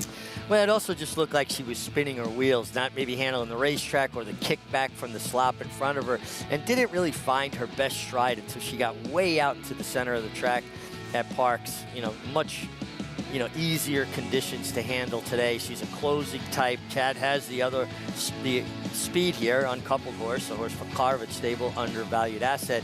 So I think she's going to get ample pace to help set up her run. Still have a hard time seeing past the 6, Chajera. If she can repeat what she did last time out, it looks like this is her race. Right now, she's co-favorite, though, along with a colt. We'll have this for you. We're going to move over, though, to the Fox Sports app. We'll be back on FS2 at the conclusion of Kansas-Oklahoma college football. So, again, Fox Sports app will continue immediately after this short time out with a grade 2 Mother Goose. We'll see you there. Quality Road, proving Lane's End's tried and true stallion-making tradition. Quality Road has sired multiple Eclipse Award and Grade 1 winners, including champion 2-year-old colt Corniche, champion 2-year-old filly Caledonia Road, champion 3-year-old filly Abel Tasman, Grade 1 winner Bleecker Street, and classic winner National Treasure. He's a leader of his generation. Quality Road, a stallion that stands above the rest.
for home. Ruffian in front by 2 1/4 lengths. Sun and Snow second by a length. Gallant Trial on the outside is third with 3/16 of a mile to the finish. Ruffian in front now by 5 lengths. Sun and Snow second along the inside. Survivor's Sorrow. Sweet Old Girl is next, but as they come to the 16th pole, it's Ruffian drawing away to lead by 12. Ruffian in front by 15. Ruffian in front. 13.5 length win, stakes record time, starting her legendary career, a perfect 9 for 9 with this performance. Just brings me back to the time period when I was falling in love with racing, and horses like Ruffian captured my imagination. She was such a big, beautiful filly, did things so easily, just ran 1 1/8 there in 1:47.4, as easy as a horse could run. And I just was really blessed to fall in love with the game in that period of time, Greg. Horses like her, you know, Forgo and so many others. But she was certainly one of the ones that set the hook and got me just needing to be a part of this amazing game. And for a lot of people, and she did that so easily, as you mentioned, stakes record time, and just about everybody felt she could have gone a lot faster if she wanted to, as easily as she did it. We have this year's edition of the Grade 2 Mother Goose coming up, which we'll get to in a moment. Chagera has become the favorite, who we'll look at. Let's take a look at this list of Mother Goose winners to become 3-year-old champion filly, the last to do it. Untappable back in 2014, obviously Rachel Alexandra on that list. Some big names there. Open Mind, Serena's Song. Go for Wand. I mean, this is a who's who of great fillies over the years, and you know, and obviously Ruffian was champion as well. We didn't go back that far, but this is quite a list of horses. Incredible. Well, these silks going to be familiar to many. Stone Street Stables. And Julia Shining with that massive pedigree. His sister to Malathot, Todd Pletcher, Javier Castellano will be aboard. They asked a lot of her. She had been off since the Grade 1 Ashland, where she was beat less than a length to Defining Purpose. Will be in this race today as well, trying to come off the bench and go 1.25 miles in the Alabama. Yeah, it was a big ask. And listen, it's not indicative of her ability. She was eased in the Alabama. If she had gotten beat 10 lengths, say, well, you know, she just wasn't quite up to that. She didn't run. We've got to forgive that effort. Hopefully we see a better effort from Julia Shining. I think with that pedigree, would it be akin to like Michael Jordan having a brother that's going to play basketball, right? The expectations are going to be high. How do you ever live up to those expectations? Yeah, it's too lofty from before she ever set foot on a racetrack. But having said that, look, visually, too, the way she did the first couple of starts, it looked like maybe she would be able to live up to it. She still has talent in there. A lot of talent. What does she need to go right for her today to win? I think she needs to work out a trip where she doesn't have to make that long, extended run. She's a filly that reacts very negatively to kickback. And she's always had to kind of be ridden into the races by Luis Saez. Today you get Javier Castellano. If she could just set herself up where she can get into a comfortable stride, I think you'll see the better version of Julia Shining. Well, that Grade 1 Ashland, she'll deal with, again today, a filly that beat her that day, who's the only Grade 1 winner in the field. And that's Defining Purpose for Kenny McPeak. Yeah, and listen, she was third in the Alabama, and she's a very honest, hard-knocking filly. Her cotillion you can forgive. I think a lot of horses just did not handle the going that day at Parks. She is 9-1. That is a little surprising in here, but it's a colt for Chad Brown, and Chagera are taking all this money on the board. So as a result of that, just about everybody an inflated price. See if she can get back to that big effort in the Ashland. Obviously, the Kentucky Oaks, things did not go her way. Let's go downstairs to Maggie for more.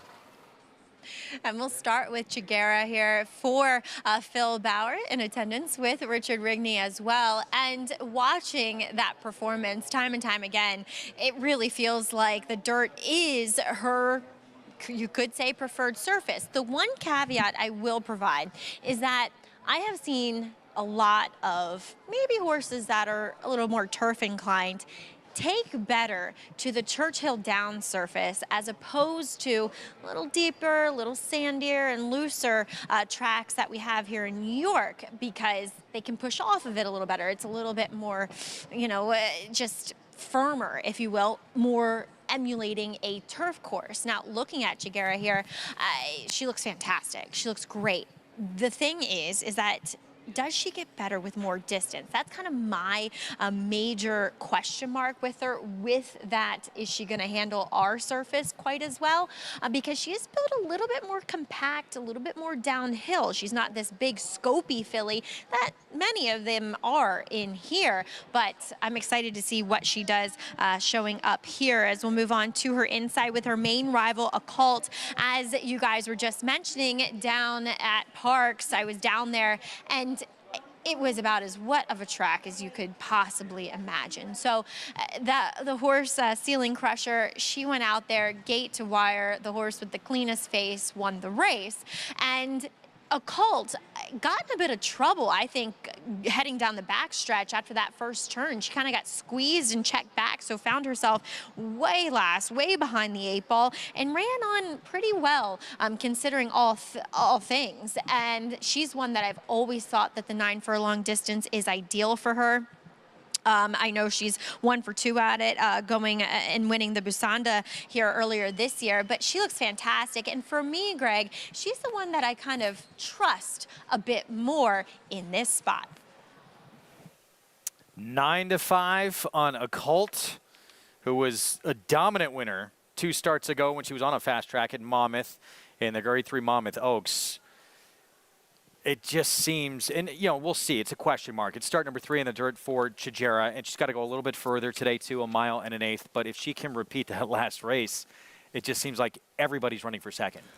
Agreed, but I think Maggie made a very good point about Churchill Downs. I've always felt Churchill Downs is kind to horses that maybe are a little more turf meant. They have a tendency there to roll the track, get a little tighter, and horses run over the top of the ground more prevalent in the springtime, especially around Derby time, where they're really kind of getting that track tighter and tighter. But I think it's a very good point. Aqueduct's composition is far different than Churchill Downs' composition. Well, there's our first look at her, and there's Phil Bauer. Had that just unreal Saratoga summer 2 summers ago when he won with, I believe, 6 of 13 starters for Rigney Racing. And this one has shown so much talent on the grass. He kind of questioned himself after that dirt performance last time out, saying, why didn't I make the move to the dirt sooner when she put in that kind of performance? But she was running so big on the turf, kind of felt like he had to keep her there. Yeah, it's like one of those things, if it's not broke, don't fix it, right? But sometimes these horses that just want to go a little bit further than those, when we start 2-year-olds out, we start them out at 5 and 5.5 furlongs. And horses that don't show real speed in the mornings will lead you to believe, they'll just be better going a little further. And your option is really 2 turn races on the turf in Saratoga. So you're kind of a little bit up against it. Is it distance or surface? Which are you preferring? Let's bring in Jonathan here for more. JK, you expecting to see more of what we saw at Churchill from Jagera? Yeah, look, I think we will. It's not something that happens very often. I think that a thoroughbred racehorse only has so many starts, right? They're fragile animals, and there's a big market for horses, females and males, whether it comes to stallions going off to stud or the female horses going on to motherhood.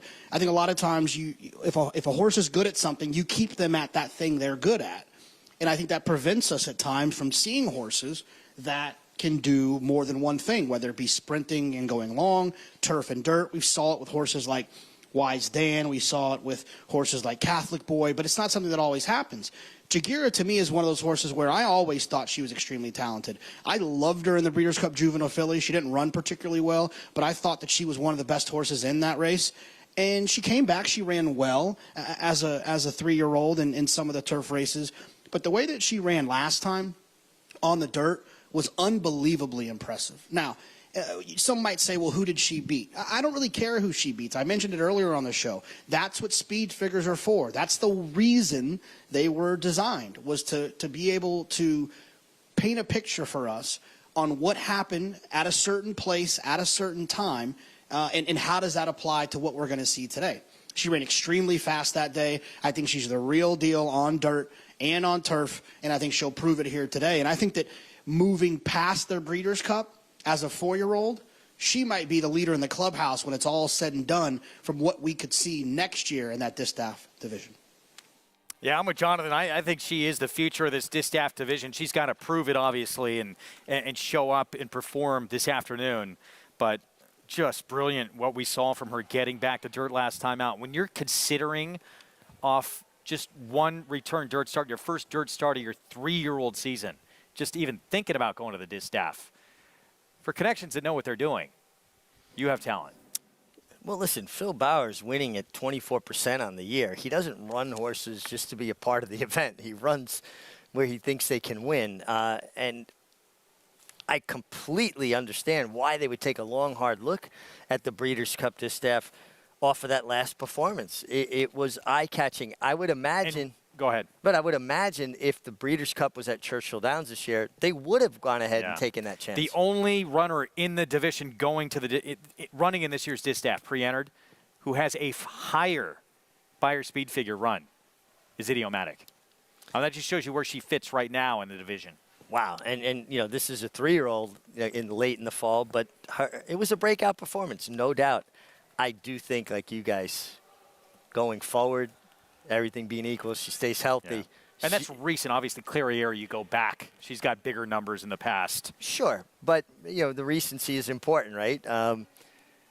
I think next year to be interesting to see, because I do think she'll wind up having her shot at a Breeders' Cup. 7 minutes to post here coming up, and will we see potentially the handing of the baton to the future of this division? That group of connections hope to have a big say in the matters and say not so fast. That was Chad Brown and Rat Ortiz Jr. They'll team up with a Colt, 9-5. Second choice on the board, who is trying to make up ground on filly, who's probably going to win 3-year-old champion filly honors.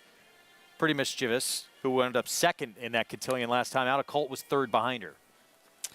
Yeah, listen, a Colt is a hard-knocking filly. Shows up. She handled trying conditions last time.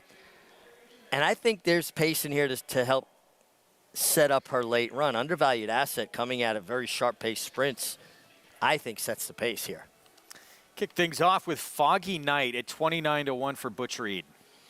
Yeah, would have to, get back to some of her better races. The Catherine Sophia, where she was second. She won. The prep for the cotillion was a very good race. Here's peak popularity, one of 3 in the race for Chad Brown. Feels like she's going to have to improve to be able to compete here, but if she can even get a placing, it enhances her value. The huge pedigree for Julia Shining. Can she rebound off that disappointing Alabama? A lot of ability, a filly that's always been a little bit difficult because of the kickback and things. It'll be interesting to see if she can rebound. Another Chad Brown filly for Klarovich, Undervalued Asset with Manny Franco. I think plays out to be the main speed here, and it's been, faced a salty group of older horses last time in the Gallant Bloom. A Colt, third in the Grade 1 cotillion on that wet track last start, the third of the 3 from Chad Brown. A filly that's kind of turned into more of a closing type recently. Chiguera, the 6-5 favorite. That Seneca overnight was just sensational. Yeah, she runs that race back, and it's a foregone conclusion. And Defining Purpose, again, the only Grade 1 winner in this field. I think she's interesting. I think she's got a big chance, and I know she wants every bit of the 1 1/8. This is a filly that was 10-1 in the Kentucky Oaks, big win in the Indiana Oaks, Grade 1 placed. At least on TV, she looks really good. I want to kind of get Maggie's opinion on how the 7 Defining Purpose looks. Now, we'll talk more about that in a minute. Right now, Maggie with Butch Reed, who's sending out this long shot, Foggy Night. Well, it's a very interesting story behind Foggy Night. As pleased to be joined here by Butch Reed and Butch. Poppy Gottwals, kind of the patriarch behind Brookledge Horse Transportation, never owned a horse, but he decided to go to a horse sale and picked out 2, all on his own, with no vet, no bloodstock agent, and got Foggy Night and another nice filly too. How rare is it to be that lucky? I don't know if it's lucky. Man's obviously got an eye for a horse. Yeah. He said that he'd been making a lot of money off the industry for a long time, and he felt it was time for him to at least reinvest to some extent. And went by himself, no agents, no trainers, no vets, no nothing. Picked him out a couple of nice horses. But we didn't reveal his age. He was 89 when he picked these two out, now 91. Is it kind of, keeping him going, if you will, like watching these horses perform on the track? I think so. He has a great time. He comes to the parks a lot. He couldn't quite make this trip, but I think they're on vacation somewhere. But he'll be watching on the TV. I guarantee you that much. Well, tell us a little bit about Foggy Night. She's run well behind a colt in the past and has won some nice stake races herself. Last time that track was tough for a lot of horses. Absolutely. She always gives a good account of herself, except on a sloppy track. So the track should be to her liking today, and I think she's going to do well. I love it. All right. Well, thank you for your time and best of luck, Butch. Thank you so much. All right. All right. Let's see. Can Poppy get another win with his Foggy Night? Guys? Thank you, Maggie. Butch Reed, we say it a lot. I mean, he brings horses here to New York with serious intention. When he ships, he ships because he's live and his horses are doing well. His percentage is terrific when he ships in. He's not coming just to spend the day in New York. And how about, this filly cost $20,000. Congratulations. That's fantastic. $458,000. He'd like to do that a couple of times a decade. Yeah. Incredible. Well, Jose Lezcano will have the call on her. She's faced Julia Shining before. She's faced a colt on a couple of occasions. She was long ways back of a colt both times that they met, including on a fast track at the Monmouth Oaks, where she did get second, but she was no match for her that day, beat more than 10 lengths. Yeah, just beaten basically a 16th of a mile, right? But her was steadied in the race, had some trouble. Her only bad races were on sloppy tracks, though. You put a line through those sloppy tracks, it's pretty remarkable what she's done. Take out the sloppy track races. She's got 9 starts on fast tracks with 4 wins in 5 seconds. This is a pretty good resume. Even money now to the favorite, Chiguera, to her outside, though. Grade 1 winner, Defining Purpose, who's 7-1 on the board. Let's go to Maggie. And Greg, when I caught up with Junior Alvarado earlier after a win, I really liked what he had to say about Defining Purpose. And often Junior does give great insights into the horses that he's riding. And he said, look, I know this is the first time I'm riding her, but I've done my homework. I've watched her replays, kind of trying to figure out what style, what kind of scenario suits this filly best. So he had the opportunity to go to work her actually for Kenny McPeak last week. And he rode her with that kind of frame of mind of what I want to do with her in the race and how he worked her, and he said that she responded beautifully. Now, I've always been a fan of hers just based upon her physical appearance and that she's well-rounded, she carries her weight and conditioning well, and she always has that kind of bright, I'm up for it type of demeanor to her. But last time, chasing wide on that really wet track, I just don't think, aided her chances, and you could tell she wasn't necessarily handling it and was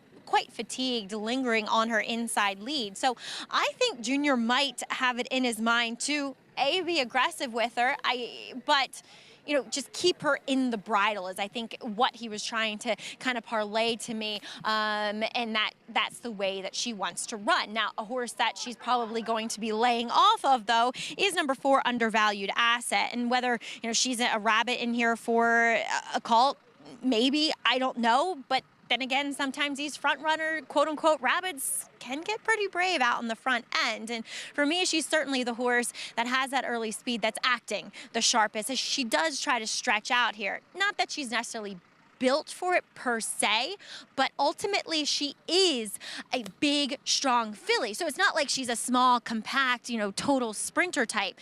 There's a lot of her. There's a lot of substance to her. She was sharp. She got a little warm, but that's not totally out of character for her. We'll see how long she can stay in front and take them. Greg? Maggie, thanks. And, we should go back to Chiguera for a moment, too, who's now the even money favorite. She did not break very sharp last time out. She did have the far outside post in that dominant win. And sometimes, and you talk about it a lot, you see horses on the far outside sort of break to that open space. She sort of did that. So she's not in that position today because there is a horse to her outside. Yeah, Defining Purpose is just outside of her. Should just keep her focused and going forward. And Defining Purpose isn't always the sharpest breaker either. She breaks fine, but not like super quick.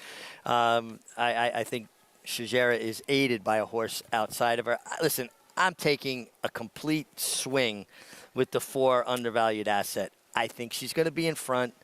I question if she really wants a mile and an eighth, but I always think that horses stretching out for the first time, these two turn events, do it the best the first time. And I think maybe she gets loose. And a chance with this configuration at a mile and an eighth, too, to create some real early separation because that first turn comes up very quick. Very quick. Very short run to that first turn. She should be in front, and I just hope she gets really comfortable. All eyes on this one, though, for Rigney Racing. Phil Bauer, brilliant in that return to dirt in the Seneca Overnight last time out. Chiguera, can she back it up with a win in the Mother Goose? It's our ABR race of the week. Let's go upstairs. John Imbrial with the call. There in the gate.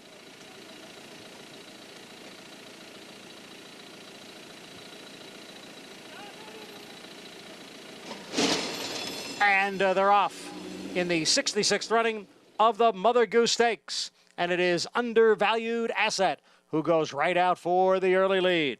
And on the outside is Chiguera, who's a close-up second, and Defining Purpose is next in third. Settling down towards the inside is Foggy Night next in fourth, and a break of 3 back to Occult in fifth. And the trailers are Peak Popularity along with Julia Shining.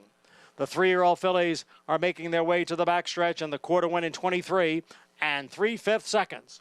And so it is Undervalued Asset leading here by 3/4 of a length. And Chiguera, the even money favorite, not far behind in second. Defining Purpose runs in third, 3 lengths from the lead. Then comes Foggy Night in fourth, 2.5 lengths back to Occult.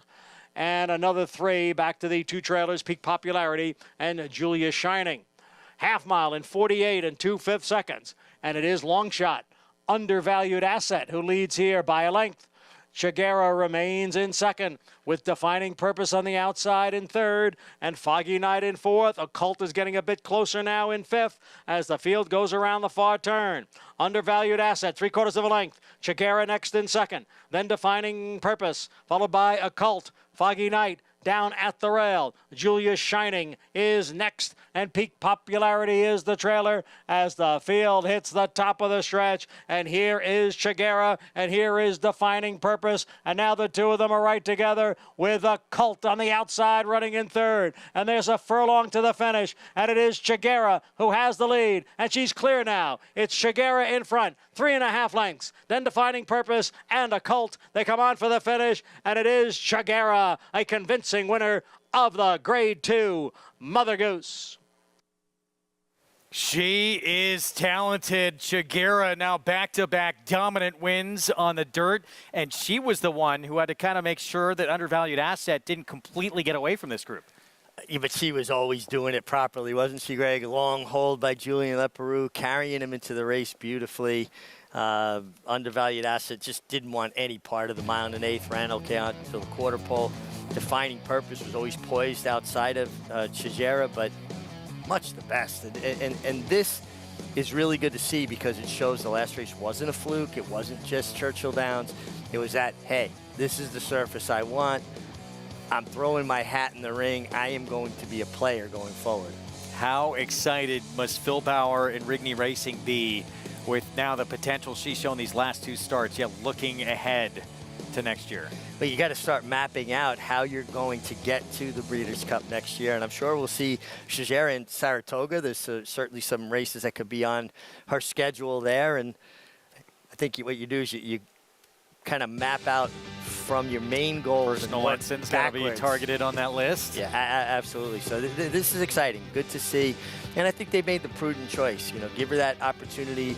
She's Grade 2 winner now, and showed that it wasn't a fluke and that she can probably continue to improve, especially as she's maturing. I mean, this is a 3-year-old filly, a March foal that you got to think as a 4-year-old will be even better. Even money and runs like it. An easy victory here in our ABR Race of the Week. Grade 2 Mother Goose. Back-to-back stake wins. Now adds a Grade 2 on dirt. And the connections, they get what they want, too. It's nice to make a plan and have it pay off. They wanted graded black type, and they get it with a victory here. Yeah, absolutely. You know, it enhances her value. Again, she's already a Grade 1 place, now a Grade 2 winner. And just a really nice effort from her. And, again, just reinforces what we saw in her last start at Churchill Downs. She is a star in this Distaff division. We won't see her in the Breeders' Cup, obviously. Her day was today. But big things ahead, it seems like, in 2024 for Chiguera with the return to dirt. What a move that has been for these connections.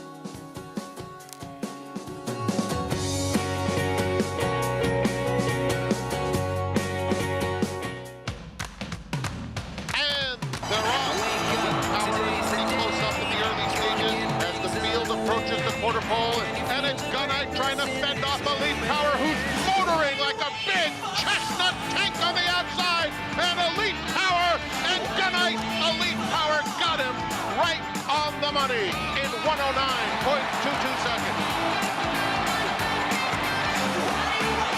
Herman, the classic sire. Experience the adrenaline-pumping, suspense-filled action of the Sport of Kings no matter where you are with Naira Bets. It's fast, easy, and secure. Download the app today and start winning with our lucrative weekly promotions, thrilling handicapping contests, and a one-of-a-kind VIP rewards program. Don't just watch horse racing, be a part of the action with Naira Bets.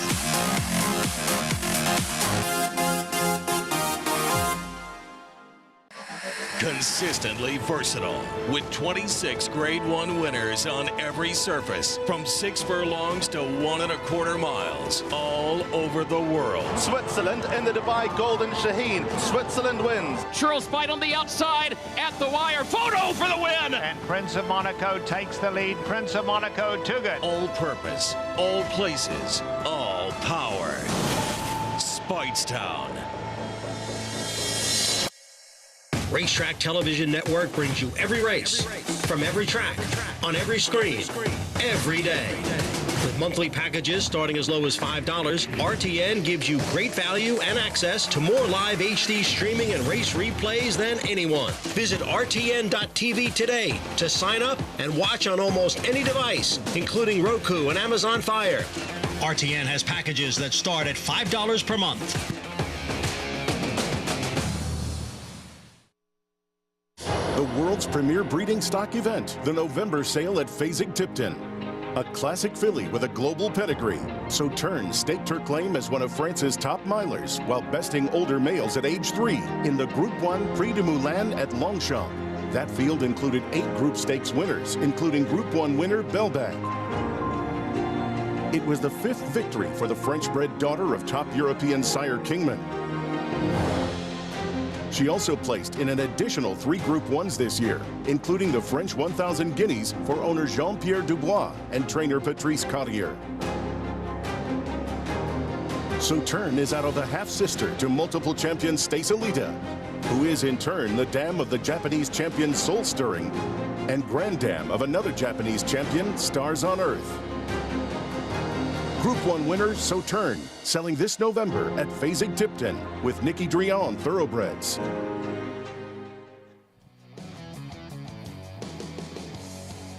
Chiguera does not disappoint in our ABR race of the week, taking the Grade 2 Mother Goose, our winner circle lead-in.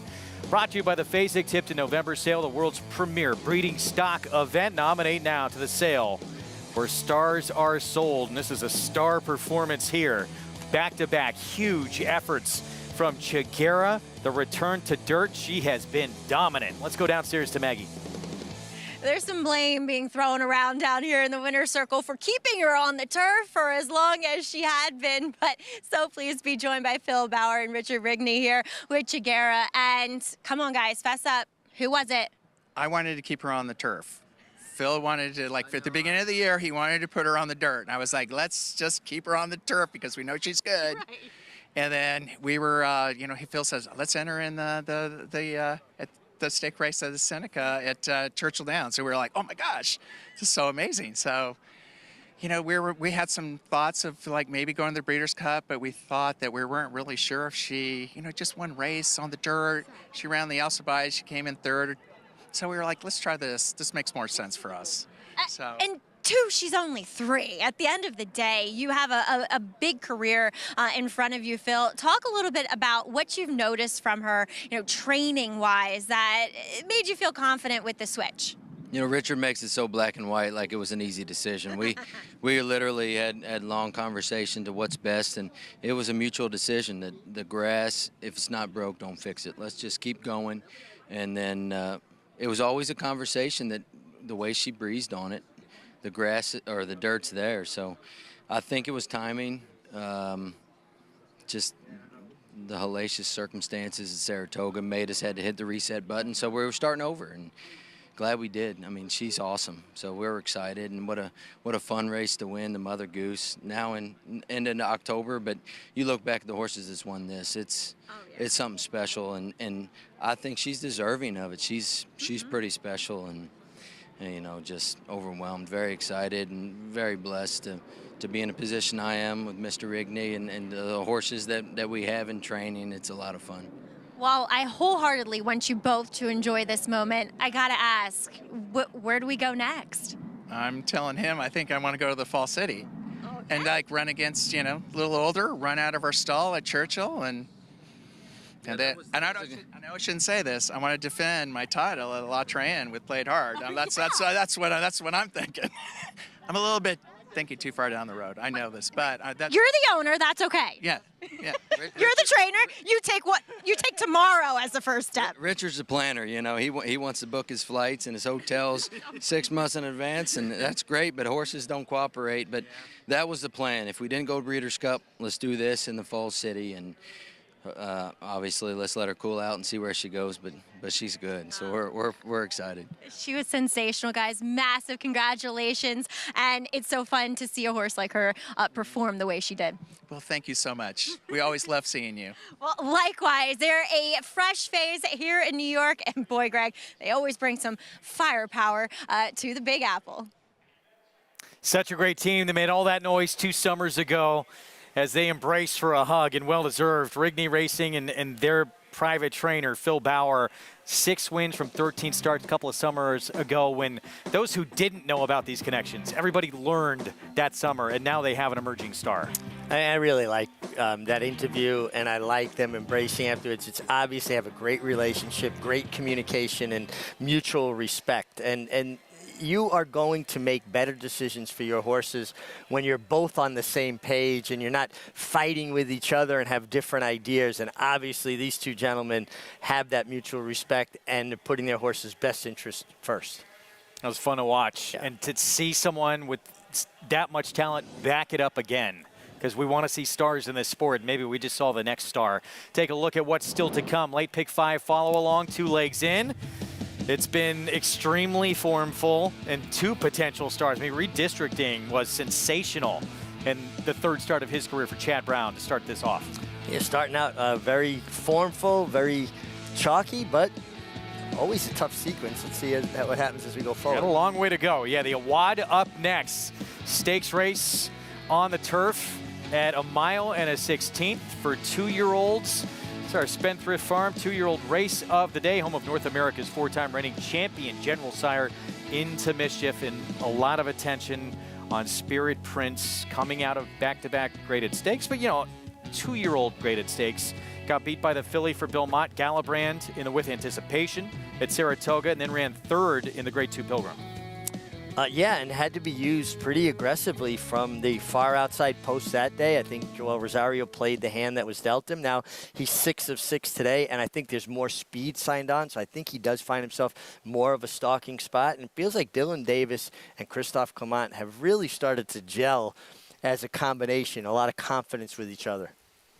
Well, the reason David Donk has the roof he has over his head is because of the race named after this one right here.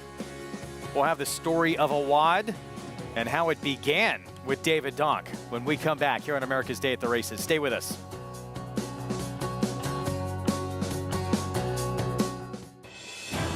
Catholic Boy, a Grade 1 winner on both dirt and turf, including this romp in the Run Happy Travers Stakes. He's so impressive today, the others didn't even have a prayer! This 6-time graded stakes winner was the fastest 3-year-old of his crop over 10 furlongs. Now his first runners are hitting the track.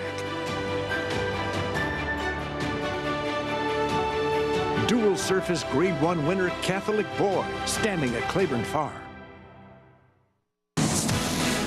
It's America's original sport, and no one covers it better than America'sBestRacing.net.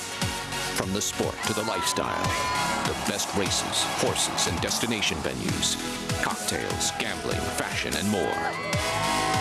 America'sBestRacing.net is a sport for you.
My favorite race is the Pilgrim of 1992. I'm going to run Dr. Elfus. It's with Eddie Maple. Jim Ryan calls me up the morning of entries and said, listen, I wouldn't mind running a Watt in that race. And I'm like, really? I said, well, let me see what I can do. You know, I remember having lunch with Mr. Drago. He said to me, I'd rather not be in an entry with another horse in a race. And I said, well, Alan, listen, he's still a maiden, you know, trying to get a check, just trying to get a piece of it. I don't think he beats your horse. And they're off. Dr. Elfus comes out running and gets directly to the lead. Dr. Elfus is just cruising on the lead here with Eddie.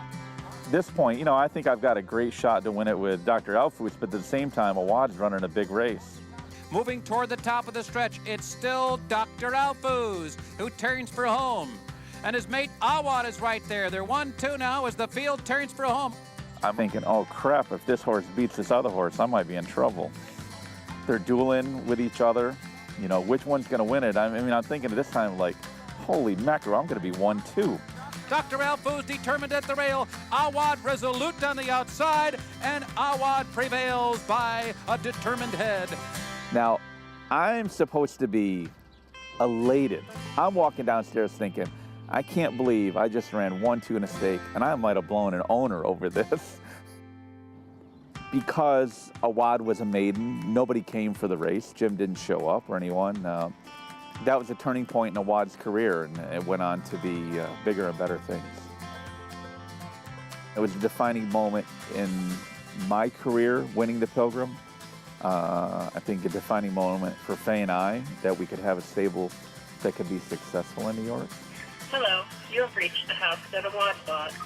We're not here right now, so if you leave your name and a number and a brief message, we'll get back to you as soon as possible. He did so much for us. He did so much for my career. Those horses don't come around very often. It must have been a very difficult phone call to make. He went on to become such an incredible horse. Four-time Grade 1 winner, Arlington Million winner, and winning that race in record time as well. I just love all the connections and the tie-ins. Earned over $3.2 million by Caveat, who was the second horse in the string of 5 Belmont wins for Woody Stevens, who Dave Donk worked for. Eddie Maple, who was a key part of that Woody Stevens stable and success, wound up being his rider through much of his latter part of his career. Julie Crone actually had the mount that day and got it done. I just love how in this game everything kind of intersects and you have all these different connections. Well, this year's edition of the Awad, so much attention on this horse to the outside for Christophe Clement coming out of those back-to-back graded stakes, but especially in 2-year-old races. Graded stakes so early in horses' career, we don't know how good these horses are. You know, as an example, the horse who beat him last time out won that Grade 2 Pilgrim for Pletcher with a 76 Beyer speed figure.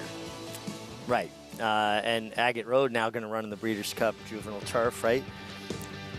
The thing is how the game has changed, Greg, is years ago you could break a horse's maiden and then go into an allowance race and kind of have more progression, right? Do things incrementally.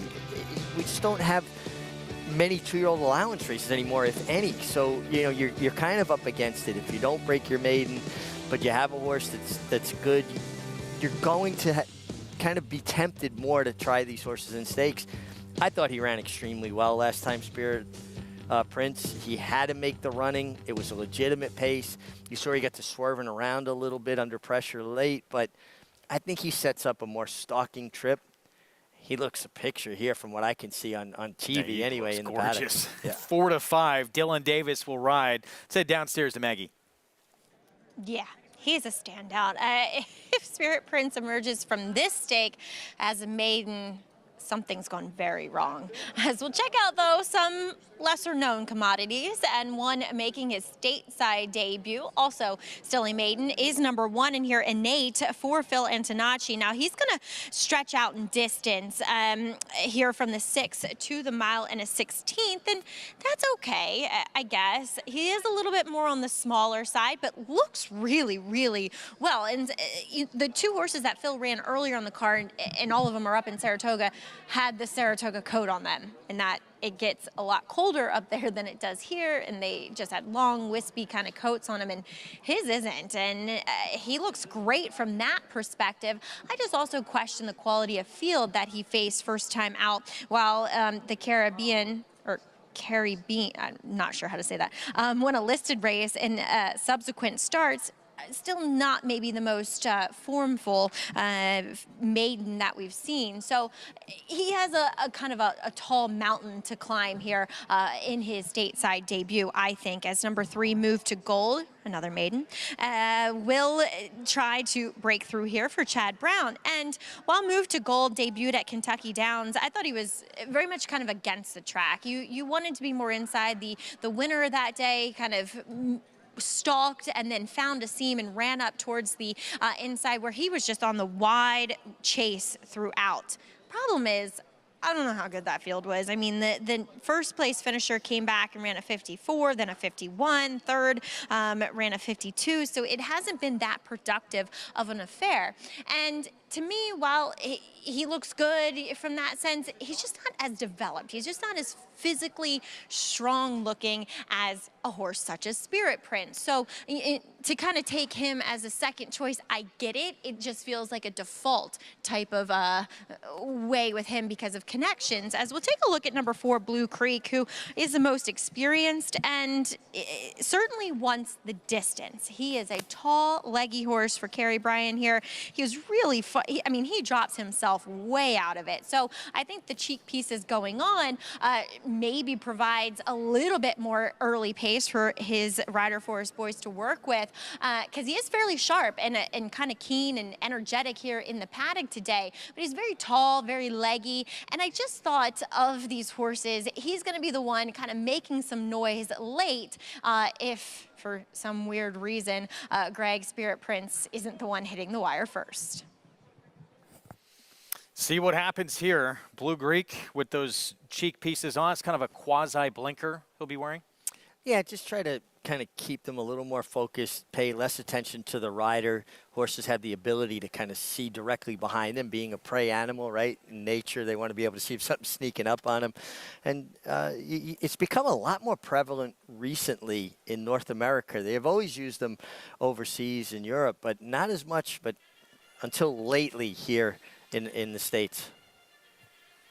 Now the call to post behind us, and we'll kick things off with the post parade for this year's edition of the Awad with Innate, States debut off 1 run in Ireland, still a maiden. Yeah, ran well that day, and in a bigger field, stretches out to 2 turns. Here's Copenhagen 11-1. Was a winner first time out of Monmouth. Yeah, set a fast pace that day. Last time, don't know what happened. Let go. Maybe didn't appreciate the give in the ground. Move to gold for Chad Brown. Certainly could move forward and start number 2. Yeah, especially coming out of Kentucky down. Some horses don't handle that as well. Here's Blue Creek. Definitely the deepest closer in this affair. Dancing Mischief, Arat Ortiz Jr. the call, and a dominant win. That was a race taken off the turf, though, at Saratoga. Yeah, and he's just going to have to run a bit faster, but he's a 2-year-old. Why can't he improve? And here's the 4-5 favorite, Spirit Prince, graded stakes place the last 2 times out. Having a really hard time seeing past this guy. I thought he ran extremely well last time, having to take advantage, or overcome, I should say, that outside post and had to be used hard by Joel Rosario. I think he sets up shop just off a horse or 2, stalking. Looks very formidable. Let's get back to Maggie with more on the new face here in the States. Yeah, please be joined by his trainer, Phil Antonacci, sending out Innate. And Phil, we saw you earlier with a horse coming in from Ireland. Talk a little bit about purchasing some of these horses, or did you even purchase? You didn't purchase him. He ran for you guys. Yeah, we bred this one in Europe, and he was actually offered, and he was bought back for, I think, $80,000 or so. The first horse there, Shadowed, we bought him as yearling over there, pretty modestly, I think $60,000. It's the kind of relationship we developed with Joseph O'Brien, kind of keep them there as yearlings and 2-year-olds and see if they're kind of worth bringing over here. So it takes them a little bit to get adjusted to us, but we've had some good luck in the past, so hopefully this continues. What things do you look for as factors for bringing them over here as a positive? Yeah, I think they obviously, I think sweet spots between kind of 5 furlongs to 7 furlongs. I think you get beyond that in Europe. They kind of just, they don't necessarily have the speed that they need here. And obviously one that's correct and sound and can hold up to the training in America. We'll talk about that training. You have a private training center in Connecticut that you do prepare a lot of your horses on. Talk about some of the advantages of having that at your will. Yeah, so this is kind of the first year we've had it open. It's only been open now 2.5, 3 months, so it's kind of been a learning process. It's not the typical American training center, so it's a little bit of work in progress, figuring out like how much is enough, how much is too much. But no, it's a very similar to a European setup. So hopefully we see the results of it. Well, wishing you the best of luck. What are you expecting from him today? Obviously stretching out in distance. Yeah, I mean, this wasn't our first choice. I mean, we were entered in the maiden. I think there were 17 excluded. So, I mean, it wasn't my first choice to run in here, but, we had good weather this weekend. It's kind of a small field, and you might as well run when the sun's out, and you can make hay when the sun's shining. So. That's so true around here. It's a rarity. Well, thank you so much for your time, and best of luck. Thank you. All right, and Nate, stateside debut, and Lacey's got sunshine and firm course. Greg. And his debut, yeah, over in Ireland, it was a 6-furlong sprint where he just missed. So now coming all the way, shipping across the pond, and we'll try and stretch out to a mile and a 16th. Let's get JK's thoughts on this States debuter coming up in the Awad. Yeah, look, guys, this is a situation with Innate where I think often in the past you used to assume that these European horses would come over here and they would just kind of beat us up in our grass racing. And I think that's kind of changed. I think maybe Tattersall's had a lot to do with that. Chad Brown's success of buying European-bred horses and bringing them over here. But lots of other people have done it as well. Chad just kind of being one of the quote-unquote first ones to do it.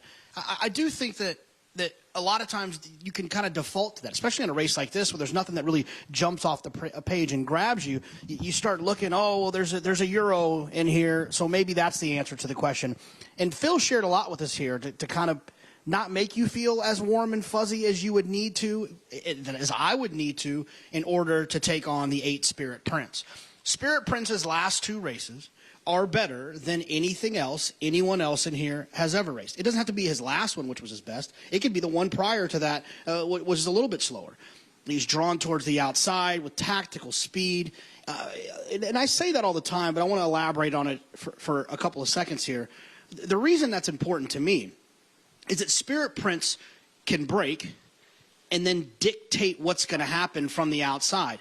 Also, Spirit Prince is to me feels better than the rest of these, and if Spirit Prince loses some ground from the outside, I'm not overly concerned. I just don't want Spirit Prince to get stopped. I don't want Spirit Prince to get stuck down on the inside in the pocket, can't get out, tries to run late, and someone beats him. I think towards the outside, that draw is important. I think if you want to try to get cute with the one, I would need more than 5-1 based on what Phil just shared with us. I'll take the 8 Spirit Prince. Public would agree. Even money has been odds on after back-to-back graded stakes placings for Christophe Clement. Yeah, and I think we're all seeing the race very similarly. The 8 Spirit Prince just projects to get a really good trip from that post position, 6 of 6. He looks fantastic physically. I think it's a great story, though. Phil Antonacci, a graduate of the Darley Flying Start program. His dad, Frank Antonacci, elected into the Harness Hall of Fame last year, has been, such an instrumental steward of the game of harness racing with Tattersalls and the Red Mile, and being, a part of the Hambletonian Society. Speaking of which, we'll talk about it later, too. We're going to have this year's Hambletonian winner in action tonight on Fox Sports 2 coverage, coming up with the Breeders' Crown. Let's go back to Maggie. Look at Meg with that nice segue to promote our coverage tonight. As Tropenhagen, he looks to be the speed in here. I think he is fastest. We'll see what some others maybe stretching out do. But Tropenhagen, he was sharp, too, in the paddock. And I just think he was involved in a pace that ultimately collapsed last time, as he was the beaten favorite in the Laurel Futurity.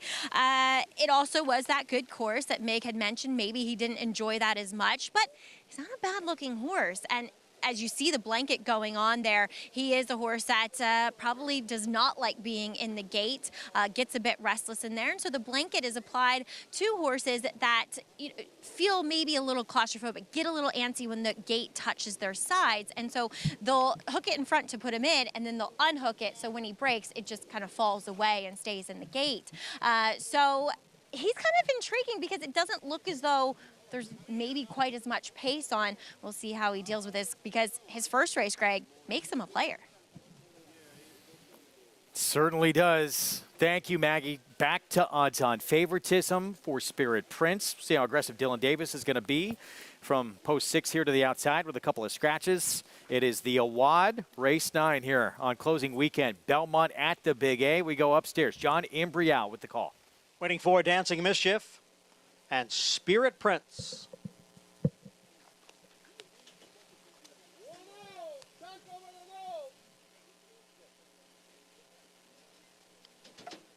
There in the gate.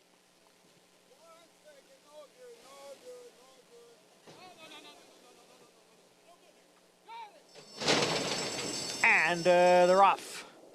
Spirit Prince veered out just a bit at the start, but is now going up to try to grab the early lead. Tropenhagen is the leader. Tropenhagen will be the early leader, with Spirit Prince sitting back in second. Dancing Mischief is next in third. In 8, down at the rail, runs in fourth. Then comes Move to Gold in fifth. And it's a big break.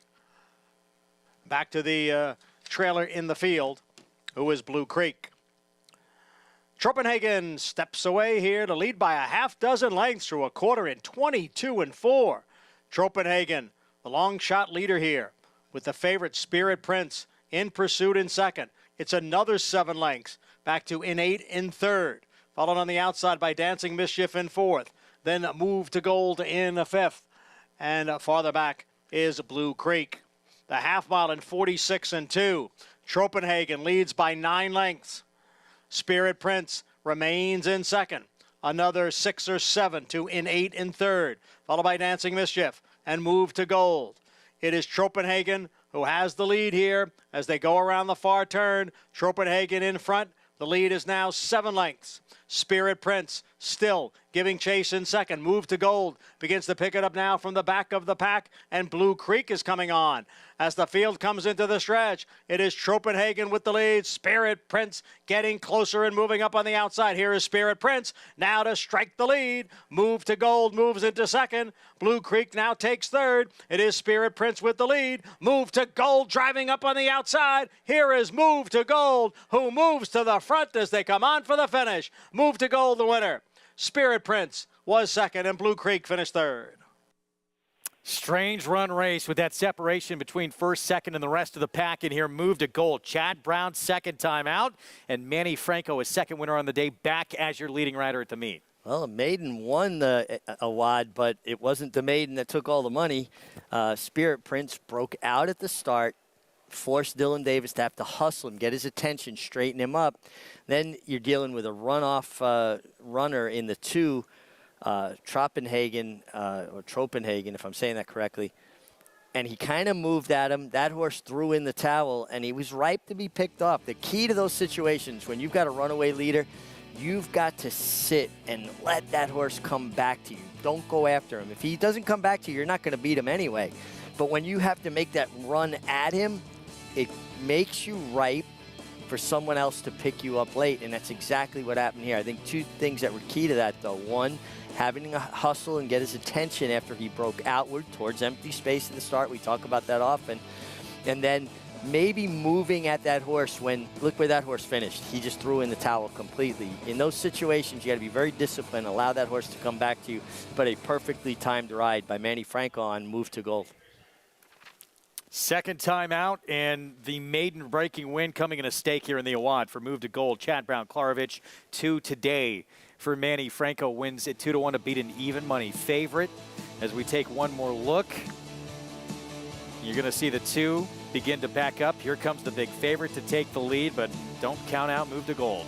Now, Move to Gold, listen, he improved off of his only effort. That was at Kentucky Downs. We talk about that track being different, a lot of undulation in the course. And now he got on this more pristine Aqueduct race course, just a more level playing field, if you will. And a perfectly judged ride, gets it done. If we can, guys, I'd love to see the start and just talk about even ahead on the start of the favorite, Spirit Prince, kind of breaking out to that open space. 3-8-4-1 finish. Yeah, we had talked about that in the prior race that had happened to Chiguera back in that Seneca overnight at Churchill Downs. Broke a lot better today, but yeah, we saw with Spirit Prince, outside slot, broke outward with no one there to act as a buffering zone. Yeah, and young horses in particular, you know, they'll have that tendency to step towards that empty space. I liken it to water. Water flows to empty space. Oh, we're going to get it here for you. So keep your eyes on the 8. And with no one outside of you, this can often happen.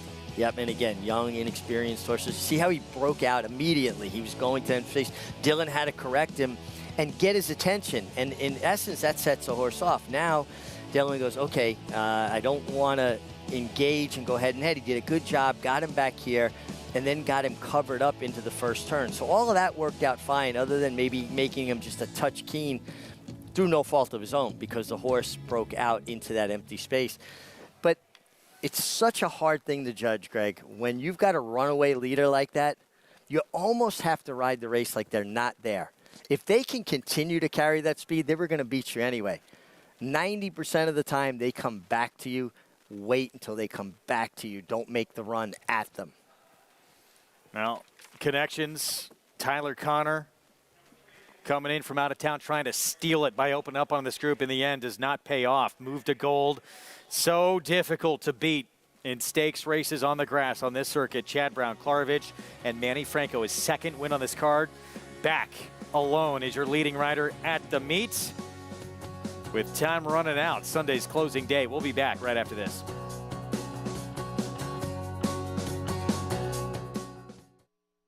They say breed the best of the best and hope for the best. Vekoma broke well on the outside. But you don't expect to get speed like this.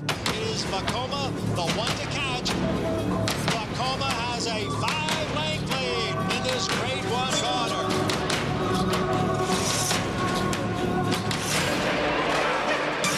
Vekoma continues to battle on down at the rail. It is Vekoma who's going to win the Met Mile. The world's premier breeding stock event, the November sale at Fasig-Tipton. A graded winner at 2, 3, and 4, Nest broke through with a big score in the Grade 1 Ashland, followed by runner-up efforts in the Kentucky Oaks and Belmont, besting Kentucky Derby winner Rich Strike in the latter. Nest secured champion 3-year-old filly honors that summer with an emphatic victory in the Grade 1 CCA Oaks, demolishing the field by over 12 lengths. Nest putting in a Grade 1 performance today. From there, she took the Grade 1 Alabama by over 4 lengths and Grade 2 Beldame by nearly 10 lengths. Overall, Nest has earned over $2.1 million for trainer Todd Fletcher and owners Rapoli Stable, Eclipse Thoroughbred Partners, and Michael House. A daughter of Curlin, Nest is a full sister to Grade 1 winner Idol and half-sister to recent Jockey Club Derby Invitational Stakes winner Lost Ark. She is out of a stakes-winning AP Indy mare Marion Ravenwood that has produced 4 stakes horses. Multiple Grade 1 winner, Eclipse champion, and multi-millionaire Nest selling this November with Highgate Sales agent.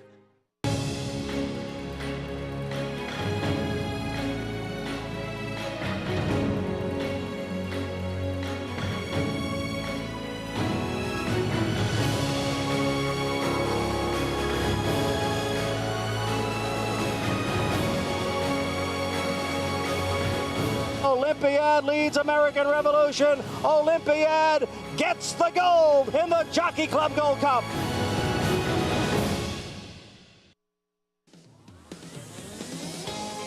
Back on America's Day of the Races on our Saturday FS2 coverage. Move to gold. Second time out. Gets the first win of his career, and he does it in a stakes race here in the Awad, getting by the heavy favorite Spirit Prince for the victory at 2-1 in our Spendthrift Farm 2-year-old race of the day. Let's go to Maggie.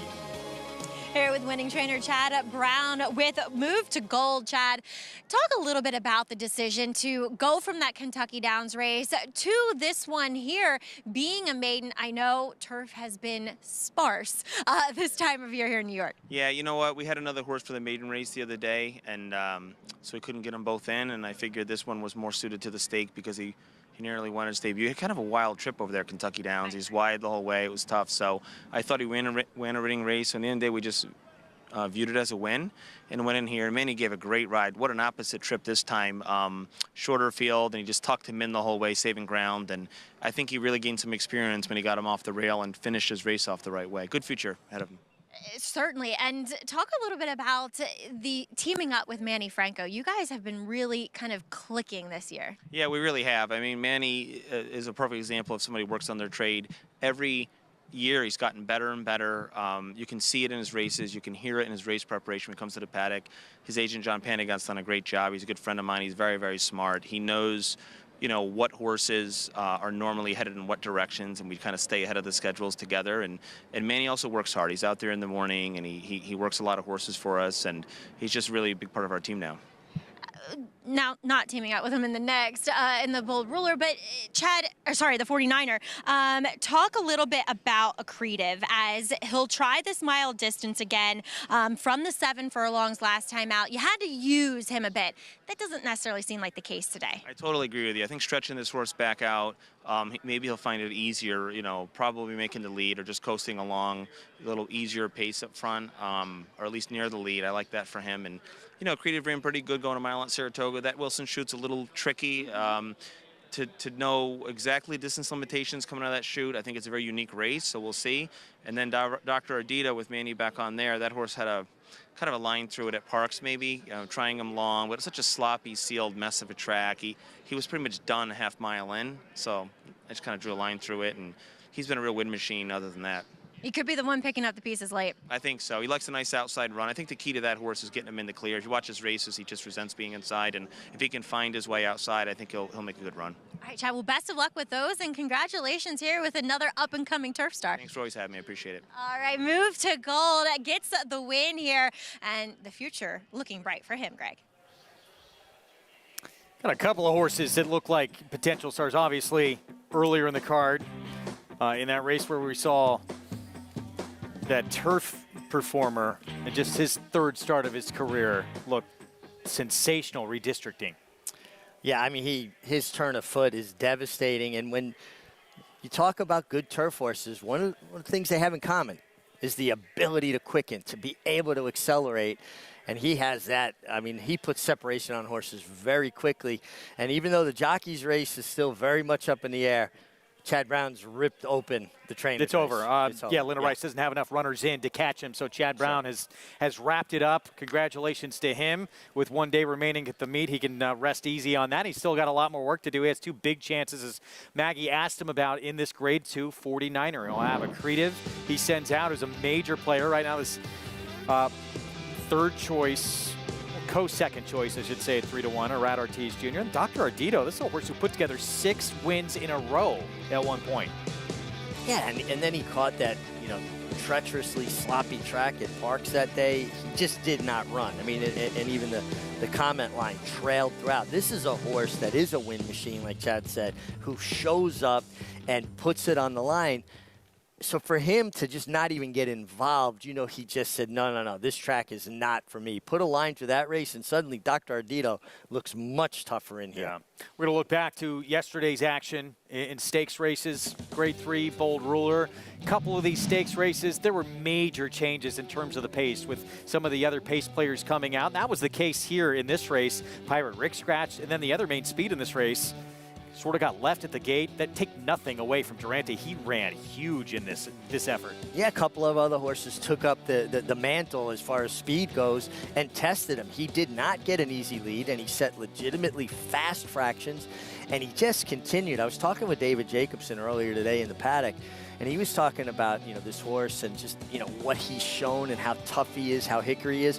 And he just feels like one of those throwback kind of horses, one of those horses that we would see back in the 80s into the 90s that just showed up and competed on a very, regular basis. And this was a really nice performance. Stepping up into, second time in his career to Graded Stakes Company.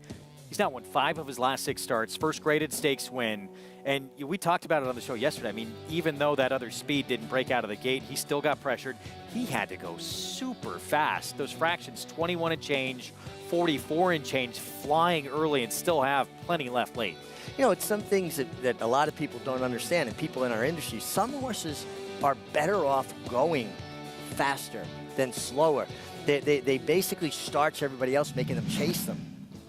Nick Sko was like that when he was going longer. He was better going faster. Deco Analysis, another one who got a bit of a benefit with the other speed, scratching out of this race. And a masterful ride from Jose Ortiz to confidently and calmly get her on the front end. He allowed her to float to the lead. He broke very quiet. He never changed the position of his hands. Back on the withers, it was like a whisper. He just floated to the lead, and I think that helped her get the mile and 1/8. Listen, she's good, she's talented. I do think a mile and 8 is probably a little bit past her best, but over $1 million in earnings now, going to be retired, goes out a winner, and just a really nice effort from her and a terrific front running ride. This is the ride you should show apprentice jockeys when you talk about how to ride a front runner and how to do it quietly and allow them to just glide to the lead.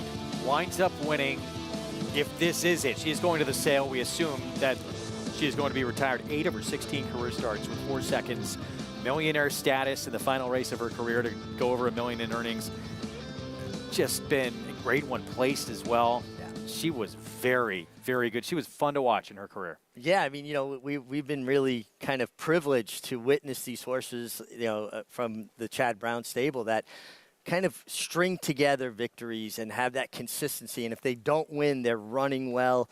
And it's just nice to see her go out on top, if indeed it is her last race. Meanwhile, the biggest surprise we've probably seen in some time here, Living Magic in the Chelsea Flower, 16-1. Ruben Silvera coming in from Presque Isle, never been beyond 6.5 furlongs, stretching out for the first time and scoring a big upset for Phil Schoenthal. Yeah, and was actually passed and edged out of the way, and now goes out to the track, and Ruben Silvera, Never Say Die ride, keeps on her. She gets to her right lead where the runner-up hung on her left lead, and she had enough energy to get it done. Usually when horses get passed at that juncture of the race, they're not coming back. That wasn't the case here. This was a really nice effort. She gets by, too, a filly that was running her race. Ozara, the 5, she was the deserving favorite coming out of a Group 1, and she showed up. No, she did, but look at the difference in stride here. Inside horse, leading with a left foreleg, never changed to her proper outside lead, where your winner did, and it just made the difference. She found a little more energy late.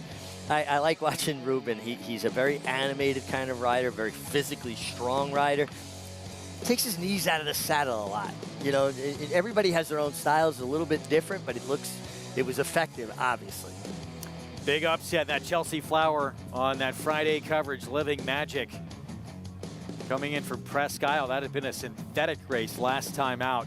We have the Grade 2 49er Coming up next, Chad Brown going to send out 2, including a Creative coming out of the Vosburg and coming out of a runner-up finish to the horse who's looking to go back-to-back in the Breeders' Cup Third Mile, the sensational Cody's Wish. That was the last start for a Creative. Talks about the company this one is kept. Irad Ortiz Jr. looking for his 2nd win on this Saturday card. On this one for Chad Brown when we come back with the 49er Stakes.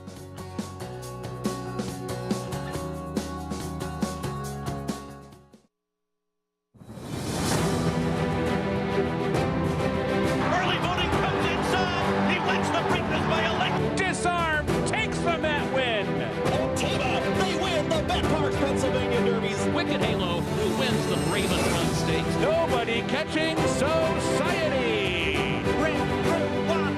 Cybernite has won the Haskell over Tava and Ghana in the Forgo. Echo Zulu wins the Breeders' Cup Fillies. At Keeneland, a horse will always be measured in hands. Hands that see, that sense, that speak. Hands that hold our sport to a higher standard. Not for our sake, but for theirs. For the love of the horse, for generations to come.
Between those two is 49er in third by a length, and Claremont there at the top of the stretch. 49er, Precisionist, Tullingham. Those three across the track, and 49er now gets the lead by a half. Precisionist now second by a neck. On the rail, Claremont is third by a half. On the outside, Tullingham and Mossif. They pass the 8th pole. 3/4, 9 flat. 49er has the lead, but Mossif is closing. As they approach the wire, it's 49er and Mossif. 49er has the lead. The Claiborne Farm homebred, who had lost by a neck to the filly winning colors in the Kentucky Derby, bounced back to win the Haskell, the Travers, and then beating older horses as a 3-year-old in that 1988 Naira Mile handicap. He was just a tough horse. He was a brawler. He was tough to get by. He did not want to lose. He was ridden by Billy Fox this day. He was in the midst of the jockey strike here in New York. Mossif closed to be second, trained by Tom Skippington, ridden by Dean Sarvis, and Precisionist, the Breeders' Cup Sprint winner, wound up third under Tony Vega, and I was a big 49er fan. Tremendous runner on the track. He was a 2-year-old champ as well, and then he was a leading freshman sire, had a good career at stud as well, 1992. Third leading sire by earnings in 96, and he lived to 35. Wow. Before we lost him back in 2020. I mean, that's really cool. I mean, I have a 33-year-old at home right now, and that's old for a horse, but it speaks to the care and overall hardiness of a horse like him. And he was tough. If you got in a brawl with him, he was not letting you get by. This year's edition of the 49er, we talked about the 2 Chad Brown runners, but they got to beat this one here. Everybody does, it seems like, according to the board. Ever So Mischievous for Brad Cox has won 3 of his last 4. We head downstairs to Maggie. And horses heading out here for this 49er, and it's filled with horses that look sensational, such as Swiftsure and Film Star, but question marks of will they be as effective if they don't have the lead, because it does feel as though in this 1-turn mile contest there is a bunch of speed, and Ever So Mischievous, while he can rate, he does have that early foot, and he's drawn inside. As the only other time I saw him was back here for his debut, in which he took a lot of money, and I just thought, all sprinter. My notes literally said, oh, we're staying back in here. I think tractors might still be out on the racetrack. So I do have another moment here to ramble on.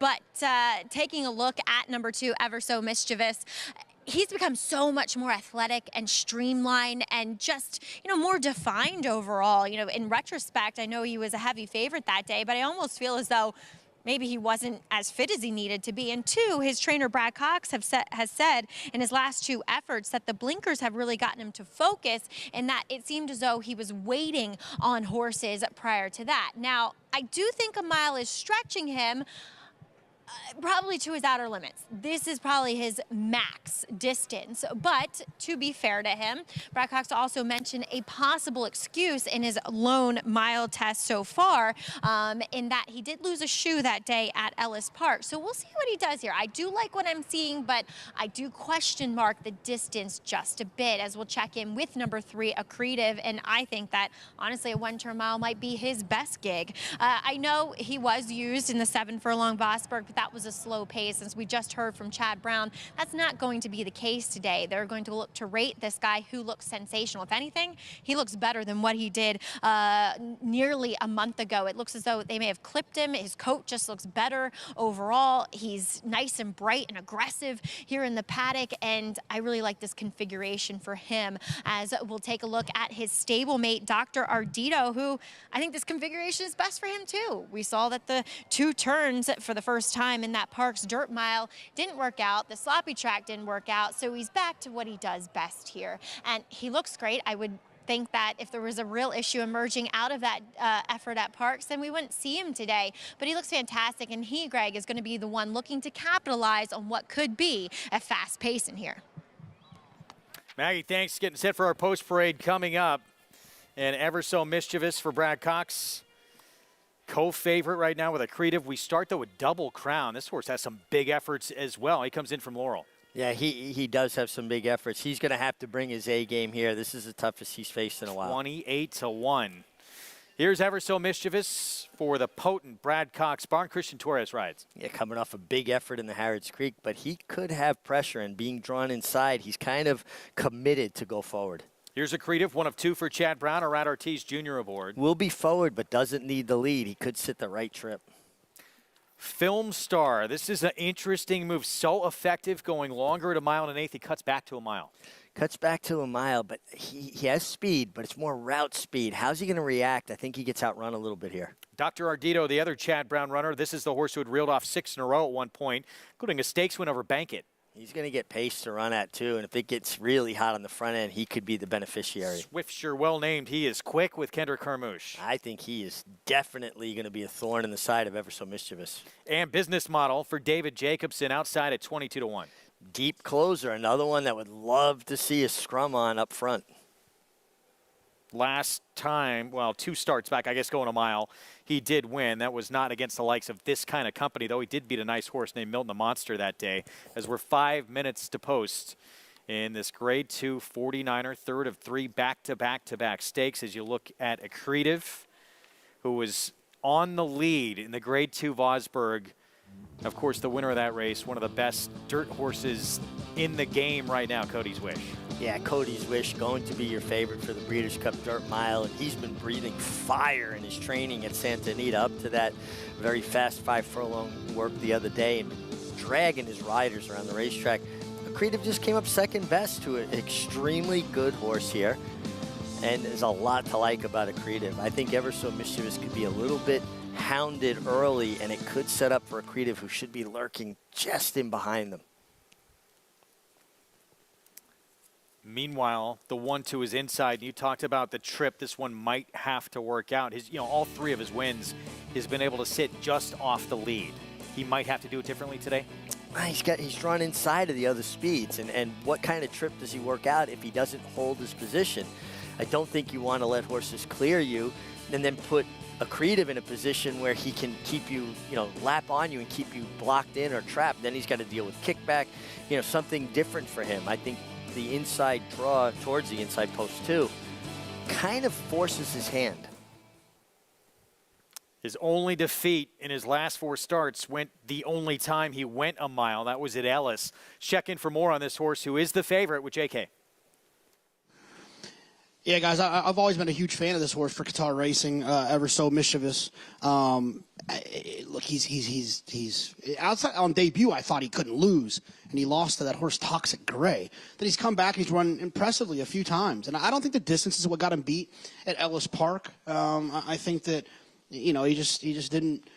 It just wasn't a situation that worked for him. The pace wasn't that fast. I think he's better going faster. I think there's a lot of things in that race that you could point to. And he's on a couple race win streaks, Saratoga and Churchill Downs with a stake at Churchill. I think this is a real horse. I think a horse that I love the plan, what they're doing with this 3-year-old. No reason to get crazy or get too cute and try to stuff him into a race in the Breeders' Cup. Let's just let's target this grade 2 here. And then let's get ready for a year next year as a 4-year-old. We've seen what these horses can turn into if they're allowed to be 4-year-olds. We saw what Frost had turned into, what Gunrunner turned into. I'm not saying that Ever So Mischievous is going to be those horses, but you never know when you have a talented 3-year-old. And, as JK said, even from the outset in that debut, even though he got beat that day, he's shown massive talent just about every step of the way when he's been on the racetrack. Very talented horse. He's 2 heads away from being perfect, right? He could beat a head on debut and a head in a race at Ellis Park when he was 53 cents on the dollar. I'm going with Accretive. I think Accretive trips out here. I think he's going to be sitting right in behind the 2 Ever So Mischievous and the 6 Swift Shore. I think Filmstar will get out-footed by those. He's going to have to show that he's comfortable enough to come from off the pace. Dr. Ardito, I was vacillating back and forth between him and Accretive. I went with Accretive because of the trip I think he's going to get. 2 minutes to post. Grade 2 49er. We're going to move back to FS2 coverage right now.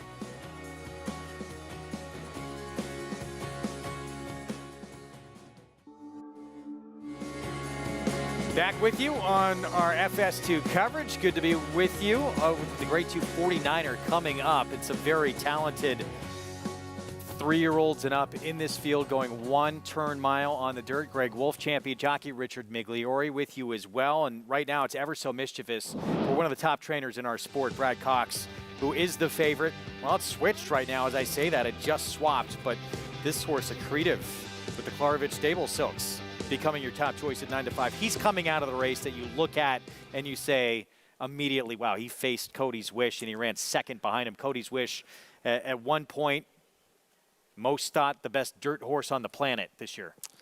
Yeah, and he had one subpar effort, I believe, in the Whitney, and I think it was less than a mile and 1/8. He just wasn't himself that day. Watching him in the post-breed, he just seemed like he got worked up and agitated. But that being said, it's Cody's Wish, and he was a good second to him.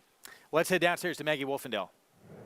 I'm all about Accretive here. I think he sits the right trip and he looks spectacular. But let's talk about Filmstar, who's turning back in distance. Well, his rider, Jose Lascano, certainly gave him a big, aggressive warm-up, indicating that he still wants him to be forward, cutting back to this 1-turn mile. But the problem is there are some quick horses in here. He looks great, and Linda's certainly striking while the iron's hot. Let's give a little love to last year's winner of this race when it was still called the Kelso, and inching back to that 42-1 price that he won at last year's Double Crown.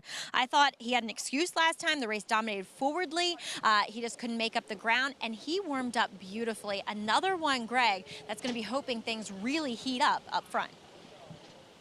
Yeah, we talked, in the post parade about this horse. He's 40-1, the one horse Double Crown. He has some real ability, but he will need help up front with some pace. We'll see if he gets it with the 2 and the 3 trying to go at each other. Way too big a price, though, no? Way too big a price. Jose Gomez will be aboard that one. Grade 2 49er. Third of 3 consecutive stakes on the Saturday card from closing weekend. Belmont at the Big A. We head upstairs. John Imbrial with the call. There in the gate. And they're off. Swift Sure hustled out for the early lead with Film Star and Ever So Mischievous both gaining ground towards the inside. As they race up the chute, head for the backstretch, it's Swift Sure, the leader. Ever So Mischievous is second with Film Star next in third. Accretive is running in fourth, followed on the inside by Double Crown in fifth. Then Dr. Ardito is in sixth. And farther back in the field is Business Model. Up the backstretch through a quarter in 23 1. Swift Sure leads by a length. Ever So Mischievous is second by 2.5 with Film Star running in third. Then it's the duo of Accretive and Double Crown right together, fourth and fifth. Better than a half dozen lengths to the two trailers, Dr. Ardito and Business Model. And the opening half mile was sharp, 45 4/5 seconds. Swift Sure is the leader. Ever So Mischievous now getting closer. And Film Star is making a move on the outside. In between horses, Ever So Mischievous. Film Star on the outside. Swift Sure is down at the rail. So it's 3 of them across with Accretive now gaining ground from fourth. Farther back, Double Crown and Dr. Ardito as they head for home. 3/4 went in 109 4. It's Ever So Mischievous and Swift Sure. They are heads apart. Film Star, Accretive out in the middle of the track. And now they're at the 8th pole with 4 of them across. And Dr. Ardito still in with a chance. Now a 16th out. Ever So Mischievous. Here's Accretive. Dr. Ardito continues to gain. They're coming for the finish. And it is Ever So Mischievous to win it by a half length. Ever So Mischievous wins the Grade 2 49er Stakes, and it's very tight for second. What a game effort from Ever So Mischievous, who got company up front. He's won 4 of his last 5 starts. And he worked out a beautiful trip under Christian Torres. When the 6-horse Swift Sure went on, he allowed him to create enough separation where he could ease out. By the time they cleared the mile chute, he was outside of him. And then he just sat so quiet and so patient. Film Star took his first shot, but Christian Torres is still saving horse. He didn't panic. He didn't go all in. He was riding his horse with a lot of confidence. Here comes Accretive on the outside, who had a troubled beginning and then a wide journey. Not an ideal trip for Accretive, but I love the ride by Christian Torres, showing so much confidence in his horse and basically kind of milking his speed, rating him, waiting, having a little bit left. And here comes Dr. Ardito with the last run down the middle. Outside. Looks like he got up for second, doesn't it? He did. 2, 5, 3, 4. Chad Brown second and third in here. For Accretive, it was a poor beginning. Keep your eyes on the 3. Yeah, the 3 Accretive just doesn't break very sharply, and the 4 kind of ducks into him a little bit. You see, Irad had a steady, just a jump there. Lost a little bit of position. Ideally, he would have been able to stay up alongside the 2 and possibly keep him trapped in behind the 6. But once that happened, he was out of position. It allowed Ever So Mischievous Christian Torres to get that perfect outside stalking position. What kind of pressure do you have on you, too, as if you're Christian Torres, coming in from out of town, riding for one of the best trainers in the game with specifically just this mount for the day? Well, I do think you feel a little bit of pressure. You want to be able to showcase your ability here in the Big Apple. But this is a guy who's won over 150 races this year. We've been following him over the last couple of years, particularly at Oaklawn Park, and he's shown consistently he is a rider that belongs in the upper echelon. And it looks like maybe this horse going forward could belong in the upper echelon moving forward. We've seen a couple of horses, very talented 3-year-olds, that could really start to emerge come next year. Well, and you just got to think you're going to see bigger, stronger versions of these horses at 4. This was a really nice effort from this 3-year-old. Redistricting on the turf for Chad Brown. Chiguera in the distaff division. 3-year-old filly looks sensational in the Mother Goose. And now Ever So Mischievous impresses. 4 wins last 5 starts as he takes the Grade 2 49er.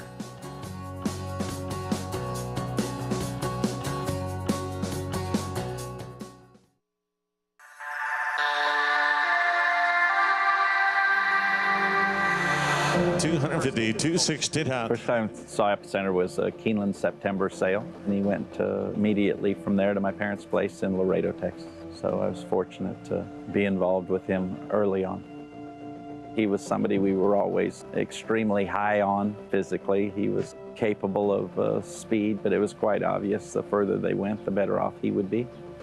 He had won the preps gate to wire going into the Louisiana Derby, and it was an opportunity to show another dimension of him, and he handled it extremely professionally and developed that style from there. It's Epicenter, who's kicked away now. Epicenter wins the Louisiana Derby. With his talent level, we were always hoping and thinking classics, and him being the one. The times that he yielded, the numbers that he put down late in his 2-year-old year, early 3-year-old year is as good as it gets. Quite obvious, the Derby and the Preakness and how, the outcome of that being frustrating. But if anything, Epicenter showed a grittiness, toughness, didn't let any of that hurt his feelings, and rebounded with emphatic victories and showed exactly how good he could be. And he's the center of attention now. Epicenter comes from off the pace to win the Jim Dandy Stakes. Epicenter in front, and he is at the top of the 3-year-old class. Epicenter with a very top-notch finish in the Run Happy Travers. He separates himself. His mental strength, physical strength, always looked tremendous on the racetrack. Every time you breezed him, worked him. The brilliance that can come along with Giant's Causeway. It's not lost on me that gun runners out of a Giant's Causeway mare, when they are good, they're better than everybody else.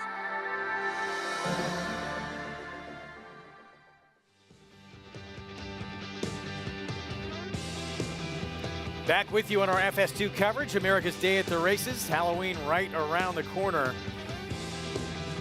And maybe bigger and better things right around the corner for Ever So Mischievous. What a performance. Grade 2 49er. This horse, as you said earlier, less than a length away from perfection with 2 narrow defeats in his debut. The only previous time he won a mile, he's won 4 of his last 5. Harrods Creek, and now the Grade 2 49er. And he really was determined. He showed a lot of grit and fight. Son of Into Mischief, and a really nice, confident ride from Christian Torres. $7.20 for the win. Chad Brown second and third with Dr. Ardito and Accretive. Film Star cutting back in distance, put in a big move, faded late. But this horse, we'll see too. Into Mischief out of a Medaglia d'Oro mare. Obviously, Brad Cox, has kind of kept him at this 7/8 to a mile distance. I would assume that's his sweet spot. Yeah, because he seems like a horse that just has such a high cruising speed. You wonder how long he'll carry it, but I like that he was able to show that ability to kind of sit in between horses and not, ruffle, not get kind of keyed up when that horse moved the Film Star outside of him, and Christian Torres was able to kind of raid him along until the final 3/16 of a mile. For Accretive too, I mean, you'd love to see a better break from him to see what his true ability is. Yeah, he's just unlucky. He didn't get off particularly well. He got squeezed a little bit from the 4-horse, ducking in at the break. And so it kind of took him out of position, and it forced him then into that wide kind of longer run than you'd like to make, a long, sustained, wide run. Let's go downstairs to Maggie. Pleased to be joined by winning owner Sheikh Fahad Al Thani. Did I get that right? Yes, you did. Excellent. Let's talk about Ever So Mischievous. You were kind of joking that you're his lucky charm. Mm-hmm.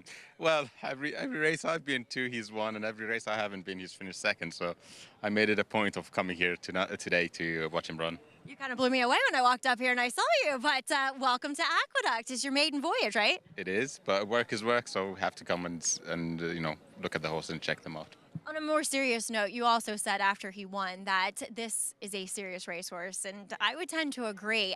I think today he certainly got tested and he prevailed. Well, 100%. Today he's taken on older horses. Unfortunately, the preparation for this horse wasn't ideal as a 3-year-old career because we bought him in November. So Brad didn't have the time that he would have had with all his other 2-year-olds to make them into a 3-year-olds. But he's always excelled, and Brad loves him and had him as top-notch. He pointed to this race to give him the acid test and see how he comes out of it. And I mean, he got challenged a long way, from home. And I thought, look, any horse is, they could give up there easily and without any problems. But, he just battled hard, and I think he won easily. Christian was very happy with him. So hopefully onwards and upwards with him. Yeah, excellent. And I know you already probably have a plan mapped out for him. Talk a little, maybe not by that expression, but overall, Qatar Racing and you and Fergus Galvin and your whole team behind you, you were all in. I mean, you were there every day in Saratoga. How much does this game mean to you? Oh, it's a lot because my brothers and I own Qatar Racing, and they put their belief in me to run it, and it's fantastic to be able to reward them with good horses like this. It's not easy, but racing in America is one of the best places to race because you've got the best prize money, the best structures. I know a lot of people are fighting over ownership and stuff like that and how to run the racing, but I am very happy with how racing in America is going, and you guys are well ahead of the UK game and everywhere else where we race. So I'm very pleased to have that. And Fergus Galvin, he's done an unbelievable job for me. He's having Caravel as a Breeders' Cup winner. Hopefully she goes in again this year. Having found this horse for comparatively cheaply compared to the other horses. We're doing great things in America, and we're just only starting, and we're going to improve a lot in America. So very happy with it. And your participation does not go unrecognized. Congratulations here with Ever So Mischievous. Thank you very much. Sheikh Fahad Al Thani really in on this game, and it's good to see his efforts paying off with this win in this 49er, guys. Had immediate success really early on getting into this game. He won the Melbourne Cup back in 2011 with Dunedin, and this group now have won Group 1 races all across the world: Canada, the US, Australia, France, the UK, and now that next step, they're trying to create stallions. Absolutely, and you could see the dedication and the passion involved with this. And he said something that, I thought really smart with Ever So Mischievous. He was taken on a long way from home, and he was so resolute, so game. 49er, the race's namesake, would have been very proud of this effort. This was a 49er-esque kind of performance with that determination. Yeah, he dug in, he fought, and wow, he has shown he is a very game, courageous horse. Ever So Mischievous, impressive in this Grade 2 49er. Take a look at this late pick 5 follow along. Very formful to this point. We've seen some really star-making performances, redistricting, Chagera, Ever So Mischievous now. Horses that I think we're going to be hearing a lot from potentially next year, as we still have one more to come on this Saturday card. 6 furlongs on the outer turf to close out this Saturday card. Maiden special weight, everybody looking for the first win on the resume. And LeBeau, Christophe Clement, 3-1 favorite, but this is a wide open race. We'll talk more about it when we come back from a short timeout. Take a look back. Some of that stakes action from earlier today, and this star 3-year-old filly was thinking about the Breeders' Cup Distaff. Instead, gets a Grade 2 win in our ABR Race of the Week. We'll talk about what's potentially next for her. Redistricting, next turf star in that Chad Brown barn. We'll be back right after this.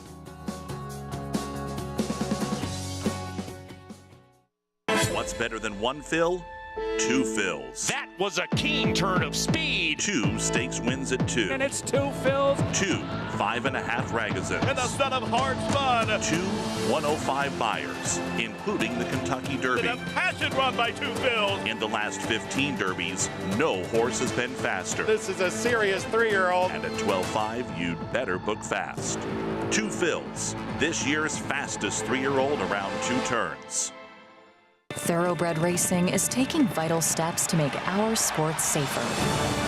These include the use of independent veterinarians, strict anti-doping and medication controls, and a single national authority empowered to create uniform standards and enforce reforms. With each step, more data is gathered, accountability demanded, and progress made as safety takes the lead.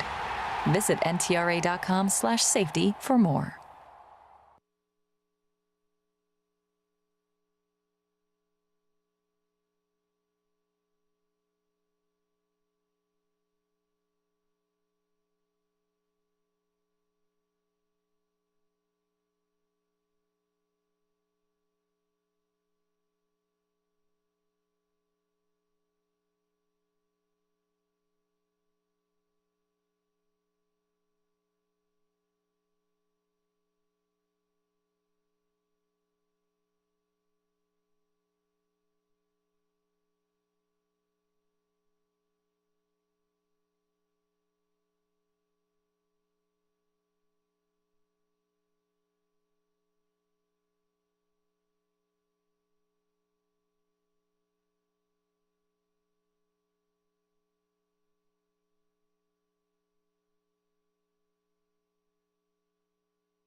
Back on our FS2 coverage, America's Day at the Races. We have more coverage coming up tonight, beginning at 9 Eastern from Harris Hoosier Park. Big night in the harness game with a Breeders' Crown among the stars we'll see on that program. Jiggy Joggess looking to become a multi-millionaire in mile trot for open mares. And last year's Hamiltonian winner, Tactical Approach, who won that historic race from all the way out in post position 10, drawn to the far outside again tonight. We'll have to break from that second tier to try and win that 1 mile trot for 3-year-olds in tonight's 11th race. I just think it's terrific, a tremendous card. Obviously, it's like their Breeders' Crown is our Breeders' Cup, right? And I love that shot that they had. It's like from the car, you know, and looking at the drivers. And your jockeys have it tough, negotiating their way through traffic. But imagine having to pull a cart, essentially, in wheels and get through spots. And that's why live cover and preparation and knowing who to follow and who not to be stuck behind when the real trotting or pacing starts. I admire horses, good horses in any discipline, as I get a big kick out of harness racing as well. Yeah, if you haven't been introduced to it before, don't know a lot about it, tonight a good opportunity to learn more about it and see the best of the best compete. That's tonight on FS2, that coverage beginning at 9 Eastern time. Acacia Clement will be part of that. Take a look back to some of the stakes action on this card earlier today. We talked about some of the star-making potential performances, and certainly this one in the Mother Goose.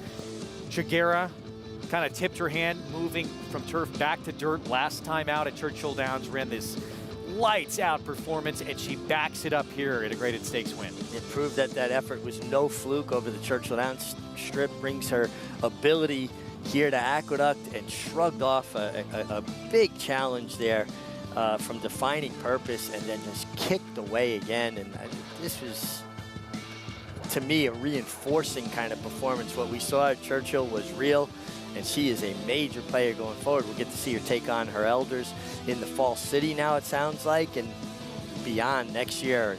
Future looking bright for a really nice daughter of Nyquist here. It seems like they made the right move because they were toying with how big she ran last time out, going to the distaff. Give her this win, continue to build that confidence, get black type, get a graded stakes win on the resume, enhance her value. And this is now, look, a 3-year-old filly that's still going to be improving going into next year. Yeah, I really love when you see connections do things in increments, right? You don't go from, you know, a really nice listed stake win to the toughest race you could possibly find in the Breeders' Cup. She's a 3-year-old. She'll have her opportunity, and this just builds her up physically and mentally. You know, Mickey Mantle, I'm sure, played AAA ball before he got to the majors. Meanwhile, in the Awad, we had 2-year-olds on the turf, and it was a maiden, not surprising, who had been graded stakes place each of the last 2 starts, who was the big favorite in a field that had all this separation. And that big favorite there back in second, that was Spirit Prince. Going to come up short again here today. It's moved to gold, Chad Brown, Klarovich Stables, and Manny Franco, one of his 2 wins on the card. Yeah, very patient Manny Franco, runaway leader, kind of, you know, threw the race into somewhat of a disarray, if you will. And he made a very well-timed run to pick off your favorite here. But listen, Move to Gold, only a second start, so there's a lot of upside. They're young horses. They're going to change. They're going to improve with racing and experience. And this was just a really nice effort here. And you know, I know it's coming up short again for Spirit Prince here. It's a very talented horse there. It's going to be a matter of time before he breaks his maiden. It feels like he was just a bit unlucky the last 2 starts. He had to be used from the far outside last time. This time he broke out, so Dylan Davis had to kind of get his mind into the game. Maybe made him a little bit keen than that runaway leader. And he was the one to make the first run, but it made him a little bit ripe to be picked off in the lane. Then, of course, as you saw in our coverage here on FS2, Ever So Mischievous taking that grade 2 49er. We still have one more to come. As you see the Silks of Klarovich Stables with that winner of the Awad. Nightcap coming up, 6 furlongs, sprinting on the turf in, I felt, one of the most, or you can make the argument, maybe the most wide open on this card today. I agree with you, and it's going to be about trips, and it's, you know, a bunch of maidens going 6 furlongs on the turf. It's about who can get the trip. I'm a little bit interested in the 4, LeBeau. I really think this filly is going to be happy turning back in distance. She had a tendency to be a little bit keener, going longer. There she is. This will be the first time she has gone this short. 6 furlongs. Sprinting on the grass. Is she up to the task? Javier Castellano will be aboard for Christophe Clement in our finale on this Saturday coverage next.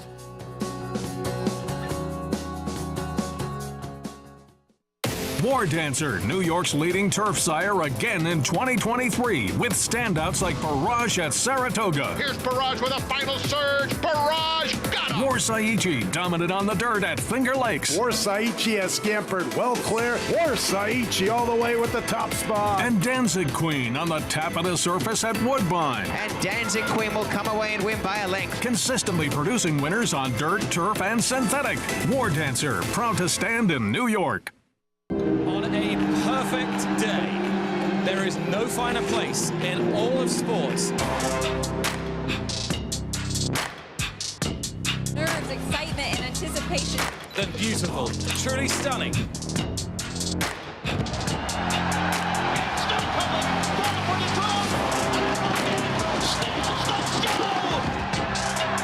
For the Breeders' Cup World Championships. Now more than ever, it's time to get with the program. When shopping for your next race prospect, consider that New York breds start with an advantage. Our New York breds run for serious green. At Saratoga Race Meet, New York bred maidens run for up to $88,000. New York bred allowance horses run for up to $100,000. And New York bred owners can collect awards of up to $20,000 per horse per race. So get back with the program. Seriously. Racetrack Television Network brings you every race, from every track, on every screen, every day. With monthly packages starting as low as $5, RTN gives you great value and access to more live HD streaming and race replays than anyone. Visit RTN.tv today to sign up and watch on almost any device, including Roku and Amazon Fire. RTN has packages that start at $5 per month.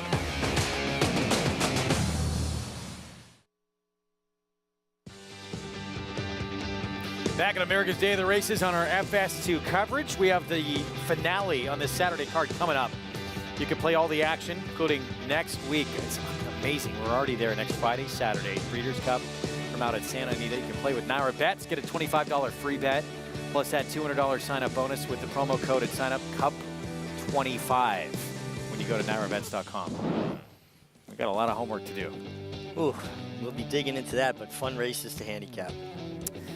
Finale on the Saturday card, 6 furlongs sprinting on this outer turf course in a maiden race. Everybody trying to get that first win of the career coming up.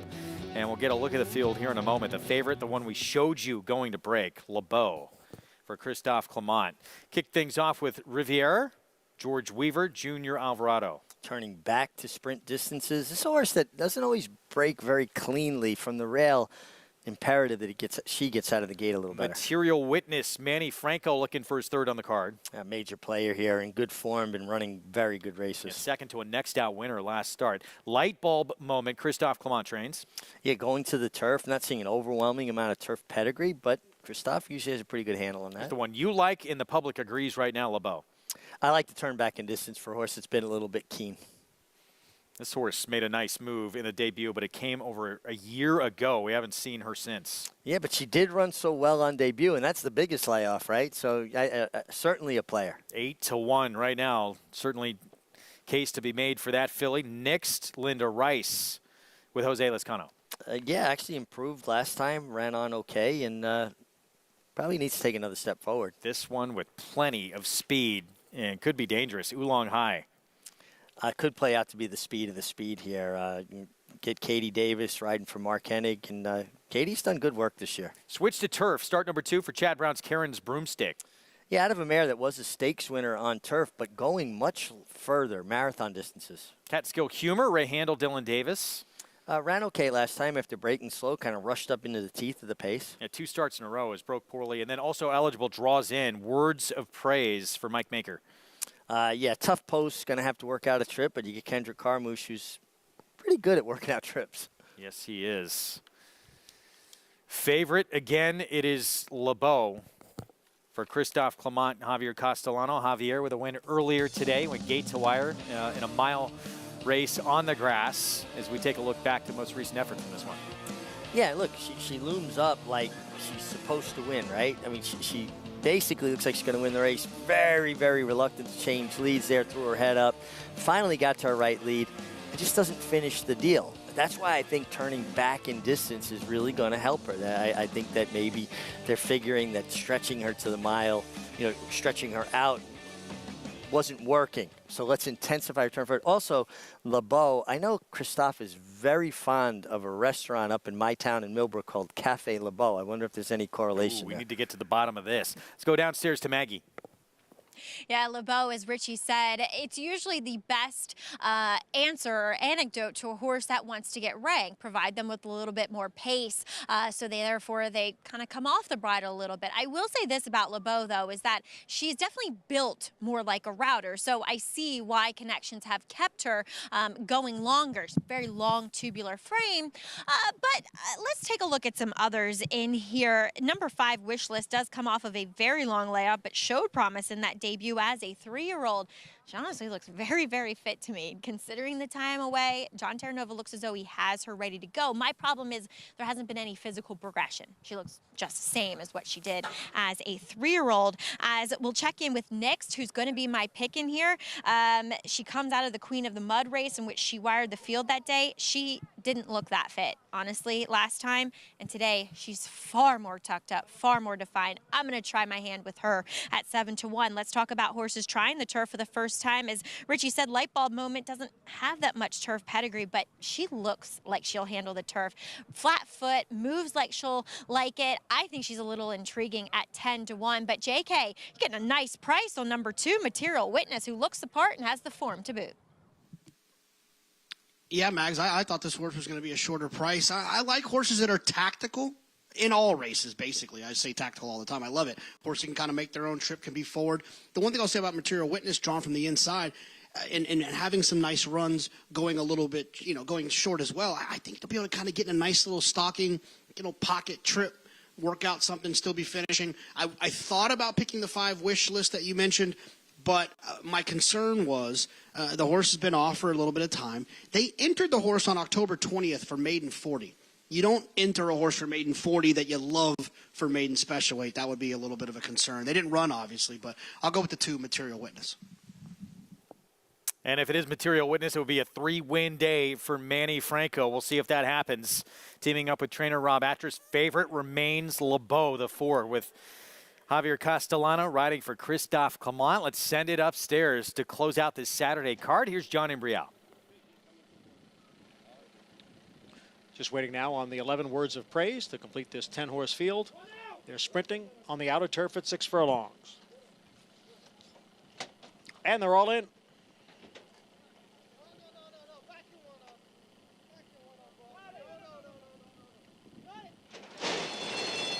And they're off. And it is Oolong High showing first. Material Witness now moves up. Material Witness grabs the lead. Oolong High next in second. Riviere is down at the rail in third. Nixt is in between horses. And on the outside is Catskill Humor moving up a spot. Then comes LeBeau, who's running in sixth, followed by the gray Light Bulb Moment down at the rail in seventh. Karen's Broomstick is next in eighth. And at the back are Wish List and Words of Praise. The first quarter in 22 seconds. Material Witness leads here by a length. Oolong High is in second by 2, with Catskill Humor running in third. Riviere down on the inside, and then it's Nixt. Farther back is LeBeau. They're coming for the top of the stretch. Material Witness, Oolong High, they are 1-2 through a half and 45-2. Material Witness is the leader. Oolong High being asked for more here as they come through the stretch. And here is Catskill Humor now coming on the outside. Here comes Catskill Humor. Here comes Nixt. It is Catskill Humor with the lead. Nixt moves to second. Catskill Humor holds on by a diminishing head. Dylan Davis with a double. Catskill Humor, Ray Handel, and Dylan Davis. We talked about this filly having trouble getting out of the gate the last couple of starts, able to hold off a hard-charging Nixt for the win here. Got a little better position today, made that run. Dylan Davis gets it done for Ray Handel. They've been making a strong combination. Good call with Nixt by Maggie. Just missed, really came with a flying, resolute finish, but Catskill Humor got first run, and that was enough to hold on here. 26-1 shot, by the way, in third. Oolong High. And a 13-1 shot on top. 13-1 over 8-1 over 26-1 for the trifecta. You got Dylan Davis over Jose Lezcano over Katie Davis on a big price horse, who certainly an improved effort there. And Catskill humor. I love the Catskills. I'm up in the Catskills. What is Catskill humor? You spent enough time there. I'm thinking Rip Van Winkle laughing up there, playing 9 pins. Come on. 13-1, brother, sister, first and third here. Dylan and Katie in this nightcap. This horse put in a pretty big middle move last time out before flattening out. I think just breaking a little bit cleaner and traveling in good position. And it just shows you how hard it is for horses to have to get themselves back in a race after putting themselves at a disadvantage, not breaking well. It just, you know, think about it's like a gas gauge, right? You only have so much gas in the tank. If you use that gas just to get to the position you need, you're not going to have the punch. But if you break cleaner and you put yourself in a position without having to work to get there, you're going to have a little more gas left in the tank. 10-7-8-2. It's that easy. Oh, sure. It's easy. It was easy from this desk anyway. You did it a few thousand times in your career. We have a terrific day for you tomorrow. New York Showcase Day with this lineup, including the big one, that Empire Classic, which that is going to close things out on that Sunday card. And that's going to close out this meet as well for Belmont at the Big A, with this riding title still in the balance. Manny Franco with a 2-win day, one up on Arad Ortiz Jr. and Jose Ortiz, who was out of town today. He's just 2 back. He'll be back tomorrow, so this is going to go down to the wire. 3 very talented young riders, all graduates of the Jockey School, the Angel Cordero Jr. Jockey School in Puerto Rico. And one of my favorite days of the year. I love New York Showcase Day. All the breeders, come out in mass, representing, their products so well. And I often contend that the health of the racing industry in the state is a direct correlation with the health of that breeding industry in the state. And the New York breeding program is very strong. Well, you saw Ray Handel probably texting a winning note to his owners with this horse getting this picture taken down. A 2-win day for Dylan Davis. And Dylan Davis going to have a big week next week, heading out to the Breeders' Cup. First time he's going to the Breeders' Cup with a legitimate chance to win. Obviously one of the favorites in the Breeders' Cup Juvenile Turf. He's been there before, but on horses, that were big prices. For Christophe Clement, huge opportunity for him to try and shine on horse racing's biggest stage. And this is the way you want to be going, gaining a little momentum with a multiple-win afternoon. Oh, absolutely. Your confidence level's high. You're in the zone. You're seeing the ball. And, listen, Dylan, it's been a steady evolution. He's improved steadily over the last few years. And he's ready. He's ready for the moment. Saw him break through. It was just, a couple of years ago for Christophe Clement, going north of the border, getting that first Group 1 win of his career. Yep, and then getting his second Group 1 north of the border. Still hasn't gotten one in the States yet. That'll happen before too long. And for Christophe also, with this 2-year-old that he's going to ride in the Breeders' Cup. Yeah, it's going to be Carson's run. What'd you make of that performance we saw from Chiguera? How good is she? She's really good, and I'm really excited about going forward. I think you're going to see a terrific 4-year-old. And next year, her goal will be Breeders' Cup. Yeah, Phil Bauer, Rigney Racing, you could tell in the post-race interview with Maggie that they are really excited about what's to come with her. We're back tomorrow. Next show on that New York Bred Showcase Day begins at 12:30 on our FS2 coverage. We hope to see you then. What a Saturday we had. Chiguera in the Mother Goose backing up that brilliant effort when she moved back to dirt for these connections. Phil Bauer, Rigney Racing, with a win on the Mother Goose, moved to gold. Manny Franco, one of his 2 victories for Chad Brown and Klarovich, takes the Awad, and in the 49er, Average Cell Mischievous. 4 wins now in his last 5 starts for trainer Brad Cox. We'll see you tomorrow at 12:30.